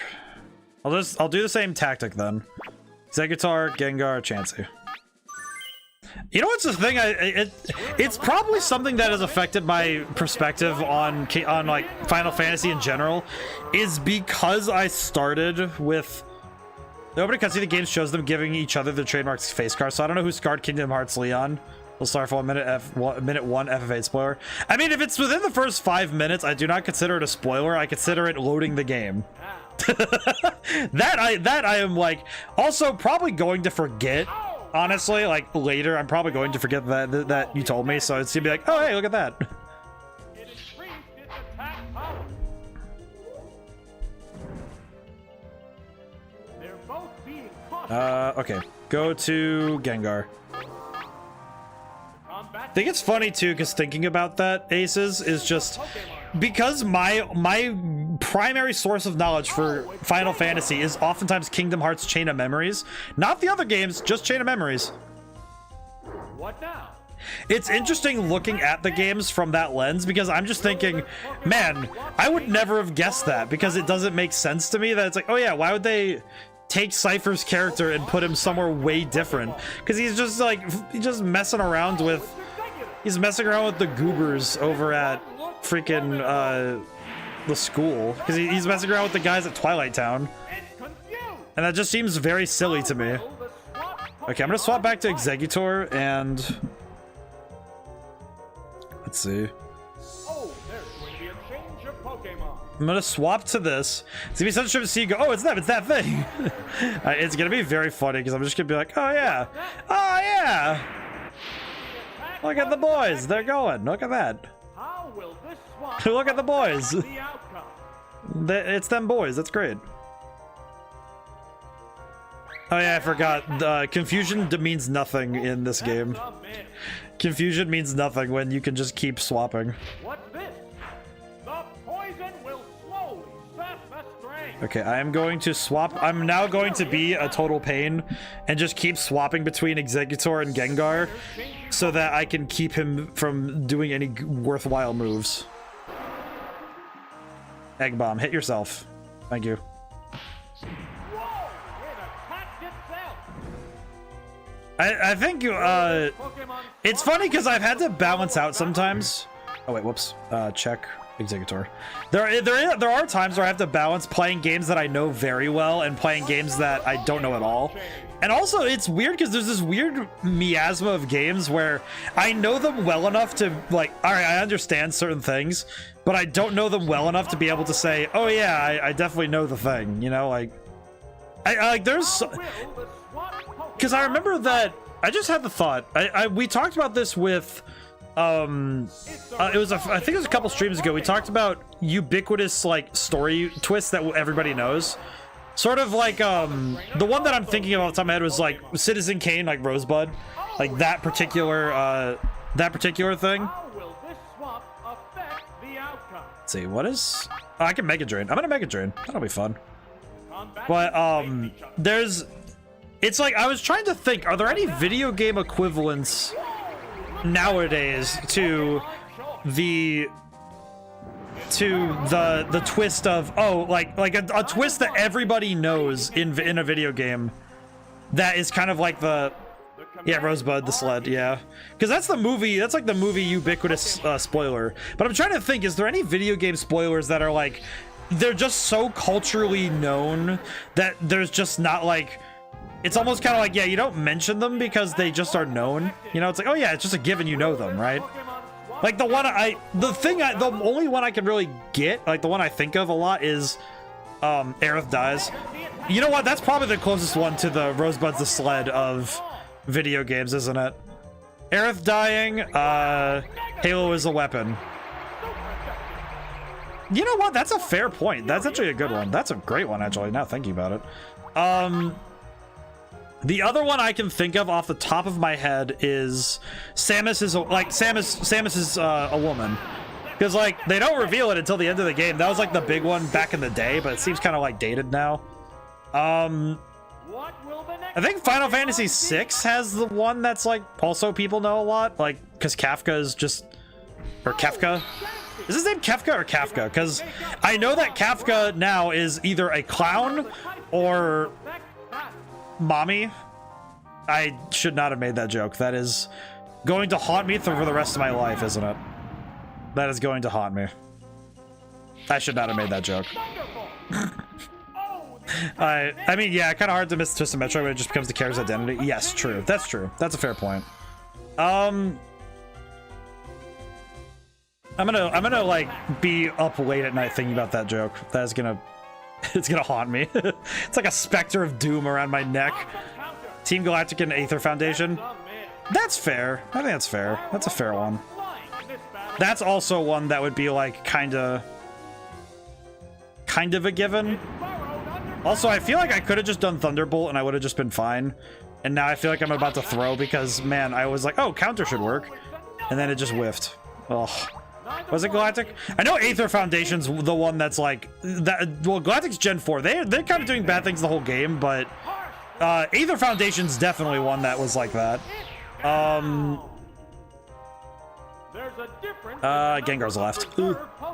I think Gengar can handle this, but I forget if he's faster. Does Golduck outspeed? I always forget if Golduck outspeeds. I do not know. I do not remember. Oh, God bless America. Oh, he swapped, really? Which one was PETA? You know what? I'm trying to remember myself. Aether? Yeah, it was Aether. No, that was right. It was Aether. No, you're right. It was Aether Foundation. That's right. I'm gonna try something. I'm gonna go Confuse Ray again. Zelda is Sheik. Zelda is Sheik is a big one. That's right. That's a good one. Because I feel like it's interesting when you consider story beats like this, because it's interesting when you consider this stuff now, because yeah, nowadays these spoilers, because honestly as an adult it wasn't surprised at all. That's fair. The Gen 5 guys. Oh, I see. Load, go back. Oh, Gen 5, that's Team Plasma. They act like bad guys for the most part, as I recall. Let's see. We are past 11. We are moving into overtime. We have done it. Let's see. Chansey Gengar. I think Team Plasma acts like the bad guys. I think it's N who's the one that's like the twist villain, because N is the one that suddenly becomes like, oh yeah, that's right, he works for Team Plasma. And you sort of just kind of talk to him the whole time. Because you talk to him a lot. I know one of the ones that sits in my head is,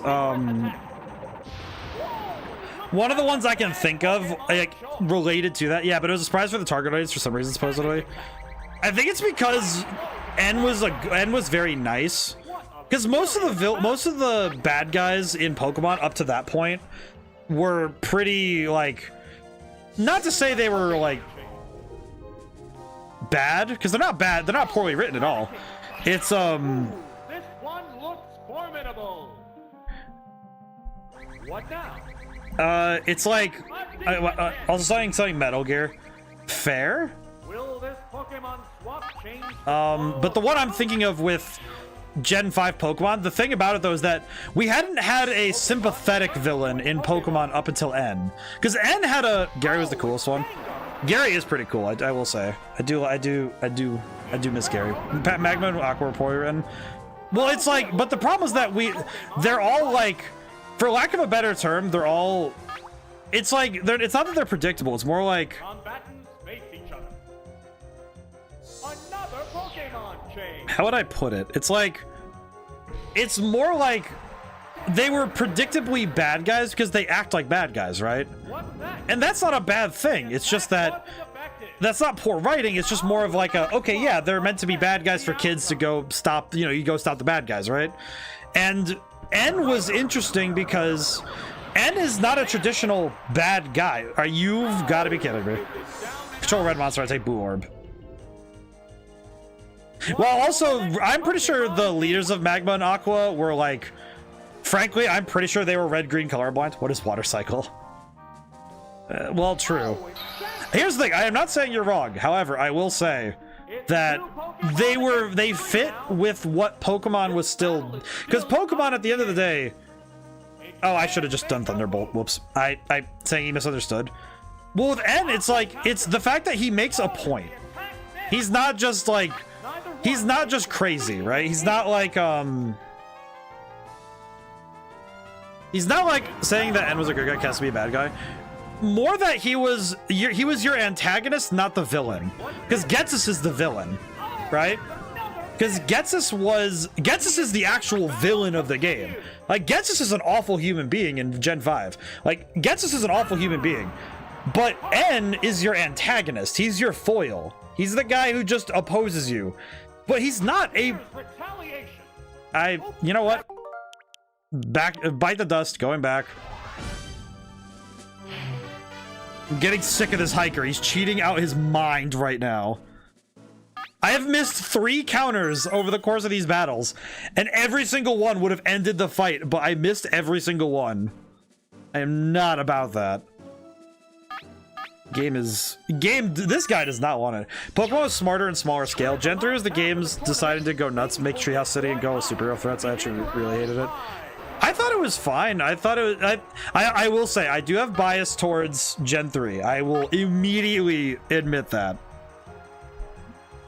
Like, not even going to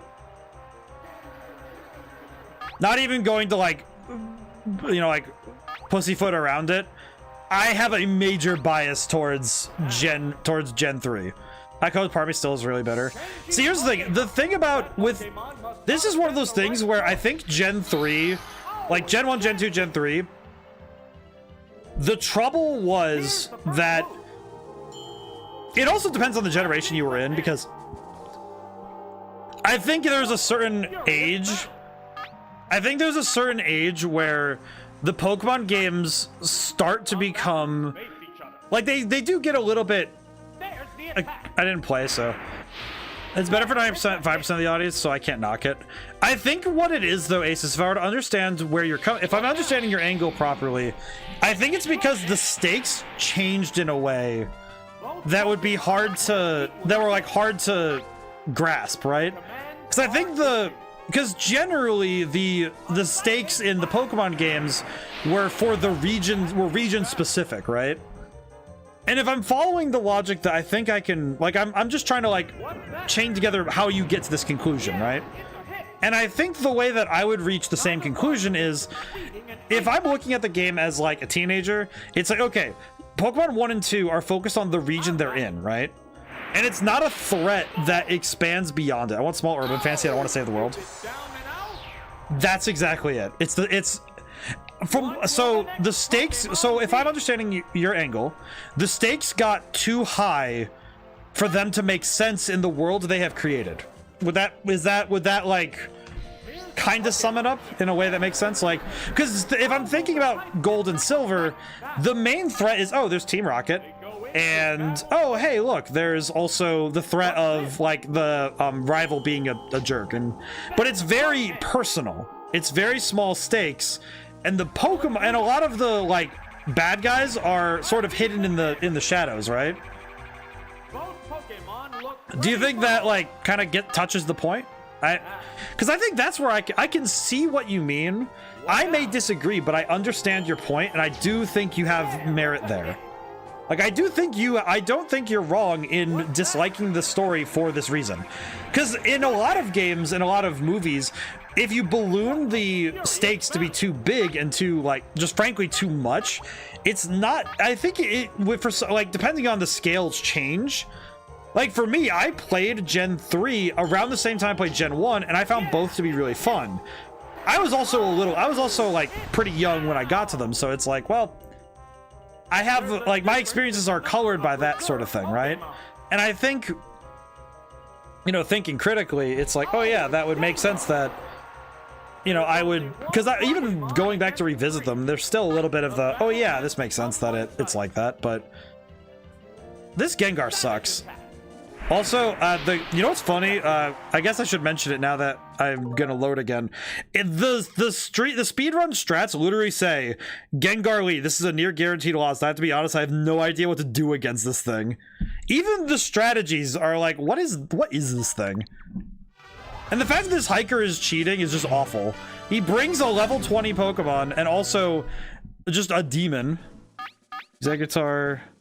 Kind of want to try bringing someone else, but I don't know what Pokemon to bring if I'm going to bring someone else. It's like, I don't know what to do against this threat. Part of me wants to just spam Thunder Waves, but I don't know. Yeah, that's how I'm feeling. Crooked. Well, Fortress City and Pacificlog Town feel unrealistic too. I prefer Pokemon that could exist in a world more parallel to ours. They weren't framed as touristy locales like in some places in Johto were.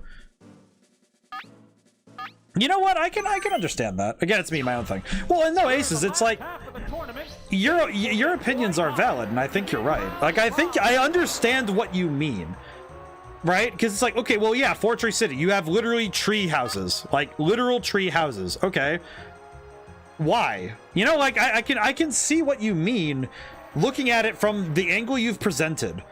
Like, if I'm looking at Pokemon through the angle you've presented.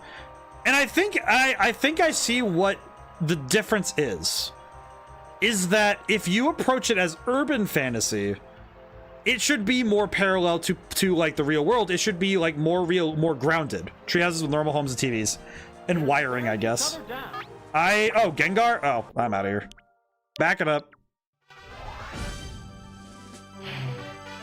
If I see Gengar, I'm not even trying. I'm not dealing with that. My battery's low. Okay, I'm gonna really quickly, hang on. Hang on. Let me swap my Joy-Cons really quick. But it's like, I see what you mean, because I understand the angle you're coming from, because it's like, oh yeah, if it's close to urban fantasy, that makes sense. If it's just plain Jane fantasy, then the angle of it makes sense. Okay, hang on. Gotta get out the Joy-Cons. Oh, that's not an excuse to do weird stuff. Switch. Oh. Okay. Okay. Let me sit back down. Hang on. But I think it's a matter of perspective on what do you consider, like, do you consider Pokemon urban fantasy or like a fantastical setting? And I think if you consider it as urban fantasy, then yeah, I think Aces, you're correct. If you're considering it to be a fantasy setting, then it's like, well, it doesn't break the immersion, but it is a little bit like, it's a little strange, isn't it? A little strange, but not like horrendously awkward, right?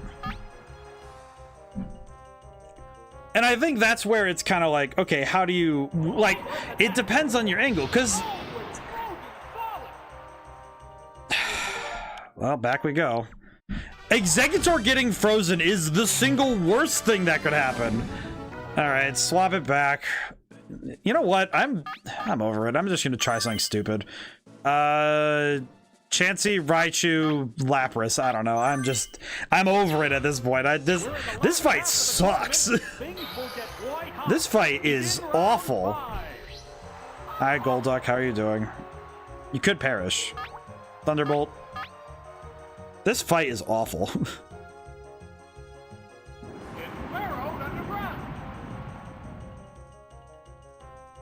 I'm gonna just go for another Thunderbolt at this point because I recognize now that counter is not going to hit, so I'm just gonna go for it. But I think, and it's again, I think it's interesting seeing your angle though, Aces, because it's an angle on the game that I've never seen. I've never heard it because, you know, with my generation of, you know, of people, with my friends, Generation 1 is considered like, it's like very venerated, you know? Do you see that the Digital Gaming Translation Collaboration event, they got a very early official lore book translated to English recently? I did not. I gotta look into that. That's very cool. That's very cool, actually. I did not know that. This one looks formidable. I actually think that's very cool. I need to look into that then. That's really neat. Okay, what can I do to... what can I do? Pokemon swap change the I'm gonna try flow swapping to of Lapras because I know Lapras has better health. And also, might if he goes for Dig, then I can try something. Oh, it's Lapras. Double Edge. I think it should vary from area to area depending on the Pokemon integration with society. Some places can look very much like our world if there's minimal integration, but when Machops shaped land, terraform, and assisted housing, I think areas should be allowed to border fantasy. That's fair.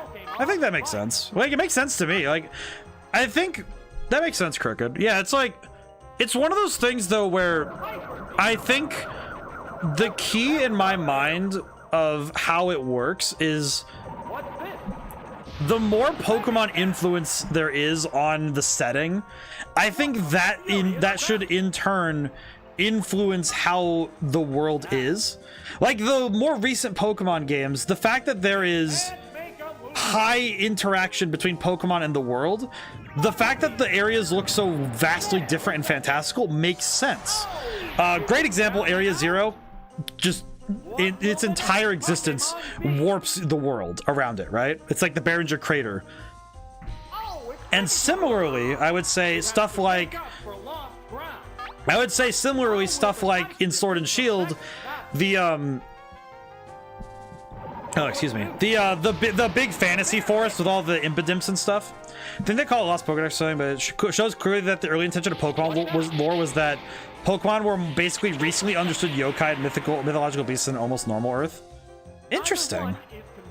So the early intention was, do you know Marnie? What type of character was she? Is she a Cloudite character?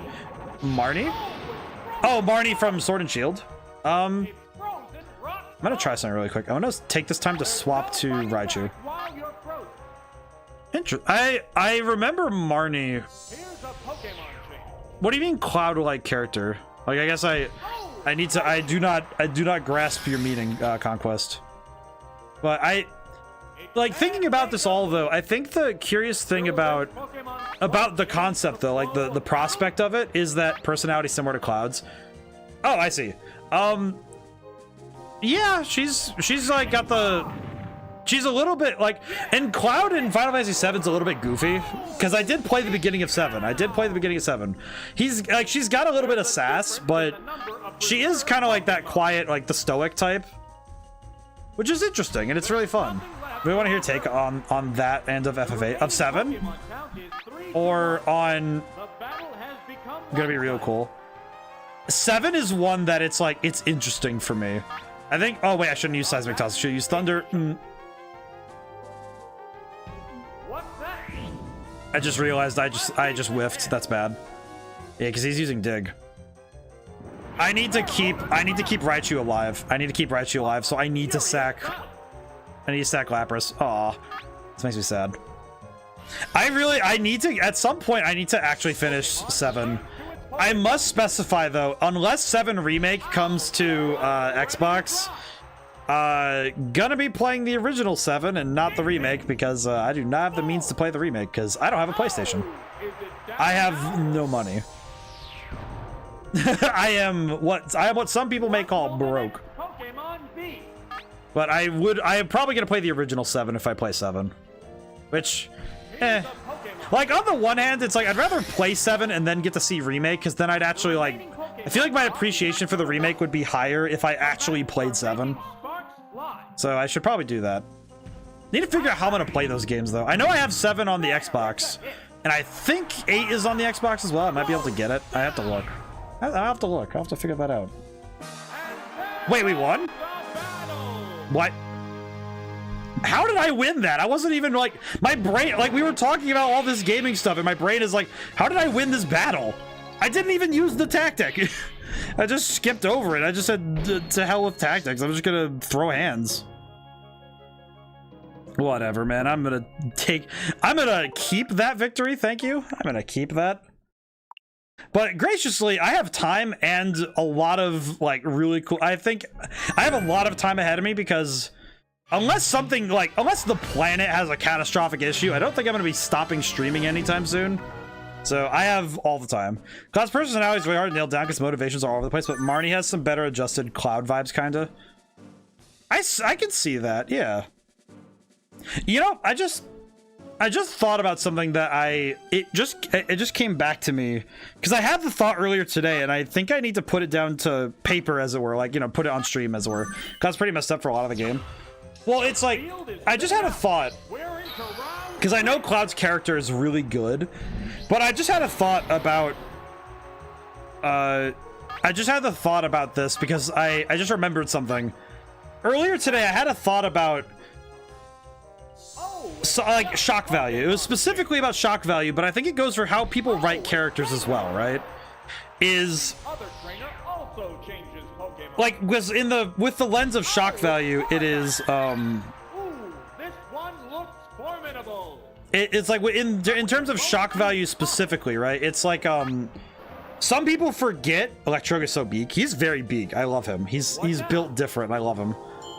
But I think sometimes people make shock value without realizing that the shock has to have value.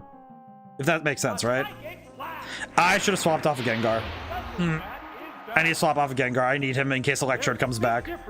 Starmie. But it's similar to how people write characters and they base it on another character, right? Because sometimes I think people... And I don't think Marnie has this problem because Marnie does a good job with the vibes. But I think that there are times where I've seen characters being written where like kind of specifically in a weird way, it's like this character, like a character is made and you can tell that they're being based on another character, and you can feel that they're trying to go for something but they missed it. And it's like, I think a lot of those happen because they don't critically analyze and understand what made the original thing really good. Like, I've seen a lot of people who took, you know, like characters like Cloud or Squall, who are like suck ass Lightning. Do not talk down on Lightning. She is my girl. I love her a lot. Do not. do not. but regardless, nevertheless, regardless of personal preference. But what I mean is that, and even with Lightning, I can use Lightning. You know what? Taking it critically, let's use Lightning as an example.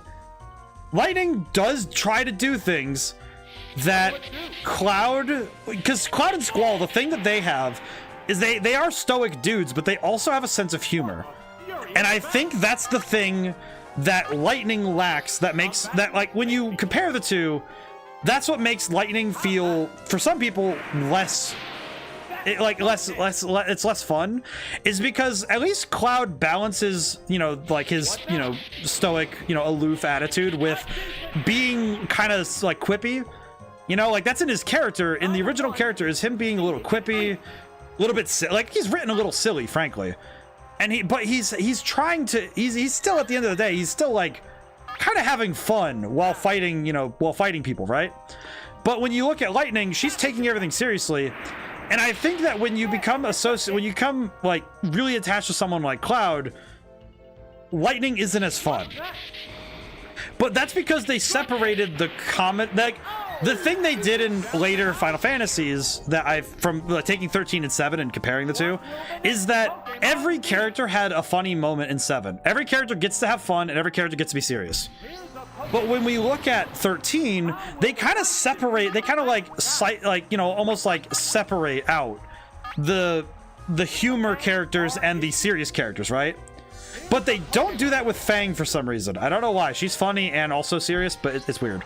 But but in the beginning of the game, they have Saz and Lightning. Saz is the like good cop and funny cop. Lightning is serious, taking everything seriously. But I think it's like and I think there's other examples where it's like, okay, yeah, they clearly understood some of the assignment, but it's like they didn't understand the full essence of what made these characters tick for the audience at the time. I'm going to make a clarification on this, though. There is one piece of this I have not touched on yet, and that is that it's the audience of that time. And I think because as audiences age, characters become more important to us, because we cling to the characters that we grew up with, right? like Conquest, you took a snipe at Lightning. I defended her immediately because Lightning is a character that I personally really like. Because of the Final Fantasies, I got to 13 first. I tried a little bit of 7 and wasn't really a fan when I was a kid. Like, granted, older game, still was learning how to play video games, but 13 was really good to me, and I really like 13. But as we grow up, those memories become more valuable to us because we genuinely attach a lot of value to the memory of these characters. And it's very hard for us to go back to these, to go back to games, go back to these sorts of things and say, oh yeah, this is like, can we critically analyze it in a way that can we change our opinion on it is the question, right? I'm backing up. It's dangerous to go alone. And I think, yeah, see, and like, if we think about memories like that in this fashion, right? I think and we think about gaming in this way, I think it changes our perspective on characters because, and like, people are so attached to that line, right? And we're attached to the things that came with us when we were younger because these things are tangible memories to us, and not only are they tangible memories, but they're a piece of us. They're a part of us that doesn't disappear. I get you. I didn't care for 13, so I understand you. You can disc Cloud or Squall you want. I won't take it seriously. Well, and it's like, but to me, I don't want to disc Cloud or Squall, because to me, like I was saying, a lot of people don't like Squall. See, you know what's the thing for me, Conquest? You know what's the thing to me? My only knowledge of Squall is Kingdom Hearts Chain of Memories and the beginning of Kingdom Hearts 1. I don't know Squall in the context of his own game, and I still like Squall. I think he's awesome. Like, I'm not even kidding when I say when I played Kingdom Hearts Chain of Memories originally, Squall was scary to me. Because this is a dude with a giant sword, like a gun sword, who I go and hit him and it does nothing to him. Like, do you have any idea how scary that is for a kid who's just like, oh yeah, I'm gonna hit him, and then just nothing. Like, what? That's wild. And he was the tutorial of the fight, right? I think we haven't officially studied how powerful video games are at creating childhood memories. No, we haven't. And I've seen it personally. Like, for me personally, like, thinking about it, most of my memories of, most of my memories growing up, like when I look at what I associate with my most powerful memories, most of them are video games. They're not, it's just like when you watch a movie when you're younger, when you're like growing up and you're learning these things, it's like these memories are formed really strongly. And it's really fascinating though but a lot of these memories are more visceral because at the end of the day, we're at the helm, we're at the driver's seat, right? Because it's not just that we saw it, because like you see a movie, yeah, sure. You saw the movie. The way I can feel my stress levels physically lessen just by hearing Ocarina of Time sound bites. See, that's just it. With video games, it's not just you played the game. It's not just that you watched the game, right? It's that you were part of that world. Back for hi, Echo. We're in the middle of a very in-depth discussion on how games have formed memories. But it's not just a matter of, oh yeah, the game successful. Okay, wait. All right, guys, can you guys send me Whamps if you hear me? God. They're staring each other down. Okay, am I good? Am I back on? Okay. Jesus. What is up with OBS today? Got an ad, though. OBS is going nuts. I don't know what's happening, but it has had some issues today. Oh, I thought that was me. Sonic drowning music gets distress is still audio for me. I get flashbacks when I hear it. Okay. Apologies for... frankly, I'm getting annoyed with... I'm going to have to update my OBS after stream and definitely check some things over because, man, that is really annoying. But it'll have to be after stream. I'm just going to tough it out. And it's weird because it's my computer saying OBS is the one dropping the signal. It's not, it's specifically not, like, it's not my internet. It's OBS itself dropping the signal. So I am going to have to fix this after stream. But, jeez, that's rough. But yeah, no, like, looking at those things, though, is that, okay, if we look at video games through this lens, it's like, yeah, these are things that are like very visceral memories, and they are a big part of us growing up, of us becoming like, they're part of us because it's a physical thing we did. It's not just, oh yeah, we got to see a movie or we saw something like that. It's more like, this one's more of a, no, yeah, we were there, we did the thing. And that's a much more visceral memory. That's a much more vivid recollection than just us, you know, kind of, I'm gonna load. It's a much more visceral memory and vivid recollection when we do the thing. And I think that's why we remember video games so well, is because we did the thing. It's not just we saw the thing. Like, I can remember all of the games I've played and pretty well remember what happened, but when it comes to, you know, games I've watched, you know, it's like, you know, some of it I might remember if my brain's really cooking with gas today, but I'm not, you know, it's the fact that I physically did it that makes it more memorable. Like, I can remember the final boss of Skies of Arcadia Legends because I played it on stream and we had the big moment. We had those big moments, right? With getting to see that boss fight vividly for me is still it's like, I can remember like it's yesterday. But like, you know, take something like, oh, I watched Markiplier play something. I don't know. Don't even remember what, I don't even remember. But like, I remember some things like, oh yeah, I probably watched him play Amnesia. I probably watched him play a couple other games. It's like, but it's different when you think about getting to be there and part of the experience. And that's why I think video games are so much more powerful, because it's not just storytelling that you get to see. It's not just storytelling you hear. It's not, it's all of the senses drawn together, you know? Like, I think that's fantastic. Also, good God, it has flickered a bunch of times now. I am definitely going to be downloading some VODs and double checking stuff, because good God. Seems to me like everything is flickering and I don't like that. Let's see. The trainer hasn't issued an order. I'm gonna need to figure this out. I'm gonna confuse Ray and then dip. Flickering? Like like I keep having, the stream keeps dropping in and out, and it's really confusing me, to be honest. I don't know what it's doing, but it's really, it's getting to me, because it's like, okay, no, I would rather that the system not do this to me right now. Because I think I'm gonna have 2 to 3 shorter VOD videos I have to download and snip together a little bit so I can get it to work properly, because holy crap, it is being weird. It's being very weird, OBS is. So I think after stream, I am gonna just have to stay up late and fix it, because I do not want it doing that again.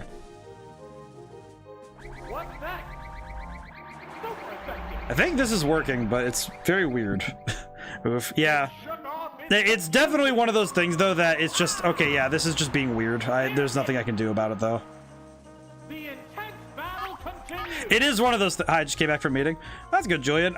We've been talking a lot today. It's been really nice. It's like I recognize well, though, that it's like just all this talk about gaming has made me very excited, because it's like, man, I love games. I just like, this is the stuff that this is why I want to make video games. It's exactly the stuff, right? Because this is what I love, right? Let's see. I could swap to Chansey, but I think I can tough this out with Gengar a little bit, maybe. I'll use Nightshade. But it's this exact stuff, though. That's why this is the medium I've loved for my entire life. Like movies, there are some movies I do like, but movies are not my favorite medium. And there's some other mediums that's like, yeah, they're okay, but I'm not as in love with them as I am with, you know, like getting to play video games, getting to, you know, it's my favorite thing. Like gaming in general, not just video games, but also card games, also, you know, like card games, board games, gaming in general is my favorite thing. It's always, and I'm happy that this passion hasn't ever dimmed. I've never had a moment where I'm like, video games. It's like, no, video games are always, it's like, games. all games, I'm just like, yes, show me how this works. The remaining Pokemon stock is... This all earlier alternative Pokedex had the study of Pokemon starting in France in the 1800s was just 30 Pokemon. Fascinating stuff. Okay, I'm gonna need to take a look at that. Are you in the Discord, Aces? You might put that in the I think it'd be the game. Put that in the game design one actually, because I need to see this. I really want to see this. It sounds fascinating. I would love to see this myself. They're not like how they used to be. The 90s and 2000s was the best. I don't think I don't think they ever got worse. I think it just changed because the medium started getting more mainstream. Stream still isn't up for me. Oh dear.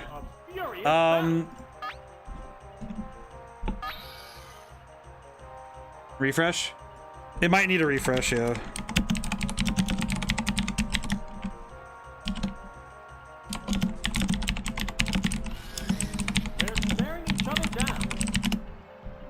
Yeah, this is one of those where I think stream is being weird. Good old F5. Yeah, I don't know what is happening. I'm on mobile. I'll try restarting the whole app. Yeah, this is.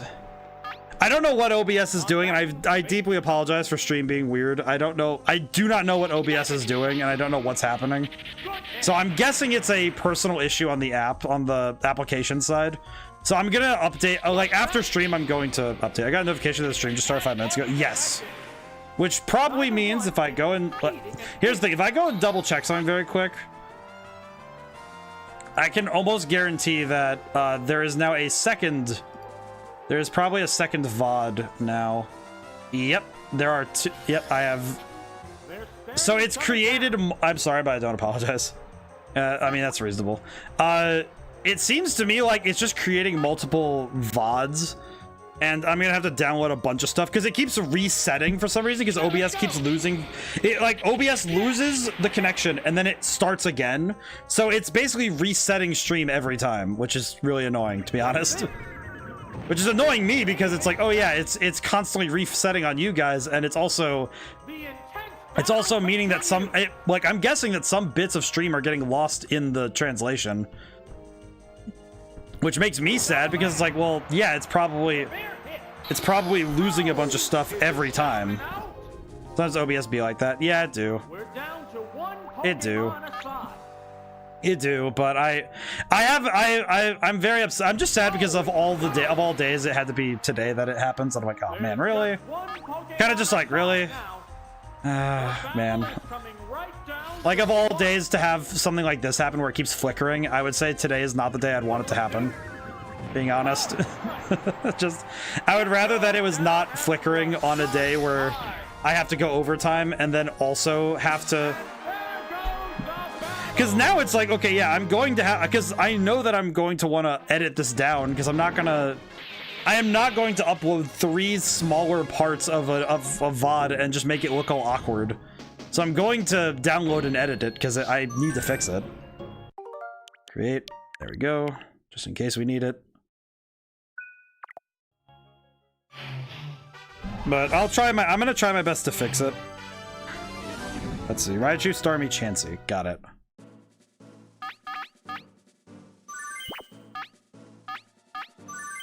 But I think it just bothers me a little bit because it's like, oh yeah, I don't normally have OBS issues, so it bothers me when OBS has issues. Let's see, level 15, Thunder Wave. I will Thunder Wave. My obsession is AI. I have a time out of predictions over the next 20 years. That's fascinating. I don't know. It's interesting because I can see that, like, I can see how that would be, right? Like, okay. I brought Starmie.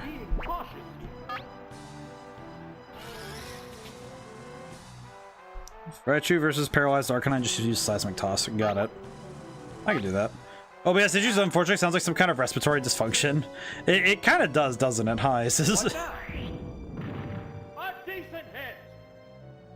Feels kind of weird though. Why wouldn't I just use like? Feel kind of like I would have done better if I just used Thunder, but the heck with it. Use Thunder. I don't care. I am going to just Seismic Toss is not going to do enough damage. Hit him. That's a meaty hit. Look at that. So I see what people create when AI generation features are available to everyone to generate video games. I feel like the danger for me, Julian, is that like I really hope that AI is used responsibly, because I feel like if people start using it irresponsibly, it could very easily balloon into people just kind of abusing it, which I think would be very sad, because then people are going to it'll get restricted in, you know, in response. But I also think that one thing about AI that is difficult, in my opinion, just thinking about it from my angle, is why did I do that when I could have just done like bubble beam? Why did I do that? That was very silly of me, now that I think about it. But the thing I think about though is that, like any tool, it just needs to be used responsibly. But the one piece of AI, like the argument that I find very strange, in my opinion, is I feel that if that happens, it'll be like NFTs, the new hotness, but will go back down and ignored. Well, and I think with AI generation stuff, the thing that concerns me, in my opinion, is the legality, but not in the way that is it legal to use, more that who owns it? Who owns the thing that is made to generate the video game? Because say somebody makes the hot new thing for generating like video game code and video game stuff, right? Say someone makes the hottest thing. What happens if that person who made the thing that generated all that decides to say anything made using this system is owned by me, and if anybody makes stuff with it, it's mine. You get nothing for it. Therefore, a bunch of people who make video games just go out of their way to make tons of games with this stuff are like, oh yeah, like Unity. Well, like, all it takes is somebody sneaking it in from the very beginning. Like, oh yeah, it's in the code from the beginning. You mean Roblox? Well, basically, actually, but... And see, that's the thing. That's the trouble, right? Is that you have all these game devs who are making things, and they have to make it with the understanding that they are not going to make a living on this, and they aren't going to make money on it, and they have to do it. It's truly passion, right? Ow. That's tough. Load, backing it up. Oh. But that's kind of something that I worry with AI generation, but Patreon could help. Patreon could offset it. However, the problem is that those people who make stuff for this AI thing will always be beholden to a greater entity. The AI thing is all AI art. That is it some. It depends on the system, because some people have been making AI who have been just being trained on its own art, and it just keeps making art until it gets, like, you know, better. But the trouble is, not everyone. There will probably be a spectrum: low centralization, high centralization, low flexibility, high flexibility. Maybe that may be true, and hopefully it is. But the trouble is, all it will take is one company saying, hopefully there'll be low centralization with high flexibility. That's the trouble, Julian, and I think that's the trouble, is that we have to be really optimistic for it, right? Like that it'll go well, right? And that's the problem, is that we have to kind of just hope that it goes well. I'm gonna swap to Starmie and try, but this is gonna be awkward. But that's, I think, the greater danger, in my opinion, with... Actually, you know what? No, we'll see this to its end, but I'm kind of worried about this one. But I think that that's the greater danger of AI, is that all it will take is one company realizing they can con people out of their money with it. Well, this is the example, right? Well, and Blender itself is just a freeware model. It's a modeling program, right? It itself does not use it itself is free software, like Godot. However, the trouble is, I feel like getting AI coding is as simple as it sounds. You need a person who knows what they're doing to use it. Well, and that's sort of something that with a lot of these systems is the sort of the big thing there, is that you do need somebody who knows what they're doing to make the generator work properly and make it work well. But the trouble is that you're running into, how is it like if you taught it unethically, like you taught this thing unethically how to make this stuff, it's going to continuously steal to make it work. And I think that that's a dangerous road to run, in my opinion, right? Arcanine's tummy is black in this game. It is, like, look at him. Look at him. Oh my god, this guy is just this guy. I hate him. I do not appreciate getting dig spammed. This is not great. But I think that when we consider how AI is being used right now, if I used how AI is being used right now, look at him, spins into the earth. Okay, yeah, I am just loading the point. I taking that L, but also that one is another example of, hey, counter has really good accuracy. Oh, it missed again? Oh, brother.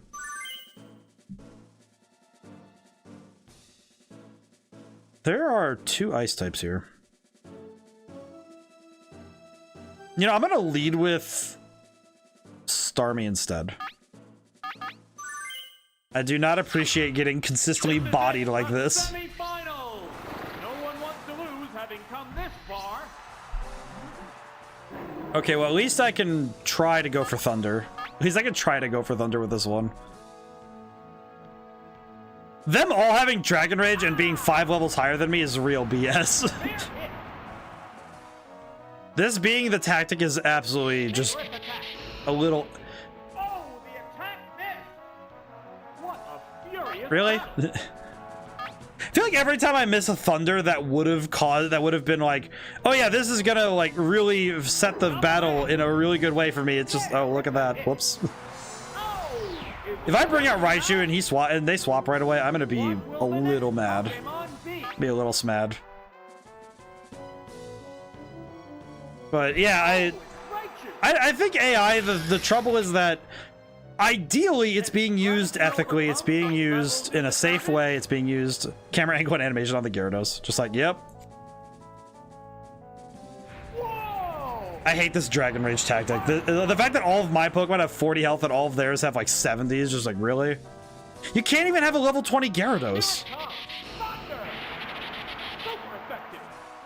What? I'm sorry, dog. That's a cat. That's not real. I don't like that. I don't like that at all.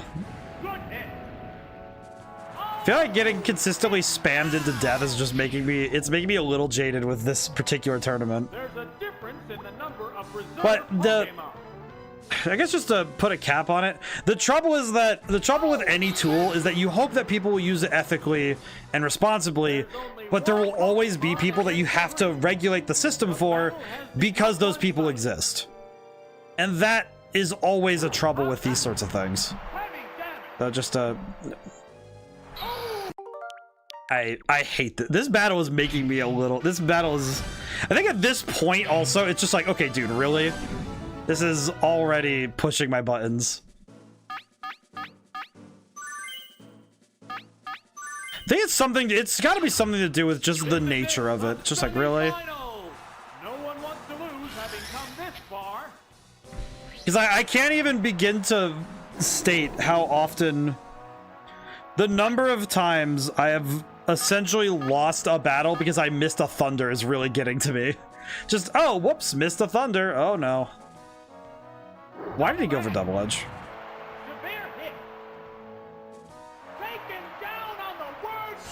You know what? No. I refuse that reality. I refuse that reality. Am I getting a little bit more on, like, snapping to the gun when it comes to this? Yes. I don't care. I think I'm just getting a little bit. I think I've reached a limit on how much my brain is willing to handle getting consistently bodied. What do I even do about Rhydon? What? Why does the strategy say just use Seismic Toss? It's fine. Changing Pokemon. That Pokemon must I don't understand. Ah, I see. I see. Well, that's that's bad. Hate that. What a furious battle. I'm gonna swap to Starmie. I don't know what to do about this. This just feels so wrong. There is nothing good about this battle. What is it with every single one of the battles in this tournament just being an absolute drag out knockdown fight that requires my brain to be on? Also, God, I hope stream is still working. Holy crap. I'm just sitting here thinking, please stream still be working. Holy crap. Just me thinking stream. I hope stream doesn't go down again. Neither one is conceding an inch. Please win. Please go first. Thank goodness. Please, it's just like, please go first. Hooray! What? Fire blast. I. Yeah, it's a hit. Oh, is it down and out? Just don't talk about your game for more than 2 minutes. Yep, I have to avoid talking about anything involving my work. It's good. That's pretty much the entirety of the rest of the stream. I might well have earned myself some time just through the virtue of not just being careful about what I mention at all. Good lord. I don't know why, but this battle being this difficult is just bizarre to me. See, the only reason I'm using suspend points at this point anymore, I don't feel like I need to justify myself, but it also feels like I should mention for those who have shown up and are like, why are you using suspends? I want to make it clear, I do not like this. However, I also recognize that if I lost enough times in a row during a tournament, then yeah, I have to reset the entire tournament, and I don't feel like doing that to myself or you guys. Because holy crap, that was what the beginning of this series, was me having to constantly redo tournaments over and over because I kept losing, and it is not fun. Like, to me, it is not fun after a certain point. Like, the first couple times, yeah, it's like, oh, you know, I lost, that's okay. I took some good tries at it. But there's a certain point where it's like, okay, this is actively hurting my soul. And I feel like that's the kind of thing where, okay, yeah, this is less, I feel like it's less fun when you have to watch somebody just kind of just struggle. Like, it's not like they're doing bad at all. It's just that they are struggling against the luck that they are placed against, and it is not as fun to watch. Okay, I don't know what this thing's gonna do, but I'm gonna go Thunderbolt then Bubble Beam, I guess. I don't know. This one's weird. Okay, so counter isn't gonna be a thing.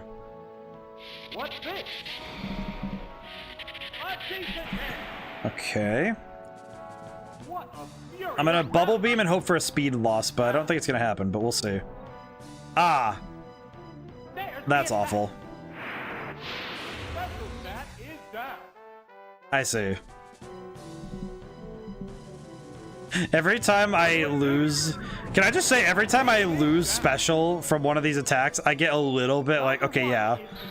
That's one of those ones where the game is definitely messing with me, and I do not like it. Because losing special is just the equivalent of, oh yes, the game wants to make sure you understood it's cheating. Alrighty. I am going to lose this because I think it's going to do enough damage to knock me out this time, but unless I survive this hit, I am going down. I am going down with the ship, and that is just what's happening.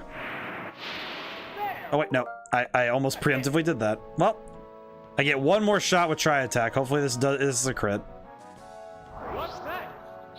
Nope. Fireworks are flying in this battle. Well, that's gonna be rough. Oh, 3 conspiracy theorists walk into bar, but you can't tell me it's just a coincidence. Reasonable Hecko. That's a good one. Oh boy. Good God.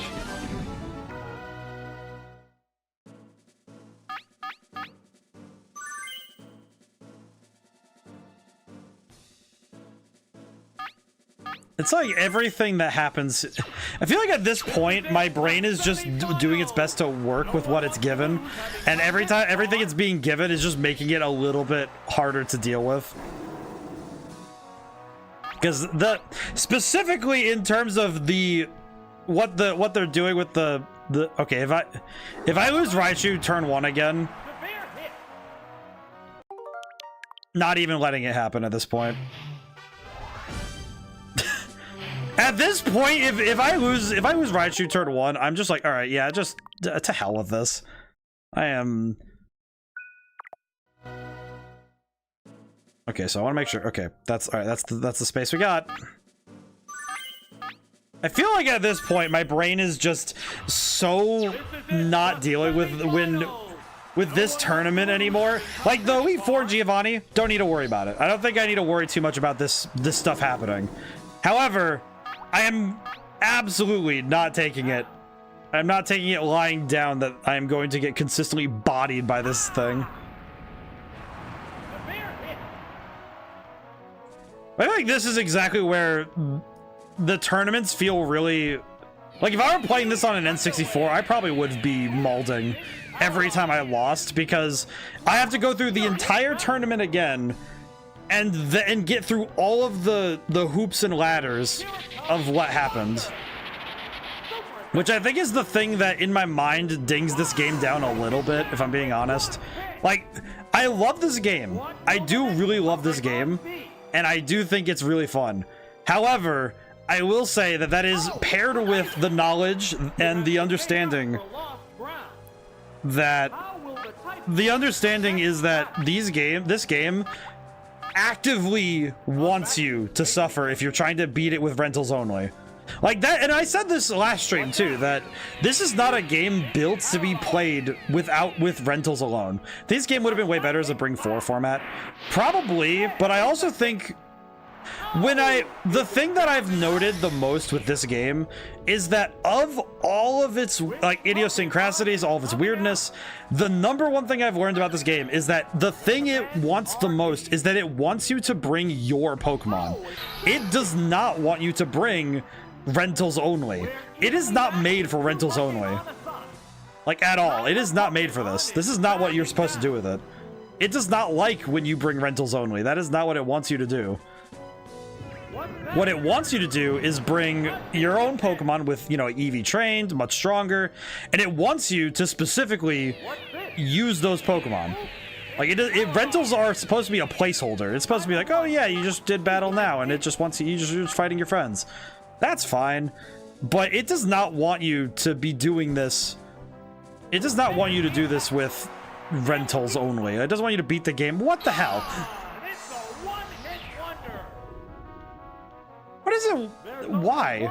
I think it also, just putting it plainly, I think when the game, like the fact that the game does stack the cards in its own favor, it's supposed to be, and I've said this before, it's supposed to be the game offsetting the fact that you're bringing a team that is like, you know, like from it did all the tournaments, it did a bunch of other stuff, like you beat the Elite Four and the champion with it. It's expecting you to bring a team that is far stronger than it can provide, right? Like for this tournament, it would be like, oh yeah, you brought like 6 level 20s that are all super strong and like you trained them out somewhere, right? This game is not expecting you to bring rentals, because the rentals are supposed to be placeholders. They're just meant to be there so you can play the game. Like, you can still play the game if you don't have a Game Boy, but it's not built and balanced with that as the primary method of beating it. They don't expect you to do that. That was not the original design intention of the game. And you can feel that in how they would not need to cheat this hard if they were fighting against normal opponents, right? Like other Pokemon games, like after the Stadium games, they learned from this and stopped doing that. They just made it so they were legitimately harder by having enemies that were actually tough, right? But this is just, you are being put in an unfair position because of the nature of it. We finally won. I feel like every time I start talking and just don't focus on what I'm doing, my body handles the problem. Also, I just looked at the next team and I don't like that. I do not know how I feel about the next battle, because I am looking at the enemy team I am fighting and I don't like that. I don't like that. Absolutely. The point was to get good and do runs you could kill in an hour or two. And get cool rewards for your main Pokemon game. Yeah, exactly. And the key thing was that, like, the key of this game is that it is very specifically not supposed to be played with rentals only. Like, these games are not made for this at all. Like, you are not supposed to play this alone. Like, you're not supposed to play this with rentals only. Final battle. That's why the whole Game Boy thing is a thing. Of the championship. Let's see.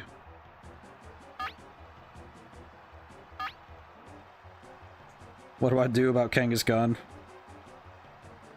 Game does not mention. I'm just gonna spam, but that's sort of the thing that with these stadium games I'm sort of noticing is that they're not. It's not even that it's the game's fault. It's that the game is expecting something else, and I think that's the problem. You know, like, oh yeah, the game is expecting you to bring. And because the game is balanced around that mechanic of, oh, you can bring your Pokemon from the Game Boy to this game. And that's really fun. What the hell? Oh, thank God. I got really tense there for a moment when I saw that, when I saw him hit 1 HP.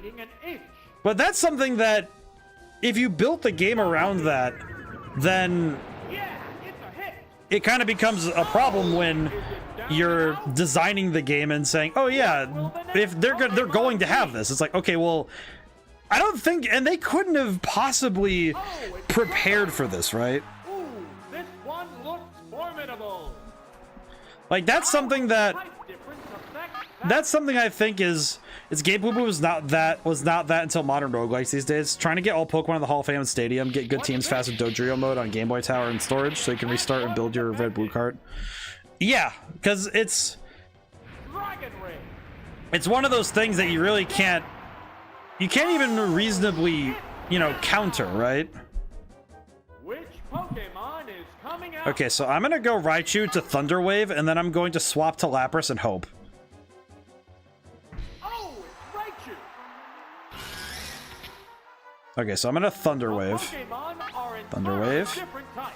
And that was something that I think it's difficult to even quantify the difference, right? Because the designers of Pokemon Stadium could not have anticipated that Nintendo, you know, 20 plus years after the fact, would have put the game on a system or in a method that would have you not have the Game Boy thing part of the game. Like, that's not something they designed and intended for that to happen. So, of course they're not going to be able to say, oh yeah, we just kind of knew that was going to happen at some point, right? Like, no. Not at all, actually. Like, there's not really a way for them to have ever been able to guess that. And that's also with other games, too. With other N64 titles, there was no way for them to have ever guessed that sort of stuff. But Nintendo could implement Game Boy connectivity with the Game Boy app on the Switch. They also don't have Pokemon games on that app yet, so we'll wait and see if they change that. But the roguelike ROM-hack honestly kept surviving the original long-term gameplay loop very well.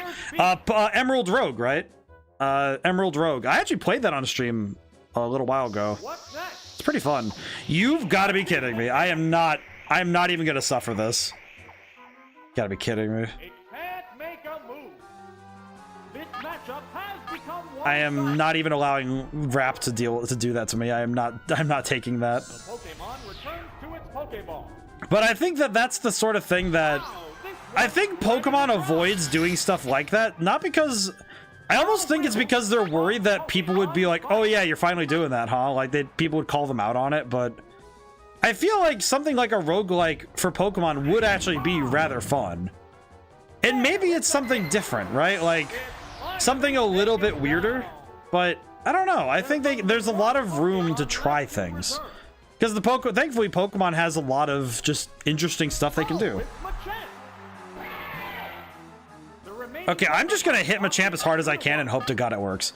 But 99% of people just played Stadium like this, but with a handful of their casual Pokemon teamers, so I don't think the Switch is that big a deal. No. And I also don't know. It's more that it's not, I don't think it's as big as a deal, honestly. It's just more of a, I don't think it's a big deal. It's just more of a, when the game was originally designed. You know, I kind of play Pokemon Mystery Dungeon now. Oh, man. I haven't played Mystery Dungeon in a while. I have the Switch version. I never actually finished it. Oh, jeez. Stomach and body are saying, hey, man, you're like an hour over time. What's going on? And I'm like, try my best. Ow. Nope. Oh. Load. Oh. That is the true traditional roguelike Pokemon experience. Really? I don't know what makes it roguelike. I just know that I know that it's roguelike as in the... No, that's right. We talked about this. No, you're right. We've talked about this. No, my brain just caught it. I was like, nope, I remember. We talked about this one. Starmie Raichu Lapras. We talked about this one because it's more like Rogue than even some of the Rogue games are. That's right. No, you're right. So I find it funny that Rogue on Steam is tagged as a roguelike. Well, I mean, it is technically a roguelike. Just, you know, kind of weird to say it like that. It's just weird to put it like that, you know what I mean? Like, yeah, it is technically a roguelike, but it's not a roguelike, it is Rogue, right? That's what makes it funny, you know? Just like, oh yeah, you are not roguelike, but you are roguelike. Like, what?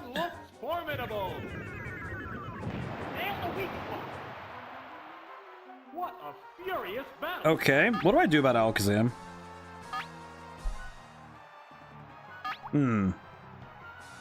I'm gonna go for Thunder. I do not appreciate this. Dolly Parton losing at a Dolly Parton impersonation competition. That's pretty much what it feels like. What's next? A decent hit. Oh god. Neither one is conceding an inch. I do not believe I can win with Alakazam on the field. I'm not even kidding. Like, Alakazam being on the field just suddenly... So I just looked down and it says basically don't get Alakazam. And I'm like, oh, cool, great. Ain't that wonderful. So basically, Hugh Jackman losing in a Wolverine competition. Wolverine losing in a Wolverine competition. I'm gonna use Thunder Wave. To be fair, he's too tall. He is very tall. He's a very tall man. There's the attack. Severe hit. Thank you, Raichu, for hanging on at one point. I needed it. Thank you, me boy. But yes, a fellow traditional roguelike enjoyer. Yes. But I think that's something that... It's interesting looking at stuff like that, though, where it's like, oh yeah, the game that spawned the original move is not as popular as the move itself, right? Like, people prefer other roguelikes over Rogue itself. Because it's not even roguelike. At least in the traditional sense. There's a difference in the number of Person, a man of culture, I see. So, I think I lose this because Machamp is still alive. So, this is awkward, but... There's only one Pokemon. Gonna see what I can do, but I'm kind of worried now. To be honest. To be entirely honest, I am very worried this is not gonna go well. I don't get Alakazam at all. Fireworks are flying in this battle. I'm just gonna have to spam Ice Beam and hope for the best. I think the best thing I can hope for if Machamp comes back out, if I survive a Karate Chop, if I can freeze Machamp, the fight is over. I think the fight is over if I freeze Machamp. Tarmish. Oh god. Yeah, I guess I just gotta keep spamming Ice Beam. I don't really know what else to do. Oh, it has Thunderbolt.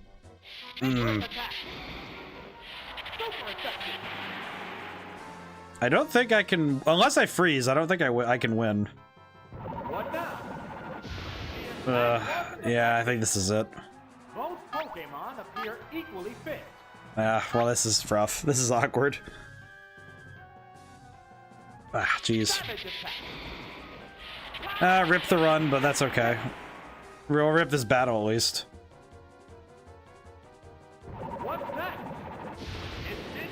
Yeah, I'm just gonna go back. I'll take the L. I will gracefully take that L. I'm okay with that. Starmie, Raichu, Lapras. I think at this point it's just a okay. Yeah, I'm just gonna take the L I've been handed.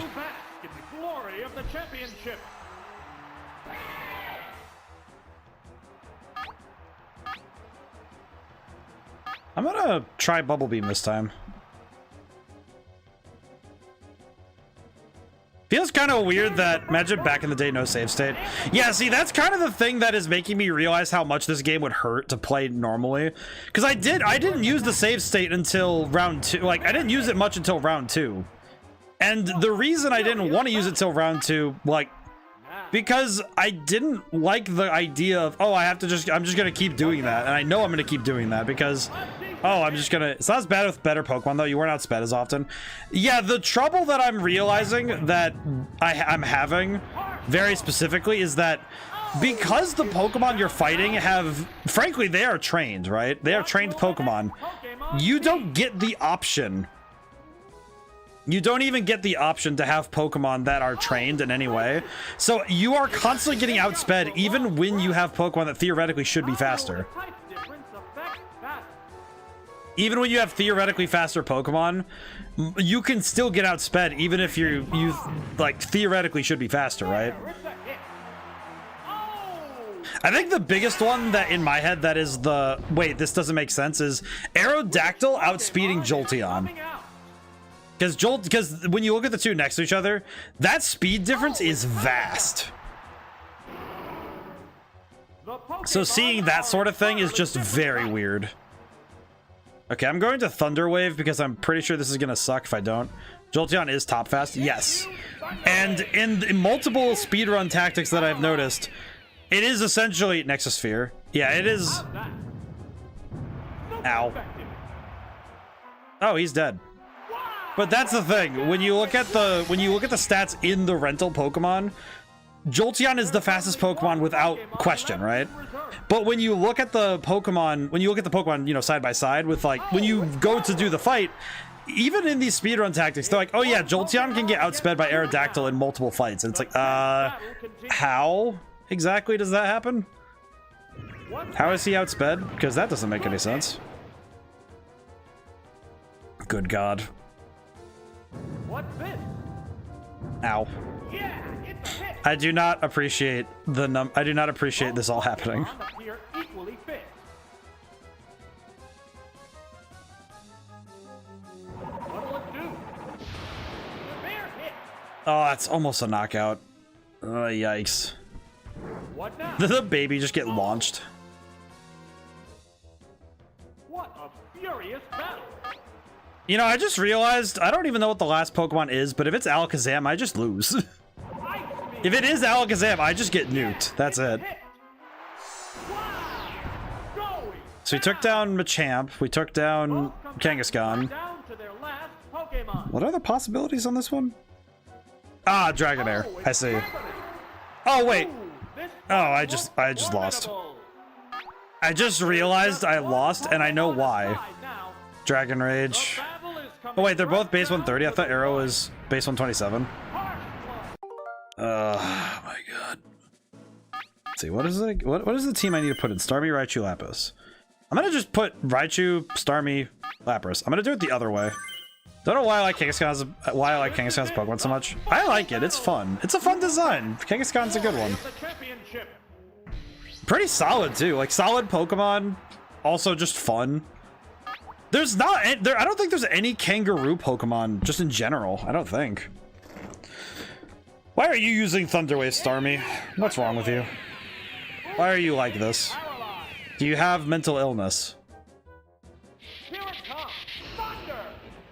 Oh, the attack missed. Okay, well, I'm going to Thunder Wave as well then. I do not care. Go ahead, swap out. I'm going to Thunder Wave anyway. There's a Koala Pokemon though. Which is far later, actually, which I think is kind of a weird one. It's kind of interesting, though, that there's a Koala Pokemon like 6 generations down the line, but not a... But there's only like one kangaroo, right? Okay, I'm gonna swap to Lapras really quick, and then I'm going to spam Ice Beam. The Pokemon returns to its Pokeball. Oh, it's Lapras. Still angry that Flamigo's shiny is really close to white. Well, I know why that is, like, you know, in terms of like animal like facts and stuff. I do know why Flamigo's shiny would be white. It's just like, okay, you could have done other stuff with it, but I know why it would be colored, you know, that I know why it would be colored white. It's just weird. I'm being honest. It's more of just a, oh yeah, makes sense, but also, huh? Should have been black so I could have named it Flammy Goth. I see. What's this? A decent hit. Yeah, I do know, like, actually why it's probably close to white. I do know why it is, but... Yeah, I could see that. I could see that being better, though, honestly. I could see that joke being better. Because I guess a weird thing, if anybody didn't know, actual flamingos don't actually start pink. Like, they don't actually get born pink. They're born white. Oh yeah, I was thinking of a weird mono flying team when I was building a while back. Sometimes I get weird numbers stuck in my brain. I mean, it happens. I get it. Oh my god.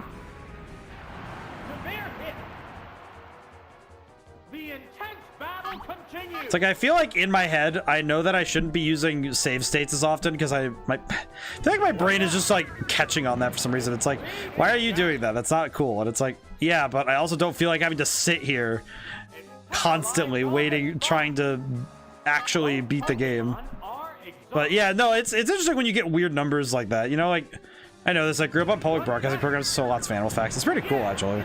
Gen 2 had a beta design for a beta qual holding a stick, almost Kamala. Interesting. I would not have known that. That's weird. Also, flying squirrel ninja with weaponry. It was probably an evolution on the idea of Farfetch'd, right? Where it's like, oh yeah, we have this Pokemon that's gonna have like this goofy idea of like weapons and stuff. And then they just like, oh yeah, we're gonna, I don't know, we'll just do it this way. It is a fun idea though, right?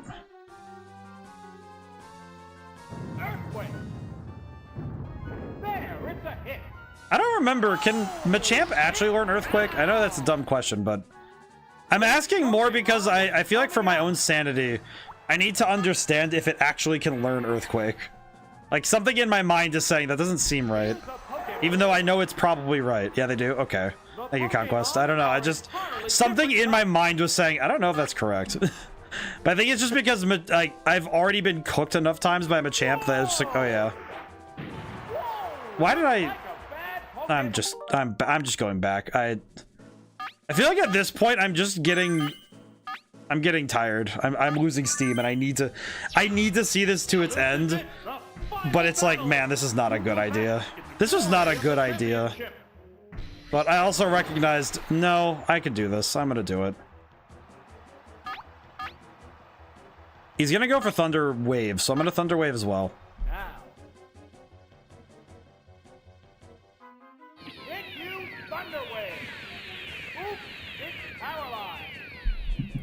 You know what? No, I'm gonna just keep... You know what? My time shenaniganery is not gonna stop until I'm out of this. I'm going to keep messing with time until I get results, damn it. At this point, the gloves are off. The cheating has gotten to me. I'm over it. If the game's gonna cheat, I will gladly play its game. Also, the fact that the speedrun strategy has nothing about Kangaskhan tells me that this is not a comprehensive set. Like, seriously? Like, this idiot has led with Kangaskhan more times than ever. Like, I have not actually seen any reason to think that they're not going to lead with Kangaskhan every time. If not most times. Absolutely ignorant techniques. There we go. Okay, Kangaskhan's down, so that's good.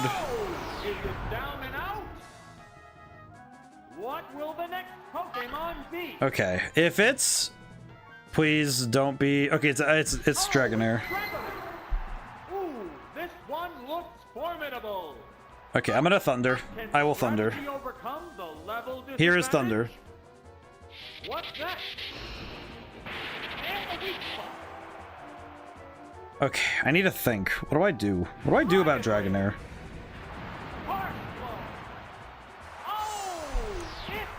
Okay, so I think my goal right now is I'm gonna swap to Lapras. I'm gonna swap to Lapras right away, and I'm going to use Ice Beam. Oh, it's Lapras. This is a battle between obviously mismatched. Okay, please don't. Oh, it's Thunder Waving. That's. arguably as bad, but not the worst thing that could happen. It's paralyzed. Ah, jeez. Paralyzed on the spot. I feel like every time I get paralyzed like that, it just full paralysis. It just makes me sad. It just makes me sad. What's this? At least Rap missed. Lapras, come on. Okay, game. I see. Oh, I missed Rap. All right, just use full paralysis. It's fine. What'll it do? Oh, it's another miss. Okay, game. Come on. Move again. Fire Game, please. I understand that Rap has bad accuracy, but you do not need to cheat like I do for this. Are you serious? Whoa, this one missed. Okay. I was about to say, if it did that again, I was going to actually just reset the battle. I was going to just say, all right, fine. I will play your game. What a I do not care how many it takes. I am... Praise Cell? Praise Cell? Praise it? Praise it? Maybe. I don't know, but man. I am getting... Oh, good God. Praise it? My brain just is tired. I am... Good God. Here's a Pokemon chain. It's like I'm not sure. Yeah, I don't know either, man. I am fighting against the clock and my own sanity at this point, because holy crap. I'm gonna... Oh wait, I can Seismic Toss. No, I can Seismic Toss. We're good. Combatants face each other. Oh, he's Dragon Raging. Ugh. Well, I'll Seismic Toss. It's fine. I do not care. We got rid of Dragonair. It's fine. And Lapras is at mostly good health, so... If I need to, I can Thunder. I can just... Whatever the last Pokemon is, I can Thunder and just clear the way a little bit. But wait, if it's Machamp, I am going to get cooked. I need to Thunder Wave and then start spamming Thunder. Oh, it's Machamp. I hate this. I do not like this dude. Okay, I'm going to Thunder Wave and then... Battle continues. I need to just spam Thunder. After I Thunder Wave, I'm going to spam Thunder. What's this? I don't think this is going to stop him because it never does. It never does. It never does. Okay.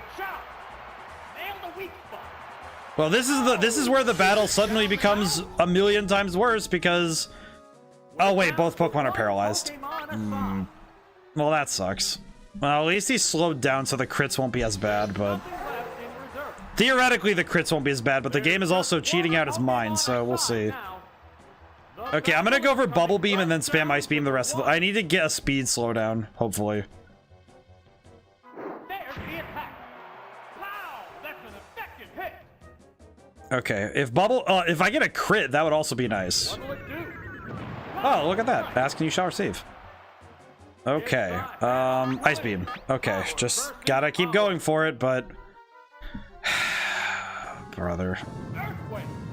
Well, never mind. I'm just gonna go back. I'm just gonna go back. What was the order again? It's like my brain just keeps saying, okay, what is the order? I almost went with Chansey. You know what? Actually, what's stopping me from... Okay, wait, actually... What if I bring Raichu, Lapras, Exeggutor? Because he consistently brings... Of all the things he consistently brings, he does consistently bring Machamp. And if I can just deal with Machamp, I'd probably be just fine. Honestly, probably just be just fine. Alright, spam Thunder. Get rid of him. You got it, Raichu. You got this. I think. Yeah, see? Look at that. Good job, boy. I feel like the game is realizing the moment I put faith into my own judgment, it's just fine. Because I'm just going to try something different. It's fine. I mean, this is pain, but I can make it work. Thunder Wave. Okay, I'm going to Thunder Wave, and then I am going to Seismic Toss until I die. Ow.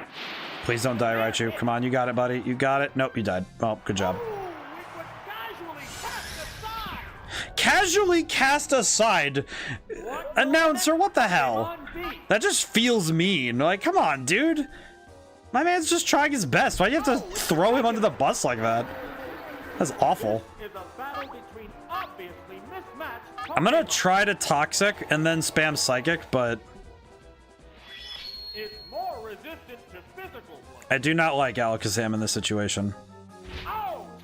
Okay, good. It opted to slowly damage the opponent. I feel like this is unironically going to be a good move. I'm gonna try Barrage. What does this move do? I actually don't know what Barrage does. I've never seen this move before. What does this move do? What does Barrage do? What's next? Many eggs. Oh, I see. A decent hit. That did 2 damage. Are you actually kidding me? What is the point of that move? That did nothing. That actually did nothing. I have never seen a move do so little in such a hit. It's like dollar store bullet seed. How the heck does that even work? You can get a description of the attack menu by holding the directional arrows. What will it do? Really?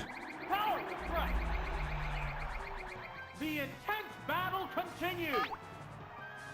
It did not do that. Oh wait, I need to hold it. The Pokemon chain. Crap baskets. Well, whatever I'm attacking with, it's going out there. Oh, great. That's not good. It's holding the arrows. I didn't hold them. The D-pad. Yeah, I need to... I did not hold properly. There, it's a hit. Okay, well, I hit 3 times, so that's not too bad. Will this Pokemon Uh, change the flow of battle? I'm gonna try Psywave and hope for the best.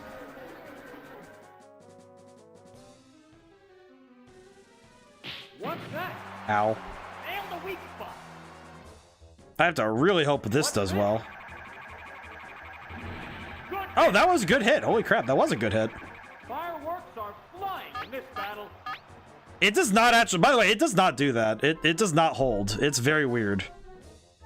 Earthquake. Yeah.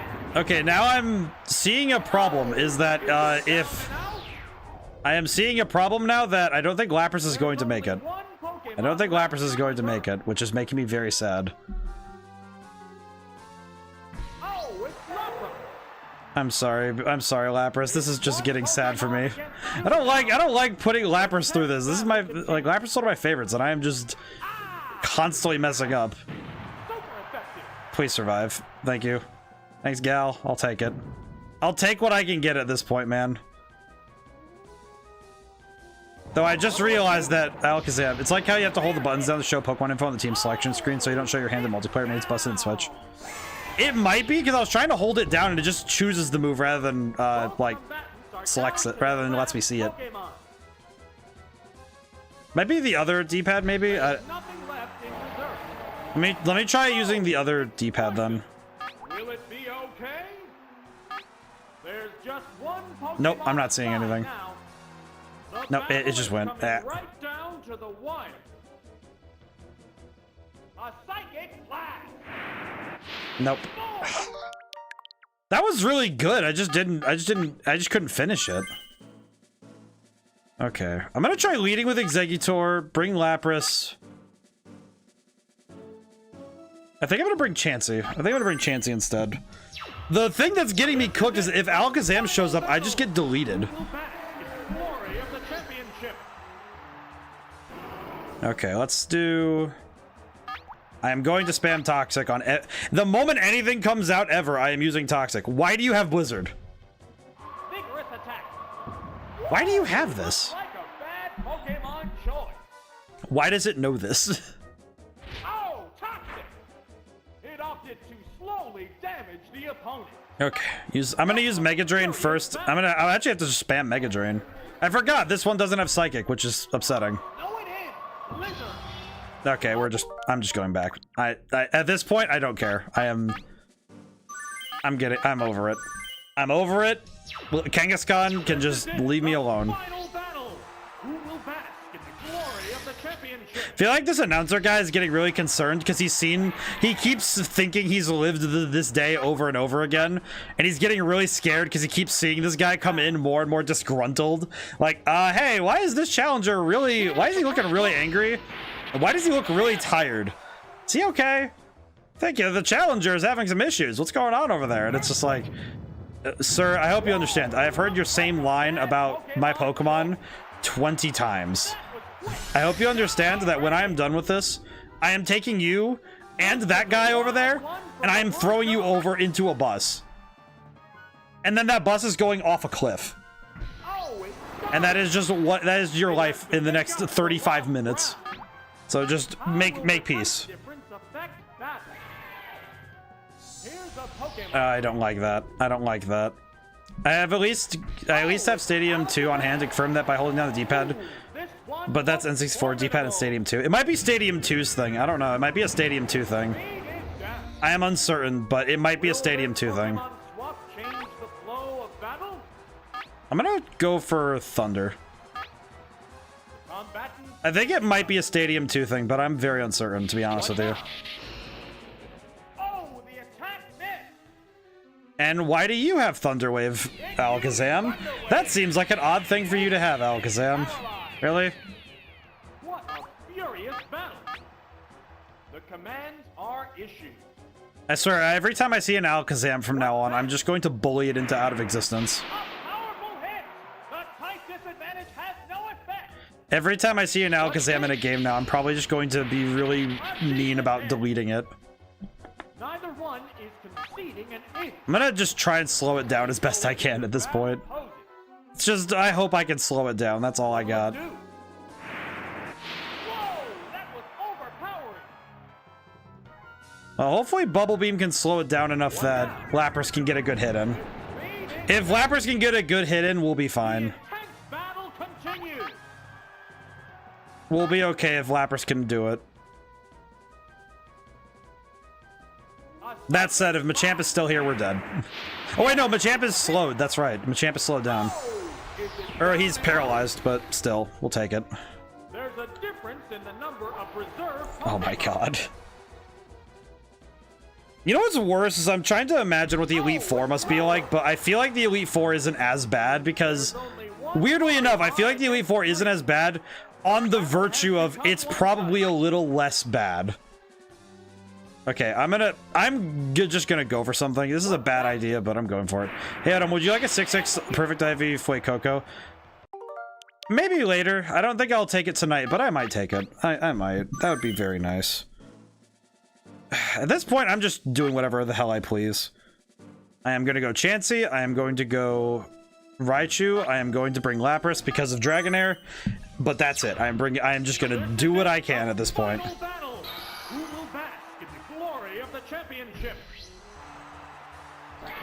It's like somewhere, some god on another part of the planet. I'm looking to send it into the void, but if I could give it a home, I'd feel better about it. I will take it if I can. I think it might just need to be tomorrow or the next day. I'll take it. Whoa, looks like a bad... Do it again. This is it. It's like my brain is suddenly just like, nope. You know what? Nah. It's like my brain, I really felt it in my soul saying, no. I am not, I refuse this reality. You know, if I had stand powers, this probably be what it is. I would just basically be Bite the Dust. It probably would just be Bite the Dust. Please hit. Thank God. Thank you. Thank you, Chansey, for just ending this, man. I appreciate it a lot. You know, if I go 1-to-1 with this guy, I would not be upset. Oh, it's Dragonair. Ooh, this one looks formidable. I think he's gonna go for Dragon Rage. That's gonna suck. You know what? Actually, no, he might go for something else, so I'm gonna trade. I'm gonna trade with this. Yeah, it was Dragon Rage, so I'm gonna have to go with the original tactic of I'm gonna use Thunder Wave with Raichu and then swap into Lapras and just hope. What will the next Pokemon be? At least Chansey did her job, so I'll take that. Oh, it's Raichu. You know, I'm really hoping that the gym leader, like Mewtwo is weird because Mewtwo, like I actually do know this. Mewtwo is basically the same fight we did the first time. So Mewtwo is not an issue to me because I think Mewtwo will be just the same fight we did last time, but arguably easier because I will be very vindictive, so I'll just be clowning him. So I'm not horribly worried about. I am not particularly concerned that Mewtwo is going to be an issue. However, I am pretty certain that Mewtwo is. I have a weird feeling that Mewtwo is going to clown on me for saying that, but. Regardless, I will take what I can get. I do apologize for... I feel like every time I stream really late, I always feel like I have to apologize, but it's like, what am I apologizing for? Am I truly apologizing for just being up late, or am I just apologizing to myself for... Yeah, the next day is gonna suck. Like, my work tomorrow... My work later today is gonna be, you know, without a... It's gonna be up the creek without a paddle, but... Gonna try. Neither one is conceding an inch. I wish I could get so lucky as to get a freeze on the last Pokemon he has. If I can get a freeze on whatever his last Pokemon is, I would consider that a fitting end to this tournament's legacy. Because the Pika Cup is... I feel like the Pika Cup is the hardest. Like, it's up there with the Master Ball tournaments. This is just nonsensically hard. Okay. I think I essentially get one shot to freeze him. That's it. If I don't freeze him here, this is just it. That's just it.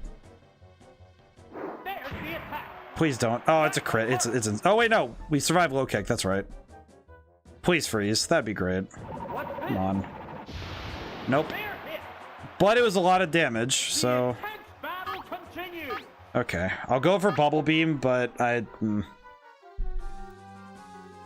wish that I knew that Earthquake would miss. I wish Earthquake would miss, but I'm like, I know it won't. I know it won't. It's just like, I can dream. Found Stadium 1. Confirmed the info box is indeed a Stadium 2 exclusive feature. So don't apologize. I think it's good that we double checked that though. That's interesting. I didn't know that there was a difference in that functionality between the two. I mean, granted, I haven't played 2 yet, so that also does explain a little bit where that functionality comes from in Pokemon XD, because XD Gale Darkness has a 2-player mode. It does have a 2-player battle mode, so I didn't know it had that. So I didn't know it started in Stadium 2. So that's interesting. I had it, and then the game said no. Oh. I had it. All I had to do is land 1 Thunder. This feels very sad.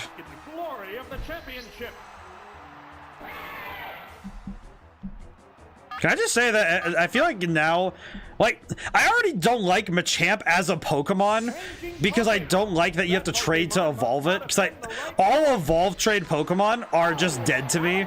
Because the second it's like, oh, I got him a choke. Cool. Not gonna use it. And that's just how I feel about those Pokemon. So every time I see one, it's just, oh, cool. Whatever.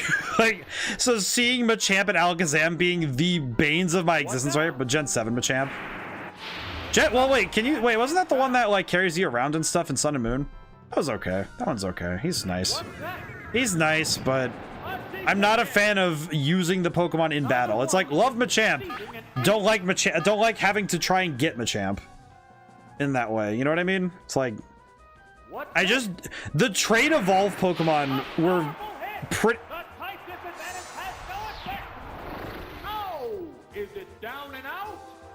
It's like my brain is just slowly getting more and more aggravated by the nature of what is happening to me. Oh, it breaks you. Can strategy overcome the level disadvantage? I appreciate that the game is telling me that it's cheating. Yeah, he's also traumatized by a car wreck, 800 pounds of muscle, the sad backstory. Oh yeah, no, that's the right. I'm just going back. Dude, run it again. You know what? No, Executor, Lapras, Starmie, whatever. At this point, I'm tired. I'm tired. I will throw anything at this wall until it sticks. Let me have it. Thunderwave me all you want. I am using Toxic. Thunderwave all you wish, fool. I will throw Toxic. I do not care. Perish. It had no effect. Are you sure? Well, I'm gonna do it again. I do not care. You know what? No, I'm over it. Do it again. Do it again. I do like that. It's like, not the individual Machamps. It's just Machamp in battle. Machamp in battle bothers me.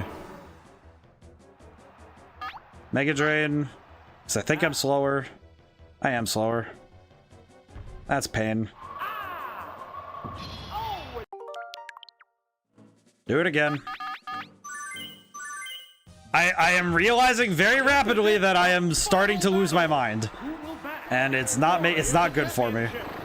I also am realizing that this is probably what I'm gonna remember when I think about this game. And I'm pretty sure that's gonna make me very sad.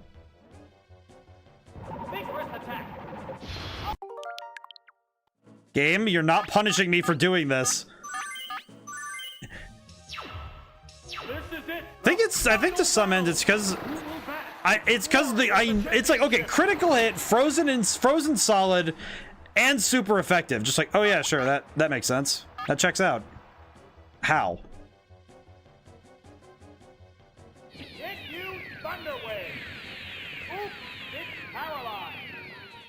I think to some end it's just the nature of how this battle feels. Because I think it's just because this battle feels so wrong.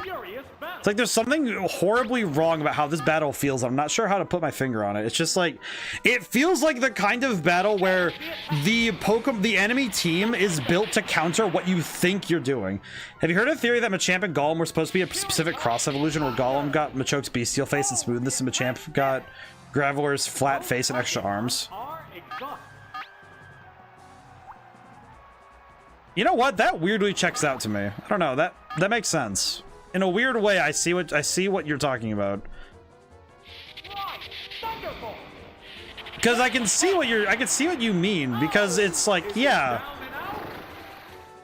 They have like a weird, because when you look at the two Pokemon next to each other, like you look at Machoke and Golem and Machamp and Graveler, it's like, yeah, there is a weird sort of similarity between them. Maybe because they're both Pokemon you get in similar areas that also happen to be trade evolved Pokemon. So the idea was that you trade Geodude you trade Graveler for Machoke, and then they exchange qualities on the way over. Again. I am just not even, I'm not accepting reality. I feel like I've heard this guy say this same copy pasta a million times, and it's not making it any better. You know what? No. You know what? I'm not dealing with Starmie. This is it, the final battle. Who will bask in the glory of the championship? Doesn't he have Psychic? You know what? I don't even remember anymore. Just whatever. Mega Drain. No, you have Surf. What? Vigorous attack. No, I haven't seen you use this before, so that's neat. Do you want to load a different save and do a few mini games? I might. I think the trouble is that I learned this recently. I'm very bad. If I have something that I want to get done, I'm very poor at letting it go, because it's just like Tauros' Surf is best. It's pretty good. I think to some end, I'm just like, I'm probably going to have to like intersperse the next tournament. Like, either I have to intersperse the next tournament with like a mini game or two before I go in, so I can like actually relax a little, or I just need to go and finish this so I can stop. Like, I know I need to finish this up because I need to stop this, and it's like, no, I need to go finish, and that's just how it is. Okay, back we go. The trouble is that I don't have another save to load that would be like easy for me to jump back to. You know what's the thing that's making me hurt a little bit is thinking about the fact that I have not had a start without Starmie at the front, and it's pissing me off because this Starmie is the most annoying thing to deal with. You know what? No, I am not dealing with that Starmie. If I see Starmie, I'm not dealing with it. That thing is annoying. It's like there is no... All right, what Pokemon does it... All right. It's like every single time I see Starmie, I don't have a fun time. Okay, I'm just gonna Thunder. It does not matter. Think of the... And this is something that is part of my work ethic that I know also affects me in a way that is hard to quantify. I am very poor at letting go of something if I realize there's an issue. Wait, maybe... wait on the selection screen to help change RD. Maybe it's time-based. It might be. You know what? You're right. It probably is. I got Kangaskhan this time, though, so I'll see this one out, but... Never mind. Going back.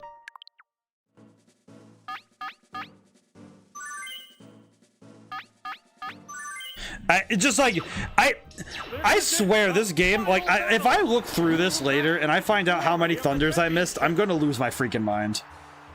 Because I can't even begin to fathom how many thunders I've missed. Because I have seen so many times in this game that I have just... Oh, the attack missed. Nope.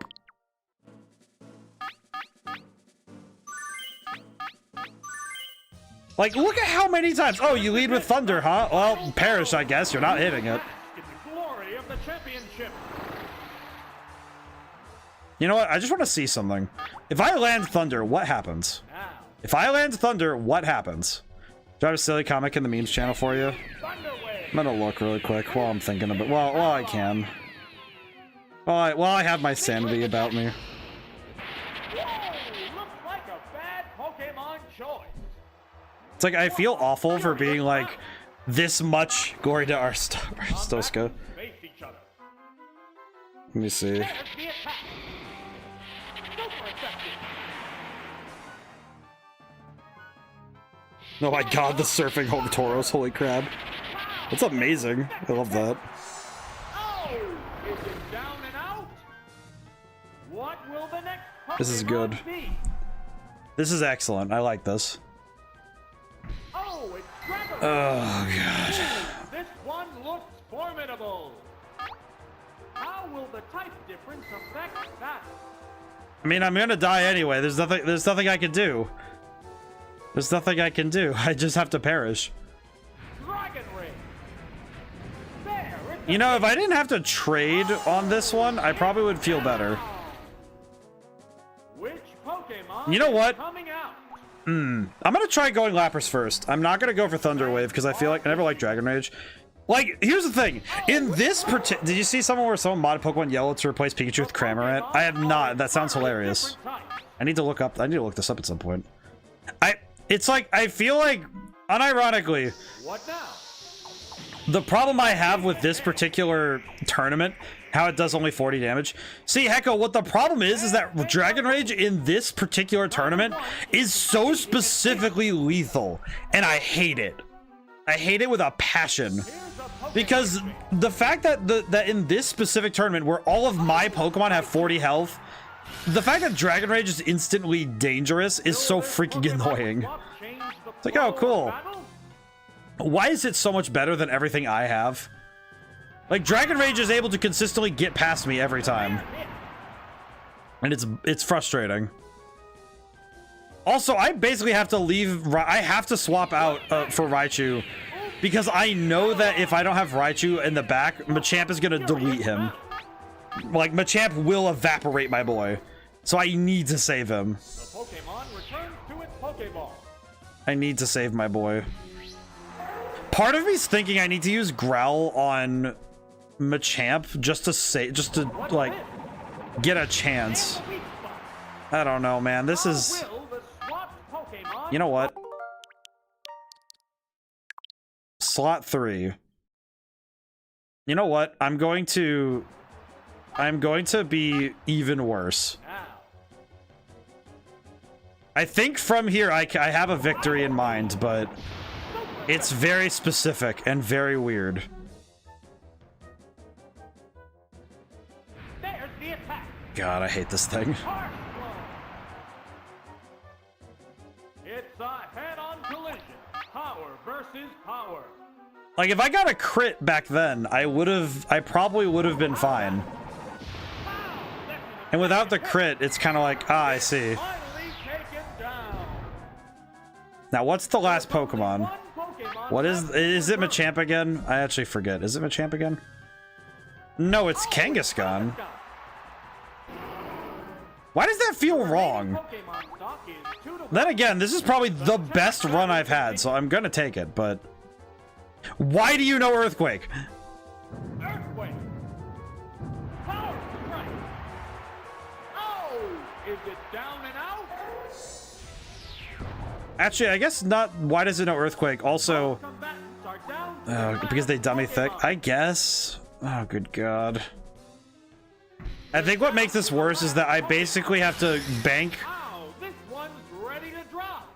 You know what's worse about this? I have to basically bank on Raichu landing a crit one-shot Thunder. That is all I have to live.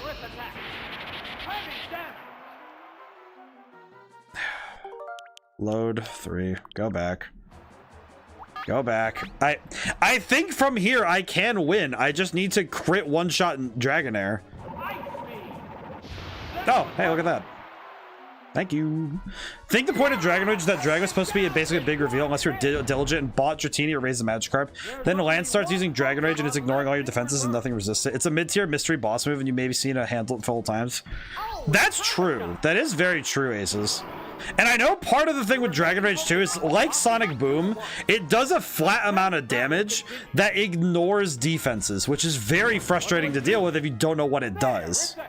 And it can also be very dangerous because in early Pokemon, like level 15 to 20, 20 to 40 damage is a massive amount of damage. Like, that is a big amount of damage, right? Also, why is it... Ow. Why did it suddenly go to doing... Okay, you know what? Thanks, game. I'll take it. I will take that. I will take that. Thank you, game. You know what, game? I will take that. And you know what I will do? Create a suspend point on save slot 1. Right here. Just so I don't accidentally overload this and I don't lose this. But it's similar with Sonic Boom, right? Where at early Pokemon levels, 20... GG. Alright, so we have one gym leader left, and we have the Elite Four and the rival. And then we have Mewtwo, but I don't really worry about Mewtwo, I'm not gonna lie.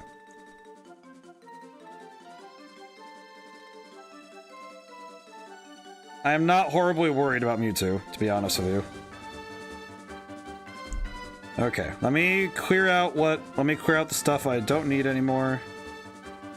Let this go through. Okay, leave that alone. Okay. We only have a little bit left to do, okay? So, to reiterate, it is 1 AM, holy shit. Alright, so we have finished everything here. We're done here. We have only this left.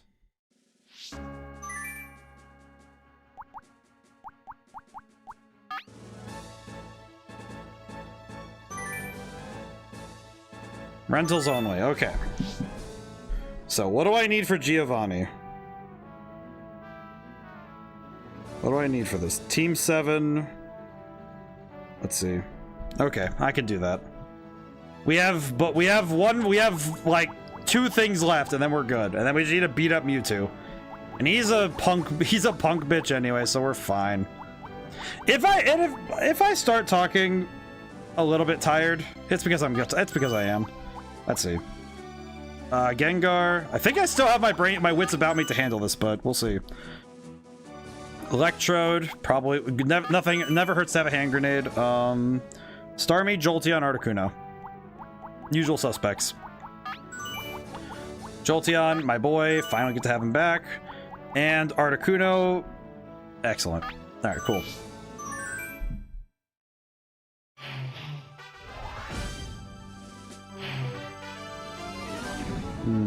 Okay. So, Jolteon, Articuno, Electrode. Gets bodied by Mewtwo. That's what I've been saying, Conquest. I'm pretty sure I'm going to talk so much smack about Mewtwo and then get thoroughly bodied without any sort of recourse, and I think that'd be very funny. I'm just gonna Thunder. Alright, Jolteon, show him what's good. Kill him. Holy crap.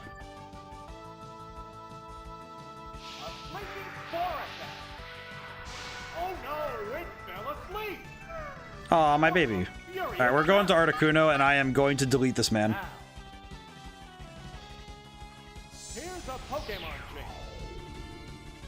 Probably good that I did it this way, because I'm thinking now that Parasect could have been actually scary if I didn't do it this way, so I'm gonna I'm gonna take him down. Of battle? Brain just... I just remembered that bit, the Team Fortress 2, that one animation where it's like, I'm gonna... You're going to what? I told you. I'm gonna... Is it down and out? Oh boy. What I'm will slowly that Pokémon be? slipping. You know what's the longest stream in general I did was the Stellar Glow finale. We talked about it earlier, but the Stellar Glow finale is the longest stream I've ever done. It's a very long video. It's like 7.5 hours. What now? So it is not without precedent for me to do something this this reckless with my sleep schedule. Granted, it's always worth it to me. Harsh blow. It's just one of those things where can I justify it to myself later? Still have some water left though. What's this? A decent hit. Alrighty. Articuno's got it. We're good. I was gonna say that I should probably swap back to Jolteon, but it's fine. There, it's a hit. We're making it work. Oh, it's down. We are doing pretty well in terms of cleanup, so this is fine. Pokemon. Go back to one. Go back. The remaining Pokemon count is 3-1. I think use the bird lasers. One side. Bird lasers is pretty solid, I will say. Ow. Good hit. Wow. Going down. Ow. Well, that was not according to Keikaku. Pokemon is coming Electrode, whack him. Send him back. out. Oh, it's electric. The remaining Pokemon. All right, Thunder. 2-1. The combatants Get are 'em. making Spark fly. Smoke him, boy. Golbat is a bird, apparently. It's taxonomical amorphism where it's like, oh yeah, technically featherless biped. Oh yeah, that's a man. Featherless biped, man. Wings and look stupid when moving, bird. Yeah. Why did I do that? But also, I am afeared. You know, I just realized I could have exploded. Why did I not just explode? Battle continues. Eh, whatever. Victory is victory, no matter how weird it is. I'll take it. It's a swift attack. I'll take. Oh. Oh. Is it down and out? And there goes the battle. Alrighty, I have to. It's one of those things where, according to like, it's also like the same way that Electrode is just ball. Electrode is a beach ball he's a beach ball and a hand grenade because of the way that he is. He is throwable and explodes. That is a grenade. he's just a grenade. It's fine. Let's see, Jolteon, Graveler, Electrode. Makes sense. How will the gym's second opponent conduct battle? We'll need a strong effort to win. I think this Poliwrath is about to get cooked.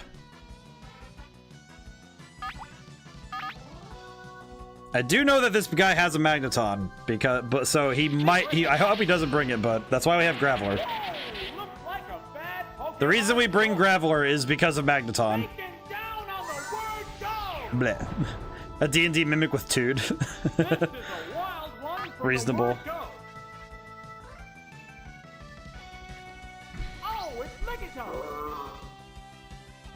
How will the You know, I will say, of all the Pokemon that have ever existed, Lickitung is one of those ones that I never saw in any game until, I think, Generation 4, with the introduction of Licky Licky. And even then, I think I caught a Lickitung and then just forgot. awesome counter? Oh, Because I know that I know I've seen, I know that in the wild, I don't think I've ever seen a Lickitung what's that? legitimately. Harsh blow. Oh, really, game? Now that's just sad. Made himself more evasive. This thing making shadow clones is concerning.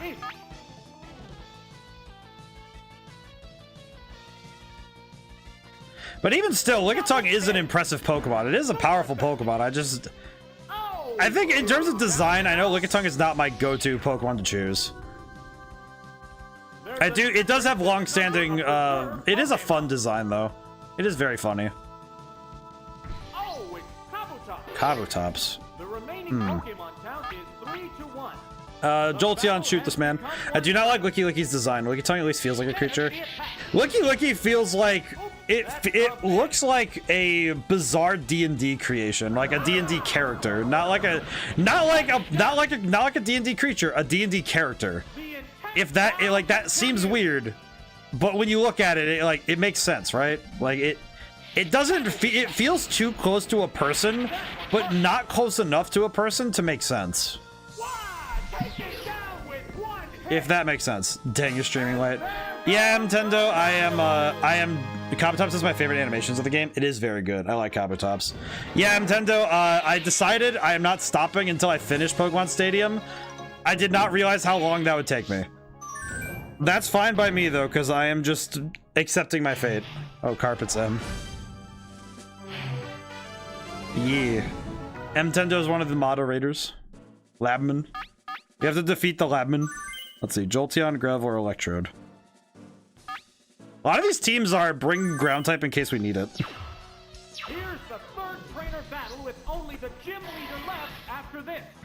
What kind of battle can we expect to see?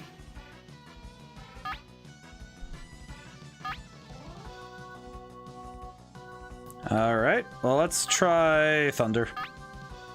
But yeah, so I am doing quite well in terms of actually beating the game. I had a dry spell where there was one tournament that was really kicking me around, so I'm okay with that though. Honestly, I accept that. I accept a good chunk of that as, you know, personal failure, but a lot of it was RNG just kicking me in the pants, so I'm okay with that though. I do feel like though when I sleep on this and I, you know, think critically about this game, I'm probably still gonna say I really like it because I think I still like it. And the answer is B, especially mean, I swear. Yeah, at one point he was like, oh, he got swept aside. I'm like, you don't say that about Lapras, dude. What the hell? That's mean. All glory to Helix. Hail Helix. All glory to Helix. He did go down, but it is impressive. That's not good. I got the stream notification decided to stop by. Glad you're having fun. It is good. I have had stream get OBS kind of had some issues earlier, so I'm grateful that, you know, like, you know, knock on wood, it stopped for now, but I am gonna have to edit the VODs because it made multiple smaller VODs. I'm gonna have to edit them together to splice together the full thing for later, and then upload. I'm probably gonna have to upload it while I sleep and then post it when I wake up. So What'll it do? will be a bit sad, but I will do it that way because that'll probably be a good idea. What now? Oh no, Jolteon got paralyzed too. Wah. Okay, I'm gonna go for double kick just to wrap this up, but oh no.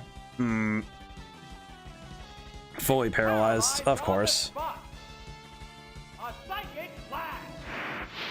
You know, I just had the realization I haven't been using suspend states this whole time, and if I lose this battle, I am probably going to have some issues. So, all right, Electrode, just come out here and clean this up, please.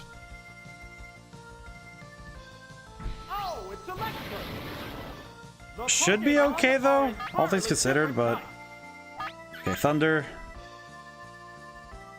Weirdly enough, my brain said I do not trust Swift finishing the job. I was just thinking, no, Swift is not going to finish this. I need to just go for it. Yeah, Nintendo, the first and second things got kind of broken because of stream getting reset constantly, so I am probably going to have to fix up stream a lot.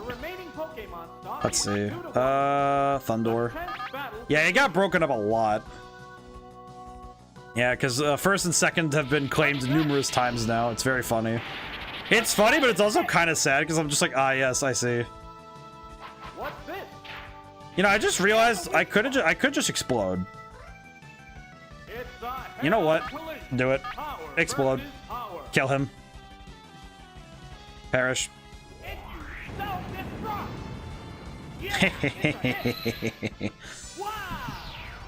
I'll take that.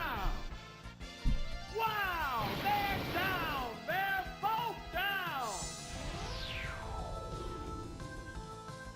And there goes the battle.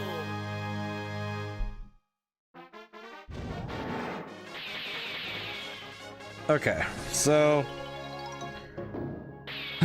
Okay. What I'm gonna do is create a suspend point right here. Need to use the Interrobang more often. The Interrobang?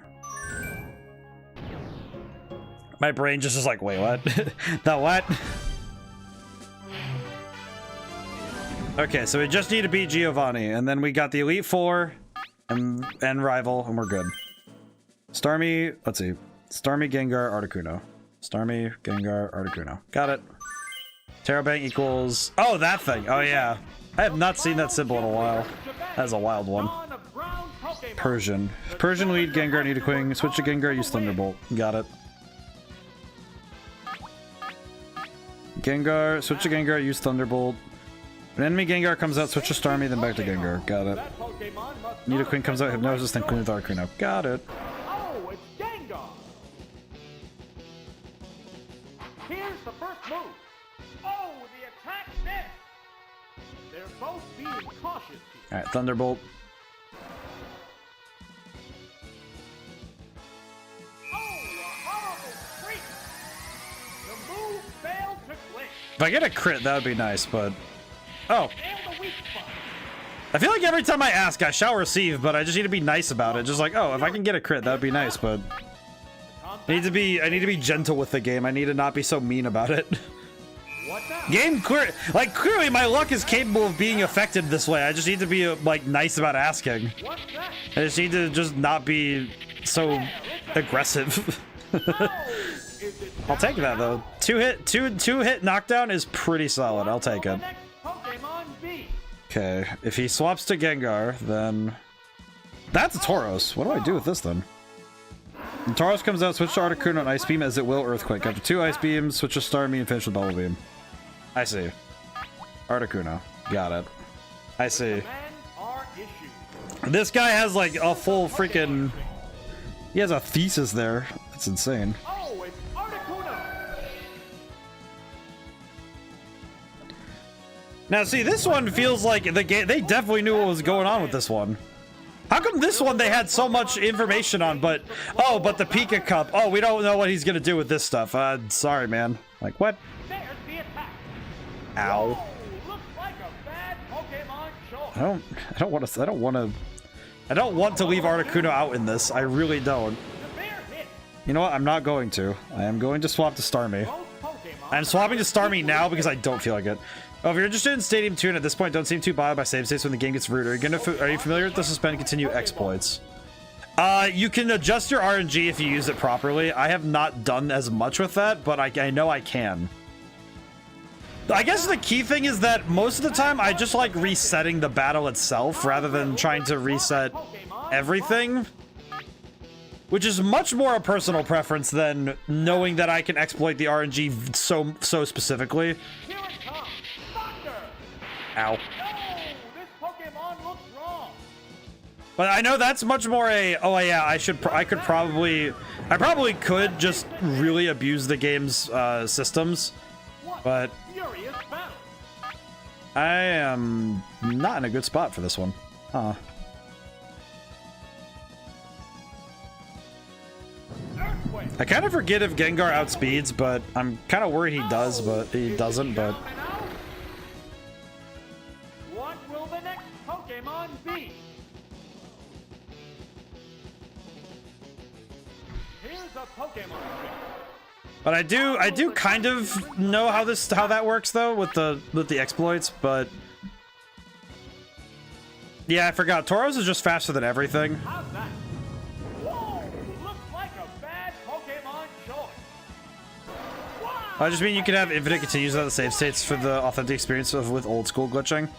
There's only one. That sounds more Pokemon fun. left in reserve. We'll have to look at it because I'm curious.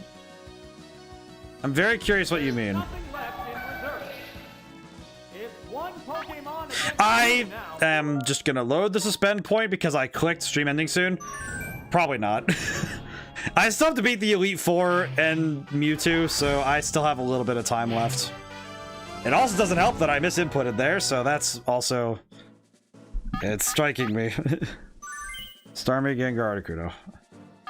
It definitely is not helping me either that I just misinputted Sky Attack over Ice Beam, because I'm so used to Ice Beam being on that side. So, okay, let's see. What do I do about Tauros lead? What do I do? Tauros.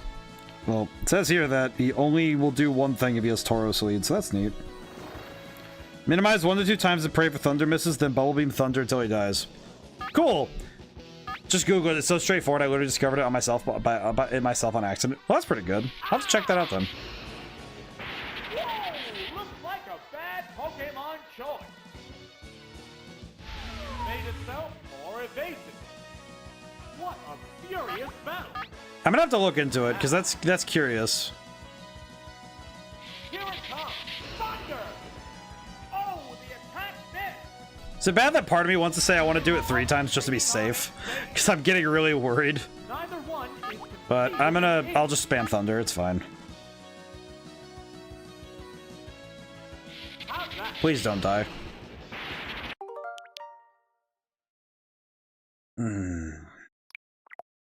You know what? Nah, I'm going back. I'm okay. You know what? I'm good. I'm good. I'm going back.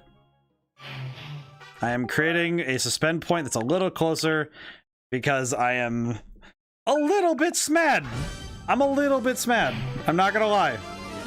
Some part of me is a little bit upset with that one. It's Starmie, Gengar, Articuno. Got it. Like, Infinite Rare Candies in Gen 1, I feel like people should be informed that it exists if they want authenticity. Yeah. It's like, if it's an in-game glitch, it's better than this kind of thing with suspend states. Has to work hard for the win. Like, I prefer it if it's something like an actual glitch, not just me having to use the Switch system to do it. Because, yeah, it is. I do prefer it when it's an in-game glitch, because at least that's fair. It's not like, oh, hey, cool, we're just gonna keep rewinding time.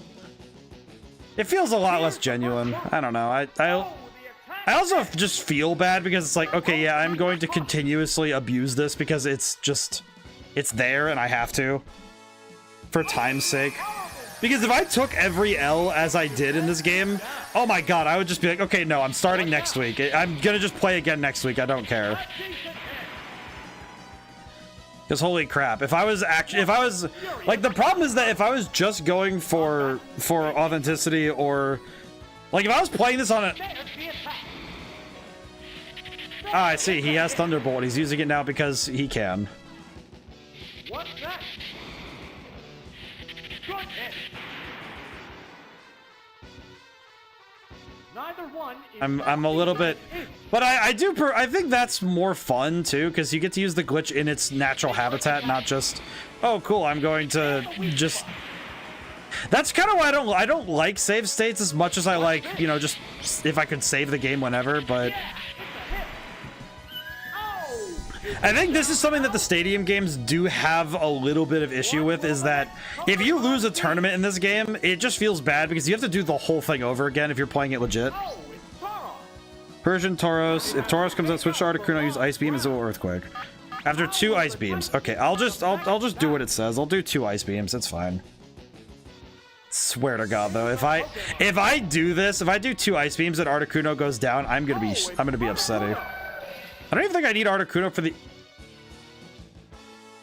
There's no fucking way that it called that I was going to swap to Articuno. There is no goddamn way that this Tauros knew. Fire Blast! No! This Pokemon looks wrong! That is... What now? Freeze. Oh, it's frozen solid! There's no fighting back while you're... You know what? No. I'm taking advantage of this. The Pokemon returns to its Pokeball. You know what? I'm gonna ensure my victory. If you have a suspended game in another cup and you lose a game, Stadium 2 still asks if you want to suspend your current game if you start to. Then it informs you that will overwrite your other suspend tournament. You just select continue without suspending. How will the swapped Pokemon fight? Oh, so it functions like, oh yeah, it keeps giving you it gives you a save state, and it lets you keep that Like a bad Pokemon despite the issue, despite you already having one. I see. Interesting. Oh, toxic! It opted to slowly damage the opponent. That's it if memory serves. I'll try it. I'll try it when we play Stadium 2. which is going to be next week, regardless of what happens. That one hurt. Oh, it's down. There's a Yeah, difference Giovanni, in number I don't think you of understand. Pokemon. I literally formed time to this point. We're down to the last Pokemon. Was Taurus's head glitched through its own main? What is going on there? The remaining Pokemon. What is happening there? What is that? The battle has become one-sided. I broke him. Frozen rock solid. What in the goddamn? There, it's a hit. Well, Oh, perish, dude. Is it down and out? That's it. Stay clear. Taking that to the bank. Giovanni, I hope you understand. It's nothing personal, but also, if I ever saw it's stuck in the tween of Icy Doom. I guess so. I just kind of deleted his. I deleted his pixels. Yep. Elite Four. Elite Four, teammate. Alrighty. We have but one final challenge. Well, I mean technically two, but let's just live in the fantasy that's one more. For a moment, please. For a moment, let's live in the fantasy. This is the final challenge. Doug Trio. Hey, we haven't used Kadabra in a while. Look at my boy. Kadabra. Golem. Jolteon. Golem. Interesting. Jolteon. Oh, my boy. Jolteon. And then Articuno and Zapdos? Articuno and Zapdos. Yeah, there's our boys. You're going Undertale in this game, you choose violence that time. You know what's the thing? I feel like this is something that doesn't come up on stream as often because I'm usually because usually you guys get to see me in the first 4 hours of stream and I pretty knowingly choose to not go further because there's a reason I don't stay up late streaming often. And it's specifically because I know pretty well that once I get past a certain point of fatigue, I start making like expedient choices. Like basically, if I have a decision, I usually am able to strategically think through it. But if I'm not working with enough energy, I will make the fast choice, which will arguably always be both funnier and way more violent. Actually, I think this is why if I'm gonna ever play a game like a first-person shooter, or I think especially games like Borderlands or those ones, I almost feel like I need to be either tired or with like a glass of wine or something with me, or something, because I feel like you guys would have a very fun time seeing me just like being a goober, frankly. Ow. Because I would absolutely be a fool. Hey, what's it doing? What's it doing? What is this idiot doing? What will the next Pokemon be? Oh god, Executor. What do I do about Executor? What do I do about Executor? If Executor shows up, switch to Articuno. Got it. I can do that. That's easy. Halo 1 with jump height magnified. I actually had the thought that if one of the things I wanted to do at some point for my just so I could, because I wanted to kind of see if I could join, if I could even do it, was the Halo series just go through the campaign on like heroic. I told my friend Legendary, but I was like, I feel like if I'm being realistic, it's probably going to be do it on heroic and have like the bandana skull on so I can have grenades, but Oh, that's a critical hit. Hey, that's pretty good. Okay, so I think I'm gonna keep Articuno in so that when I swap to Zapdos, I can just kind of swap it. Oh, yeah, this is gonna be fair. Okay, go for Ice Beam. I'm going to spam Ice Beam because I'd rather I want to give the best shot I can for Zapdos to finish the job. I'd rather just finish help Zapdos finish the job. Heroic isn't so bad with practicing Doom aggression gameplay, but grenades would make it much more fun. I am an advocate for the bandana skull because it is very funny. I like it a lot, personally. Ice Beam. It's also basically how I play Halo all the time, because whenever I play with my friends, we always have skulls on, so Which Pokemon it's just kind of how we play. Alright, actually, wait, I can I'm gonna see if Jolteon can finish it, because Jolteon's poisoned, but I think my boy can finish it. Jolteon, you got this. You got this, baby. You got it. My dog, my boy. 2 to 1. Here it comes. Thunder. Crap baskets. Oh, the attack missed. How's that? Ow. Well, that sucks. Oh. I was not wrong for trusting Jolteon for doing it. I don't know when, but I'm gonna redeem Assassin's Creed as one of your series someday. Gotta fight Halo's time slot. I imagine that it's gonna. I imagine it's gonna. It's not gonna have like two. I think if it's like after a certain point, it'll be easy. There's just one Okay, Thunder. Oh god. The battle is coming right down. You got it, Zapdos. Just finish the job, please. Savage attack. Super effective. Okay. Wow! Going down! And there goes the battle!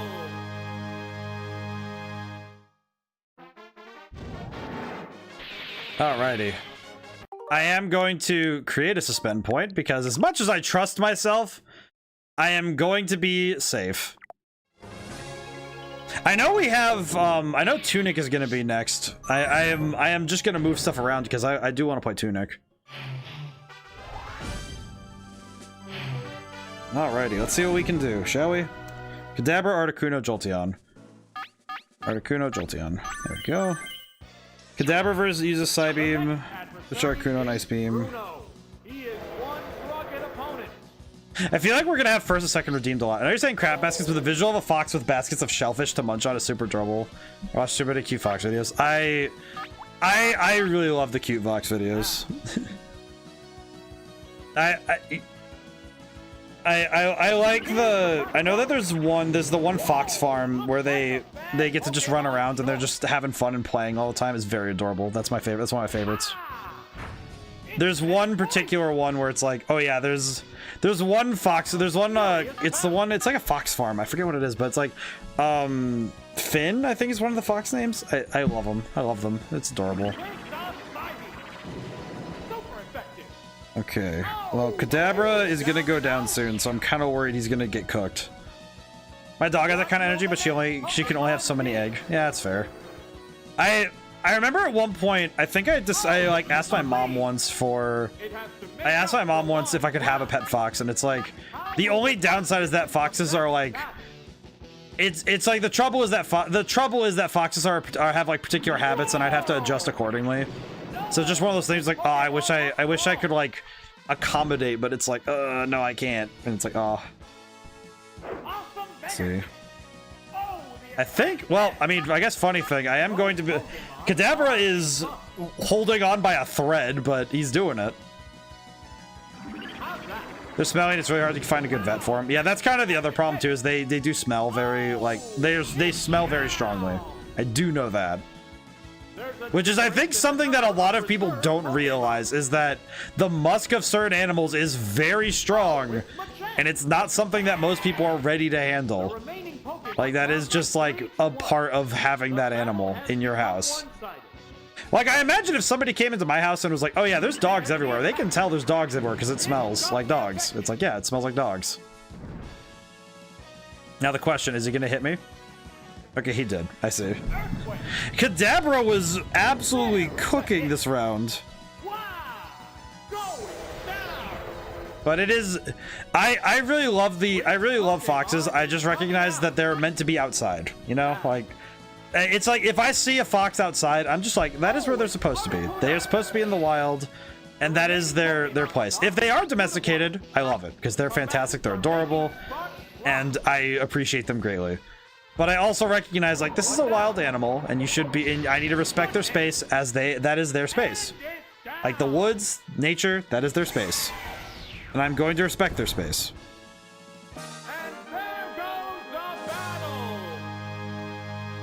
Let's see, Kadabra, Golem, Jolteon. Great suspend point. There we go. I am being safe. But yeah, that is one thing though that I do recognize is something with. So it kind of something a little bit sad for me because I'm like, oh, I'd really like a fox, but it's like, oh well. I prefer that the fox that the animals are happy, not that I'm happy. You know, it's like oh yeah, because it's an animal. It deserves its space and it deserves what is best for it. Jolteon. And that can be hard to reconcile sometimes. Let's see, Kadabra. Alakazam. If Alakazam leads, switch to Golem and self-destruct. I see. Golem. Alright. I see, it is time to explode.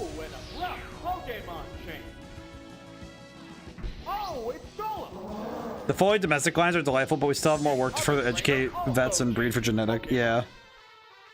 Oh, it's Gyarados. They're both being cautious here. Well, that's frustrating. Now, another Pokemon change. I don't know why, but I find it very funny that Agatha preemptively changed Alakazam out because, like, oh yeah, this is probably a bad idea. What now? Ow. Oh god. Jolteon, please. Okay, we're good. We're good. Jolteon's fast. Jolteon, wrap this up. You got it, buddy. Send Gyarados back to the Stone Age. Yeah, that's the good stuff right there. That's the good stuff. What will the next Pokemon be? Here's a Pokemon change. Okay. Now the problem is, do I want to swap out to Golem to explode? This is a crazy high special build fish, if I recall correctly. Interesting. Yeah, it's like it. Basically, I know that. Well, I know that Agatha is just all special attack, so it's like. Okay, Golem is going to explode. He is my hand grenade. All right, buddy, you got this. You just have to kill Alakazam. You got it, buddy. All right, get him. You bitch. Well, I don't know what the hell you're swapping in, but it's gonna die. Perish. I want you to know this is your fault. I like how every time Golem came out, Alakazam was like, "No, I am not dealing with that. That's not my place to deal with. That is not my problem." So you have TF2, Kaboom. Kaboom. Boom. Pronouncing boom like that is very difficult, but it's very funny. Okay, so The Pokemon returns to its Pokeball. I'm just so fed up with this. Just come on, man. Perish then. You gotta be kidding me. I'm going to Thunder Wave, and you are going to stop being such a... You bitch!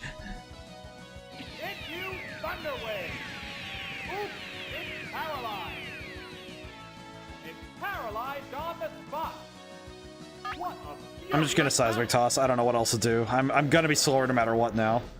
Take it, Spoons. Take it, Cereal. Hi, how should I refer to you? Black Dragon Yu-Gi-Oh! How should I refer to you? Hi. Oh god. I am 80% certain I'm about to lose this battle, but I have a save state. Uh-oh. I do appreciate Yu-Gi-Oh! Though. I'm intrigued. Okay, so my thought process now is, if I can recover, Agatha is a power bitch. Yeah, that's what I'm noticing, and I have no recourse. I might have to do something. Okay, well, I don't know if I'll survive this turn, but we'll find out. Oh, okay, well, we're just gonna go back. It's fine. Do we all aspire to be a power bitch? Yes, we do. All right, back it up. Rewind time. At this point, I'm tired of it, and I have been streaming for multiple hours. I'm over it. I told myself I'd win. I feel bad, but I'm also like, this dude straight up dodged every hand grenade I threw at him, and I am over it. Agatha, you are not escaping me. How's it going, though? I'm sure I refer to you. Dragon? I imagine a dog-themed superheroine. Just, like, the most confused entity. I have Lance's. There we have Lance's Gyarados. I am not thinking about Lance until I get there. That Pokemon must not have been the right choice. Oh, good God. Now block this shit, Lord. Here's the first move. The attack wasn't effective. What a furious battle. You know what I'm gonna do? I'm gonna Thunder Wave and then swap into Golem to either force the swap or... Get you, Thunder Wave. Oops, it's paralyzed. Nope, going back. You know what? No, going back. I'm over it. I'm over it. I'm good. At this point, I'm understanding what I need to do. I understand the tactic now. I've read over everything now. I am just going to do the tactic. Kadabra, Golem, Jolteon. If I see Alakazam, I'm bringing out Golem. I am going to kill. Strategy will work against this wily lady. No, I had Gyarados. Pokemon, Jolteon. If he swaps off of this man, I am going to be upset.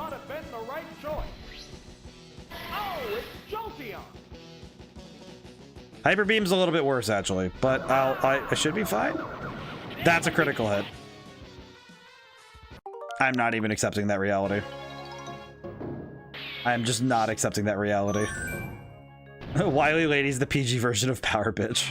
It is. Create suspend point. You know what? It's just like I feel bad for this because I am absolutely being very like I am very much abusing the system now, but I'm also completely over it. It's just like, you know what, Agatha? I did not come this far and beat all of Pokémon Stadium 1 to get BS'd by you being an actual tool. I'm not over it. I'm over it. I'm not dealing with it. And you can suck my balls. It is unprofessional of me to say, but I don't care. Do not hit yourself. Do not hit yourself. Do not. Lol, witch bitch. I'm just like, my brain is just finally snapped. It's just like, nope, I'm good.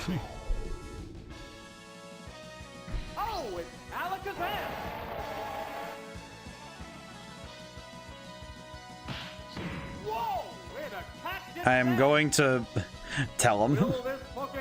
I am swapping to Golem. If this man dares to swap when I am going to try. You know what's the worst thing about this is that I can't even reasonably say I want to use. I don't know. This ignorant ass.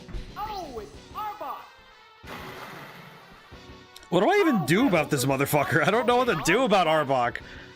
I apologize for my language, but I am also just losing my mind. You are not going to glare. That is ignorant. I mean, check this out, my snake technique. I will fight. I don't think you understand. I am just... Yeah? What does Agatha have the Pokemon on? A freaking turntable? Stop swapping all your Pokemon. Die. There's the attack. Severe hit. How will this swap? You know what? No. I am guaranteeing you go down. I don't care how many it takes. I am throwing this Golem at you like a hand grenade. Perish. I do not care. You are coming with me. Die.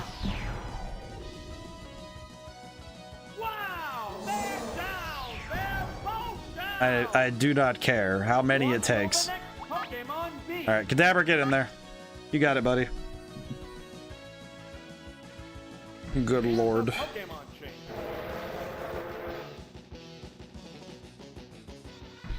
other trainer also changes Pokemon.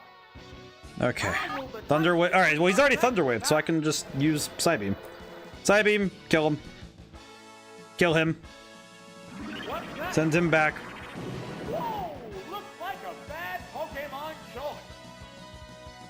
It's paralyzed on the Switching 30% of the time means she's competitive. One is She's actually playing the game. She is absolutely playing out of her mind trying to beat me. What's this? She is losing it over this one. She is malding. This is one of those. This is an AI that is malding because this is not going well. That is that. Okay, well, I think I'm gonna keep Kadabra in after. I'm gonna try and go for a Thunder Wave on the last Pokemon because I forget what it is. Oh no, it's Arbok. Wait, no, I can probably just win. I can probably just win. Even with special down, I think I could still win. There's only one Pokemon left in reserve. I know that. I think I should probably whenever I do the Nuzlocke now, I think I'm probably just gonna make it so that it sets to set, so I can't do the switching. All right, yeah, just go for Psybeam. It's fine. I probably could have recovered, but I don't trust whatever this thing is gonna do, so just gonna try. Kill it. Wow, that's an effective hit. Yeah, I was accurate to think that this is a good idea to just go for it. Heavy damage. Though I just realized now that if Jolteon misses Thunder, then I'm going to get nuked. We're down to one Pokemon aside. You know what? I'm just gonna be careful. Alright, Jolteon, you just need to land one Thunder. Oh, it's Jolteon. There's just one Pokemon aside now. The battle is coming right down to the one. Here it comes. Thunder. Well, hey, there we go. Fair hit. Wow. Going down. Okay. And there goes the battle.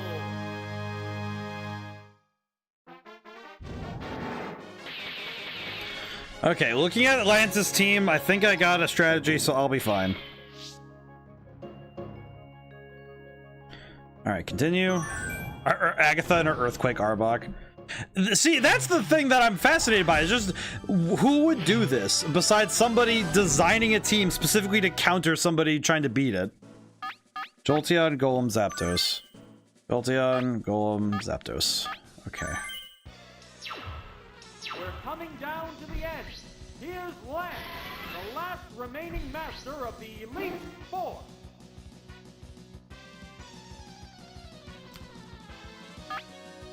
I'm just reading really quick. Okay, go for Toxic.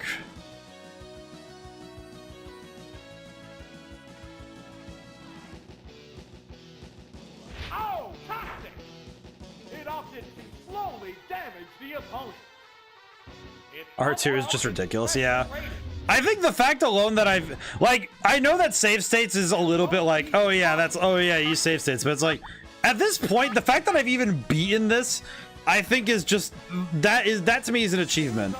Like, I was not about to continuously replay tournaments over and over and over again for the sake of beating it, but I'm also thinking, the fact that I even got this far is insane to me. Oh, it's Arcanine!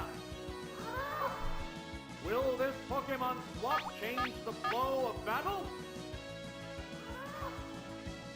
Another Alright, I got it. Pokemon change. This man's is cooking right now, though. Flamethrower. Okay. Don't think that'll do too much, I don't think. Nail the weak Oh, cool. That's unfortunate. How will this swap Pokemon Dig. now?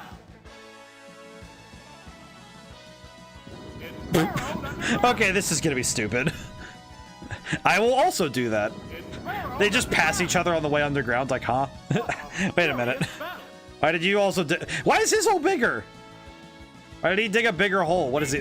How does that work? Oh, Wonder how they calculate how big to make the asset, though. how's that? Super effective. Well, that's unfortunate, I think. Being an ace. I'm just gonna go for that again. You gonna do it again? Yep. It's I see. burrowed underground I again. see. The underground This is so stupid. Why is it that me? Why is it that me and Lance are having one brain cell on this? What is happening? Why is this happening? Why, Lance? What is wrong with you? Lance really did just say, I am going to press one button, and that is it. Granted, I did the same thing. However, it's a lot funnier seeing it from someone like him. What do I do about Kangaskhan? Captain. What do I do, Captain? If Electabuzz shows up, what do I do about Kangaskhan? Speedrun strats? What do I do? Nothing, I guess. I guess I just perish. How many Pokemon do I have? 2 Pokemon. Arcanus Doggo, he's just better at digging holes. That's fair. Yeah, just blow him up. It's fine. Why do you have Surf? You know what? Probably a good idea that I didn't swap, so I'll just take it. I'm just gonna take what I can get at this point.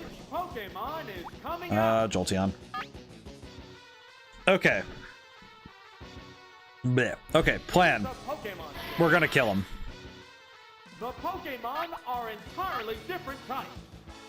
Alright, Jolteon, finish the job. You got it, buddy. I know you do. You're a good boy. Miss the target. Please, man. I just want to go to bed.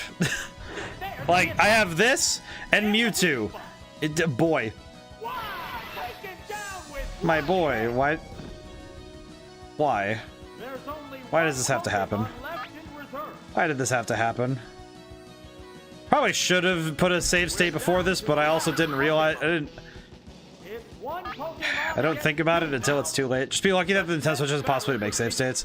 Yeah, that's kind of what I'm just counting my lucky stars for, but why is Kangaskhan faster than Zapdos? What the hell are you even defeating this Kangaskhan?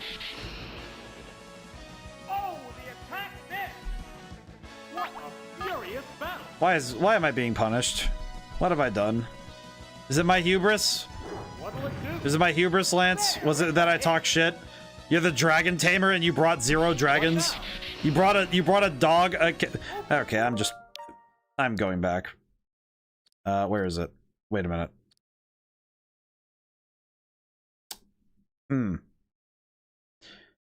I just realized I didn't make one. I see. I see. Well. Oh, it's Jolteon. You know what? Kangaskhan is just faster. Reasonable. I'm just gonna really quickly fix my mistakes. Just. Alright, let's just get back to where we were, shall we? Agatha, die a second death, please, because I need you to. Thank you. I feel like an idiot for missing that, but also, at this point, I am just going to be happy that we can just walk right by it. Just take Agatha out again. Try again. Alright, Lance, you freaking nerd. I'm coming back in there. Create a spend point. 1. Good. It's like, when it comes to playing games, I do prefer to beat the game without like stuff like this. I don't like using save states. I don't like, even when I play, you know, like I play ROMs and stuff, right? I don't like using fast forward unless it's like absolutely necessary, right? Like unless it's something that's very specifically, this is going to be a pain if we don't do this. Like, and then there's very few things that are like that, but with this it's just, okay, really? You know, it's like, come on, man. You know, that's how I feel about it. It's just like I kind of wish I didn't have to do it with this, but I feel like the fact that every loss means you have to reset the tournament is what sends me to this decision making. Alrighty, so now that he has poison, I can same tactics. It's just I just need to execute a little better. It's straight up just better execution will get me through. Oh, it's that guy. What now? Oh, the attack missed. I see. Okay, I see what I can do. Will this Pokemon swap change the flow of Alrighty. We're almost there though, so we're doing quite well. Pokemon returns to its Pokeball. Electabuzz. It created a substitute. How will the swap Pokemon I have a weird idea, actually. I'm gonna go for Thunder, and I'm gonna see what. Oh, he's doing Seismic Toss. Really? That's surprising. What's next? The substitute disappears. What's this? And the weak spot. It's not the best move. However, it opens up what I needed, because I think Electabuzz is going to go for an electric type move now that the substitute is broken. With the exchange of Pokemon. Oh, it's Eidola. Well, it wasn't exactly what I thought, but it was Thunder Wave, so that's just as bad. It used Thunder Wave. This is good. Okay. Failed to click. And now I can go for Dig. How will this swap affect the outcome? Lance is swapping up a storm over there. Holy crap. Oh, it's Lapra. Ah, that's not good. Yeah, have you ever watched the Police Squad show? It's Pharaoh. I don't think I have. And if I have, it's probably some memory lost deep to the recesses of my mind. So, I have no idea, to be honest. The move failed. What'll it do? I feel like I've seen every Pokemon except... Neither Let's see. one is How about completing Lapras? its I mean, I probably should just swap, because I feel like Electabuzz being out here is just a bad idea. Or, not Electabuzz. I feel like Golem being out here is just a bad idea. Here's a Pokemon tree. I feel like if I have seen the Police Squad show, I feel like it definitely was at some weird junction. I don't know. That's a body slam. What now? God bless America. No, probably not. That it's a 6-episode show from the 70s, which the Naked Gun movies are based on. Oh, interesting. I didn't know that. I didn't know they were based on something. So that's news to me. Interesting. That's cool. Ow. Good hit. All right, Jolteon, buddy, you got this. You got it, buddy. I know you do. You miss your thunder sometimes, but Oh, the attack missed. oh, come on, buddy. I feel like whenever you miss a thunder with this game, it just feels even worse, because oh my god, Thunder is just... This is why I prefer Thunderbolt over Thunder. This is exactly why. Like, yeah, Thunder does so much damage, but I am not about to trust my life to a single Thunder use if this is what happens regularly. That's why the first movie is called The Naked Gun from the Files of Police Squad. Oh, that's cool. I didn't know that. I only kind of know that The Naked Gun is a movie. I don't actually remember this stuff. That's interesting. What will the next Okay, we'll bring out Zapdos. I know Zapdos outspeeds, so as long as Zapdos, you know what? Right here, actually, just in case we need it. Here's a Pokemon. I am going to get this Thunder. One way or the other, I am getting this Thunder. Here is Thunder. Here it comes. Thunder. Wow, Here is Thunder. Alrighty. oh, So, let's see. it's down. The problem with Gen 1 is that slower Pokemon than Zapdos from R1 are faster in round 2. Yeah, I don't really know what the deal is with that. It's just like, okay, yeah, he just is faster. I don't really get the deal with it. Poison. Will it be okay? I'm gonna substitute. I'm getting a bad feeling. I'm going to substitute. Why would you swap into Snorlax and not... Why would you swap into Snorlax and not Electabuzz? Special rating. This gives me fear. This brings fear. What a furious This brings fear. This brings fear to my mind. I do not appreciate it. Well, I have the substitute now, so I'm fine. Perish. a decent hit. What is he doing? Concentrating on What is the its objective? Neither one is conceding. I'm very tempted to use Sky Attack instead of Thunder, but What's next? And the weak never mind. That was why I was okay with it. going I see. down. It appears that my faith was placed well. There's only one Pokemon left Okay. in reserve. You know, I just realized, you know, round 1 they had a more, I guess, Pokemon stock realistic available. team for The 10th battle for Lance to have, because he had dragons and stuff, but I'm kind of confused why he has no dragons as the Dragon Master. took the hit. Hit him. What'll it do? Power strike. I'm taking that win. I'm taking that win. I'm keeping it. I'm taking it. That's it. Stay clear. Thank God. Alrighty. It is almost 2 in the morning. Am I proud of myself for staying up this late? A little. Am I proud that I made it this far? More specifically, yes. Elite 4 is done. Cool. Receive the key. Rival.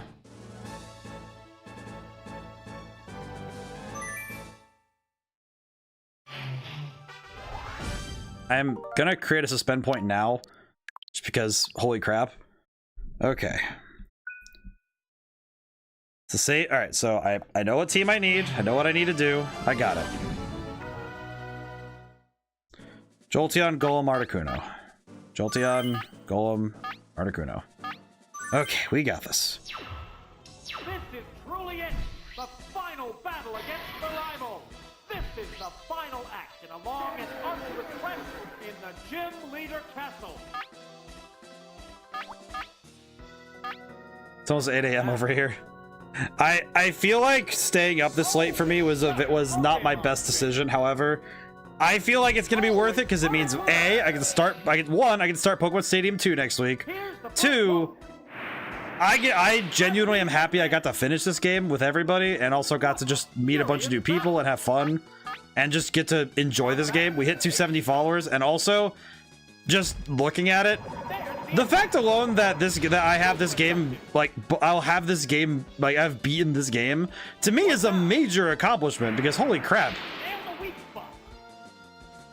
Also, Executor doing that is, that's bad for me. What will the next Pokemon be? This is bad. This is bad.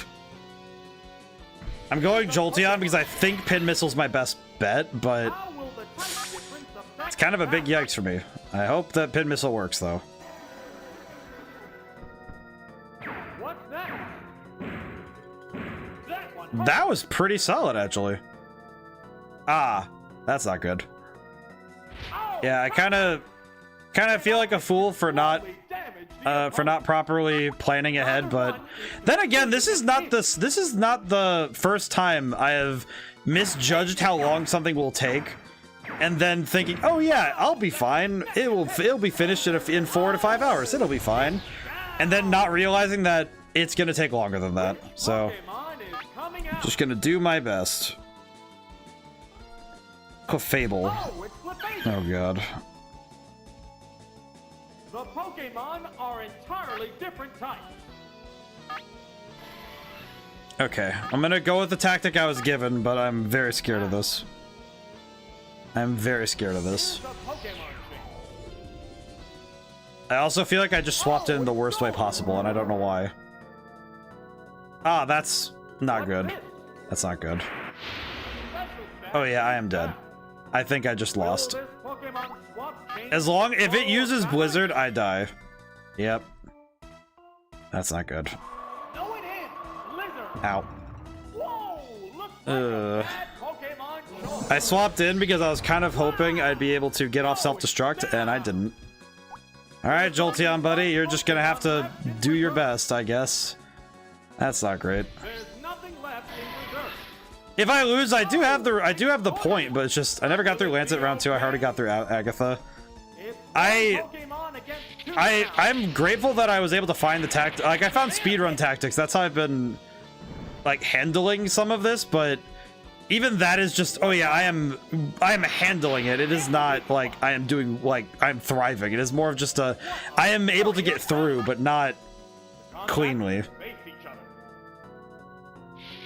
Please crit. Nope. Nope. I think that's gonna be it. I think that's gonna do me in, but I'm not sure. What's next? Well, special fell, so long stream today.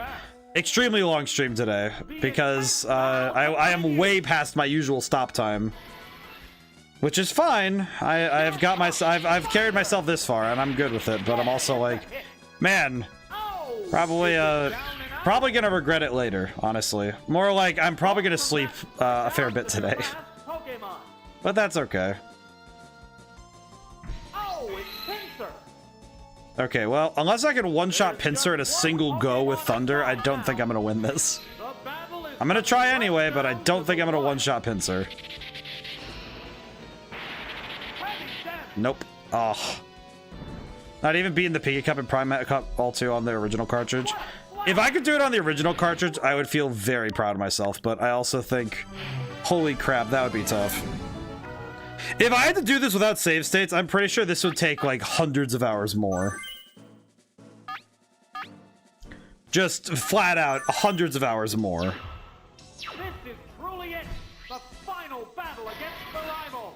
This is the final act in a long and arduous quest in the gym. 149 rentals on the Hall of Fame. Oh, good God. It's like trying to picture doing that is just insane to me. That is a lot. That's such a massive amount. Pokemon must not have been the right choice. Oh, it's Articuno. Here's the first move. Ow. A decent hit.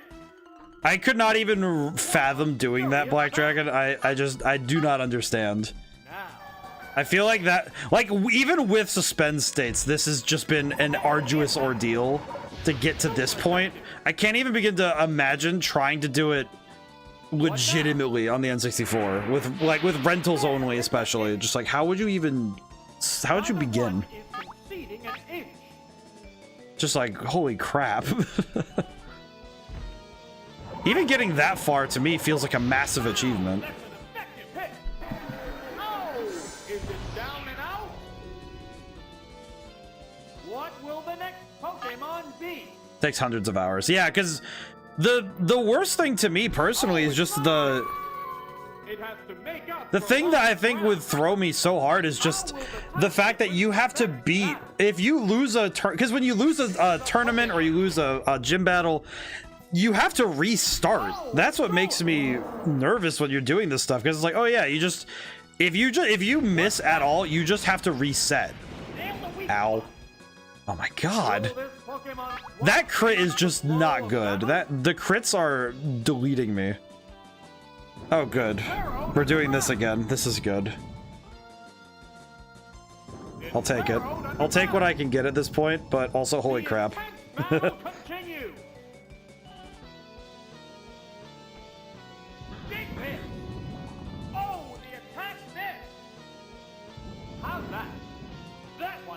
That's a big... Oh, that's just instant death. I see. Okay, what's the last Pokemon he has? What's his last? Electabuzz. Okay. Electabuzz... Okay. I'm pretty sure Electabuzz has nothing on me, so I'm fine. That's a Seismic Toss. Ow. That's fine. Dodge this. That's fine. Dodge this. It's burrowed underground again. What a furious... I feel like, of all Pokemon to end this on, I did not expect Golem to be the last one to deal with the rival. I'm not gonna lie.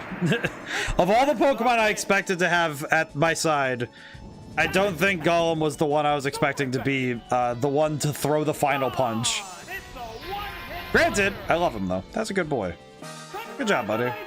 I only use Jynx, Starmie, Gengar, Nidoking, Zapdos, so one missing random to get on the Hall of Fame. Ah, I see. That's fair. Makes sense, though, because those 5 are really good. Alright, we have beaten Rival.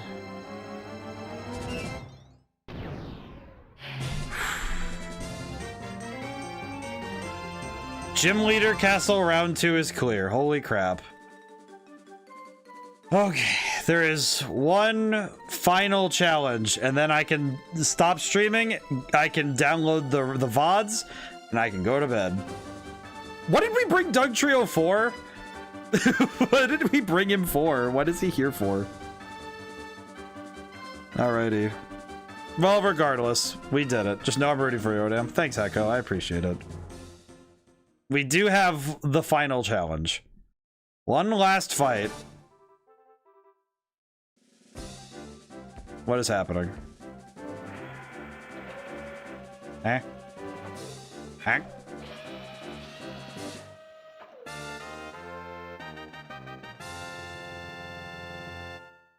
Uh-oh, Professor Oak's already holding a Pokemon for you.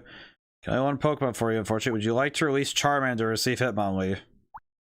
No. Have you done the Prime Cup? Does this answer your question? Oh yeah, Black Dragon, you haven't seen this yet. Everything is done. There's but one final challenge.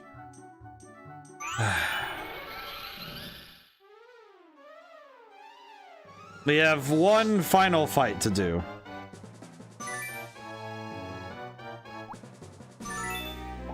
There's one more to go. All right, let's see. I know what I'm doing. Let's see. Persian. Let's see. Persian, Abra, Onyx. Where's Onyx? There he is. Electrode. Execute. Rhydon. There we go.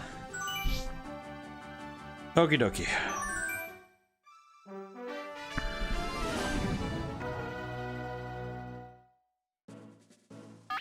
Okay, let's see. Abra. Persian. And then Rhydon, and then Onyx, Execute, Electrode. Okay, I missed the Prime Cup stream. I mean, I know the Prime Cup would have been last stream, I think. I'm not mistaken. I'm uncertain, to be honest. Hi, me too. How's it going, buddy? It's been a while. Thunderwave.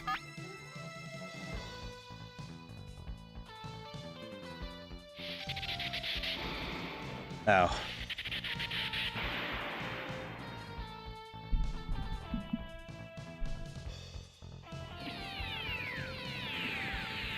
I think what I am gonna do, even though I know I could probably wait. I am gonna try and have Abra do as much as possible before getting knocked out. Yikes!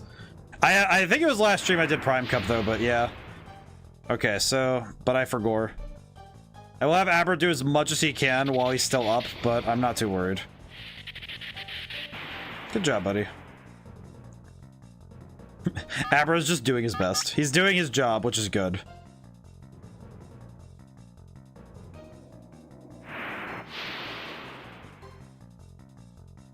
That ass scoot. Yeah, the scoot is very funny for Abra. It's very funny. The fact that I brought this freaking little dude is just very funny. I love Abra a lot, but it's just very funny that I brought this tiny dude to fight one of the most powerful Pokemon ever made on the planet. This is one of the most powerful Pokemon ever. Like, he's a fabrication of man's hubris. Let's see. We need Persian next.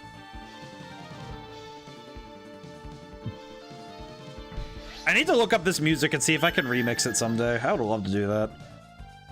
Okay, and now we're gonna Screech twice, and I'm gonna re-add him as much as possible. And once his defense is down, we bring out Rhydon and explode him.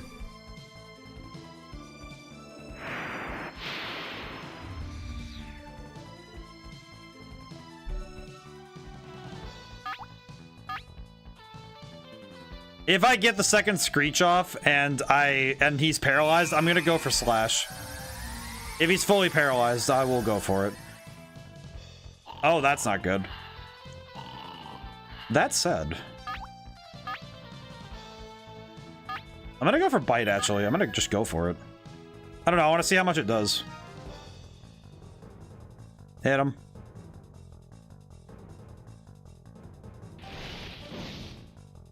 That did a lot of damage. Alright, Hyper Beam. Kill him. I will say, the fact that he got rid of paralysis is scary. Prime Cup round 2, Pokegrade and Ultra is quite easy to complete. Pre-Dark type Bite, but still worth it. Holy crap, Persian did it. Well, alright then. Good job, buddy. This freaking guy. Seriously, if you went to sleep battle, your jaw would be trying and you would be knocked out. Yep. Well, Mewtwo, you did your best.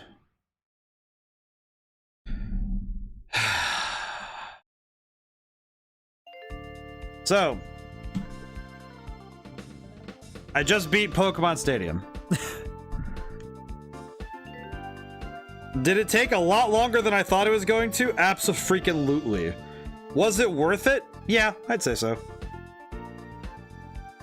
I always watch the credits, by the way, to respect the devs, because no matter how far displaced they are from their work, I want to respect them, because good God. Here's the thing, thinking critically on this game, like thinking back on all that I've done, thinking about all the things about this game fully, it still stands up pretty well. You know, just as a monument to what was and what we could learn from it. And I think that that's great, because there's a lot of character put into the animations, which I think even modern game designers should look at. I think people should look at it and learn from how they put the love and passion into making this feel. It's like, yeah, it's still a goofy spin-off, but it is a very good, well-made goofy spin-off. It's fantastic. You just beat the whole game.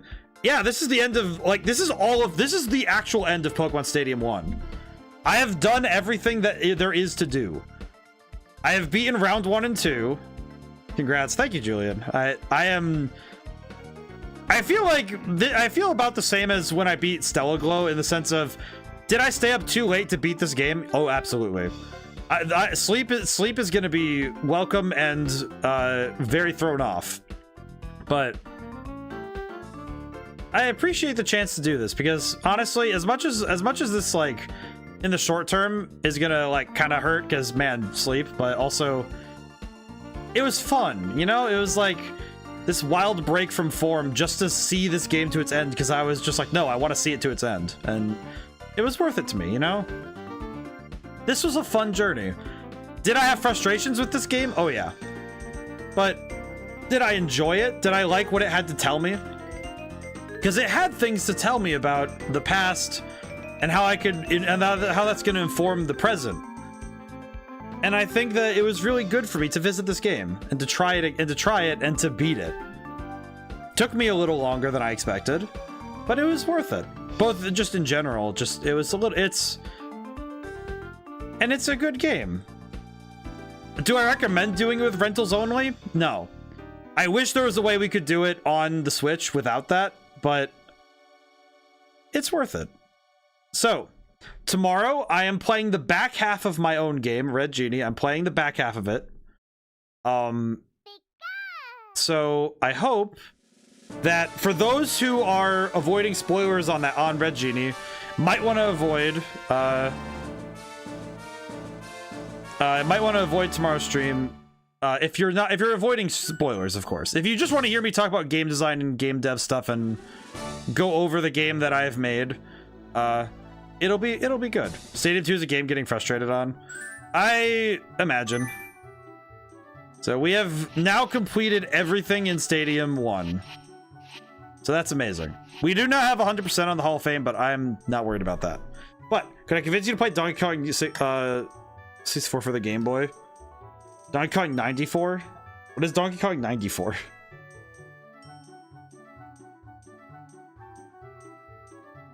But regardless, and then this Sunday I am playing Darkest Dungeon, because this last Sunday, when I played Five Nights at Freddy's, I was kind of given it's a Super Game Boy game. I'll have to take a look then. I'll take a gander at some point. But this next Sunday I'm playing Darkest Dungeon to kind of give myself a little bit of a break from the spookies, because I pulled a muscle in my chest playing Five Nights at Freddy's 4. I determined that that's what happened, because Monday I was like, geez, I have a pain in my chest. I don't know where that came from. And then I found out, oh no, it's a pulled muscle. And I know exactly when it happened, when it was that jump scare, that first jump scare. So, gotta take it a little bit easier on the scary games for the rest of the month. But Darkest Dungeon seems like pulled a muscle from FNAF. Impressive. I will say FNAF 4 is very loud, and it is very intense in the scares, because it goes from very quiet to instant loud. So yeah, but it's funny because I've played other horror games. You know, I beat Amnesia, like I beat Amnesia, The Dark Descent, and A Machine for Pigs last year, but whatever. But okay, I'm gonna call it. Okay, so I'll admit I can't understand FNAF 4. It's interesting. It's a whole thing. I'd have to go on a whole thing. But for now, thank you everyone who came by. Thank you to everyone who came by and didn't get to stay to the end. And thank you to Sylph for the raid earlier in like very near the beginning of stream. I cannot thank her enough, and I am just, oh my god. I think that raid was how I had enough adrenaline to get through this. Like, I had enough energy and excitement to keep myself going for the whole time. Okay, but I am just going to end stream, and then I am going to start on getting some stuff figured out. But now whenever I see you guys next, goodbye for now, and thank you so much.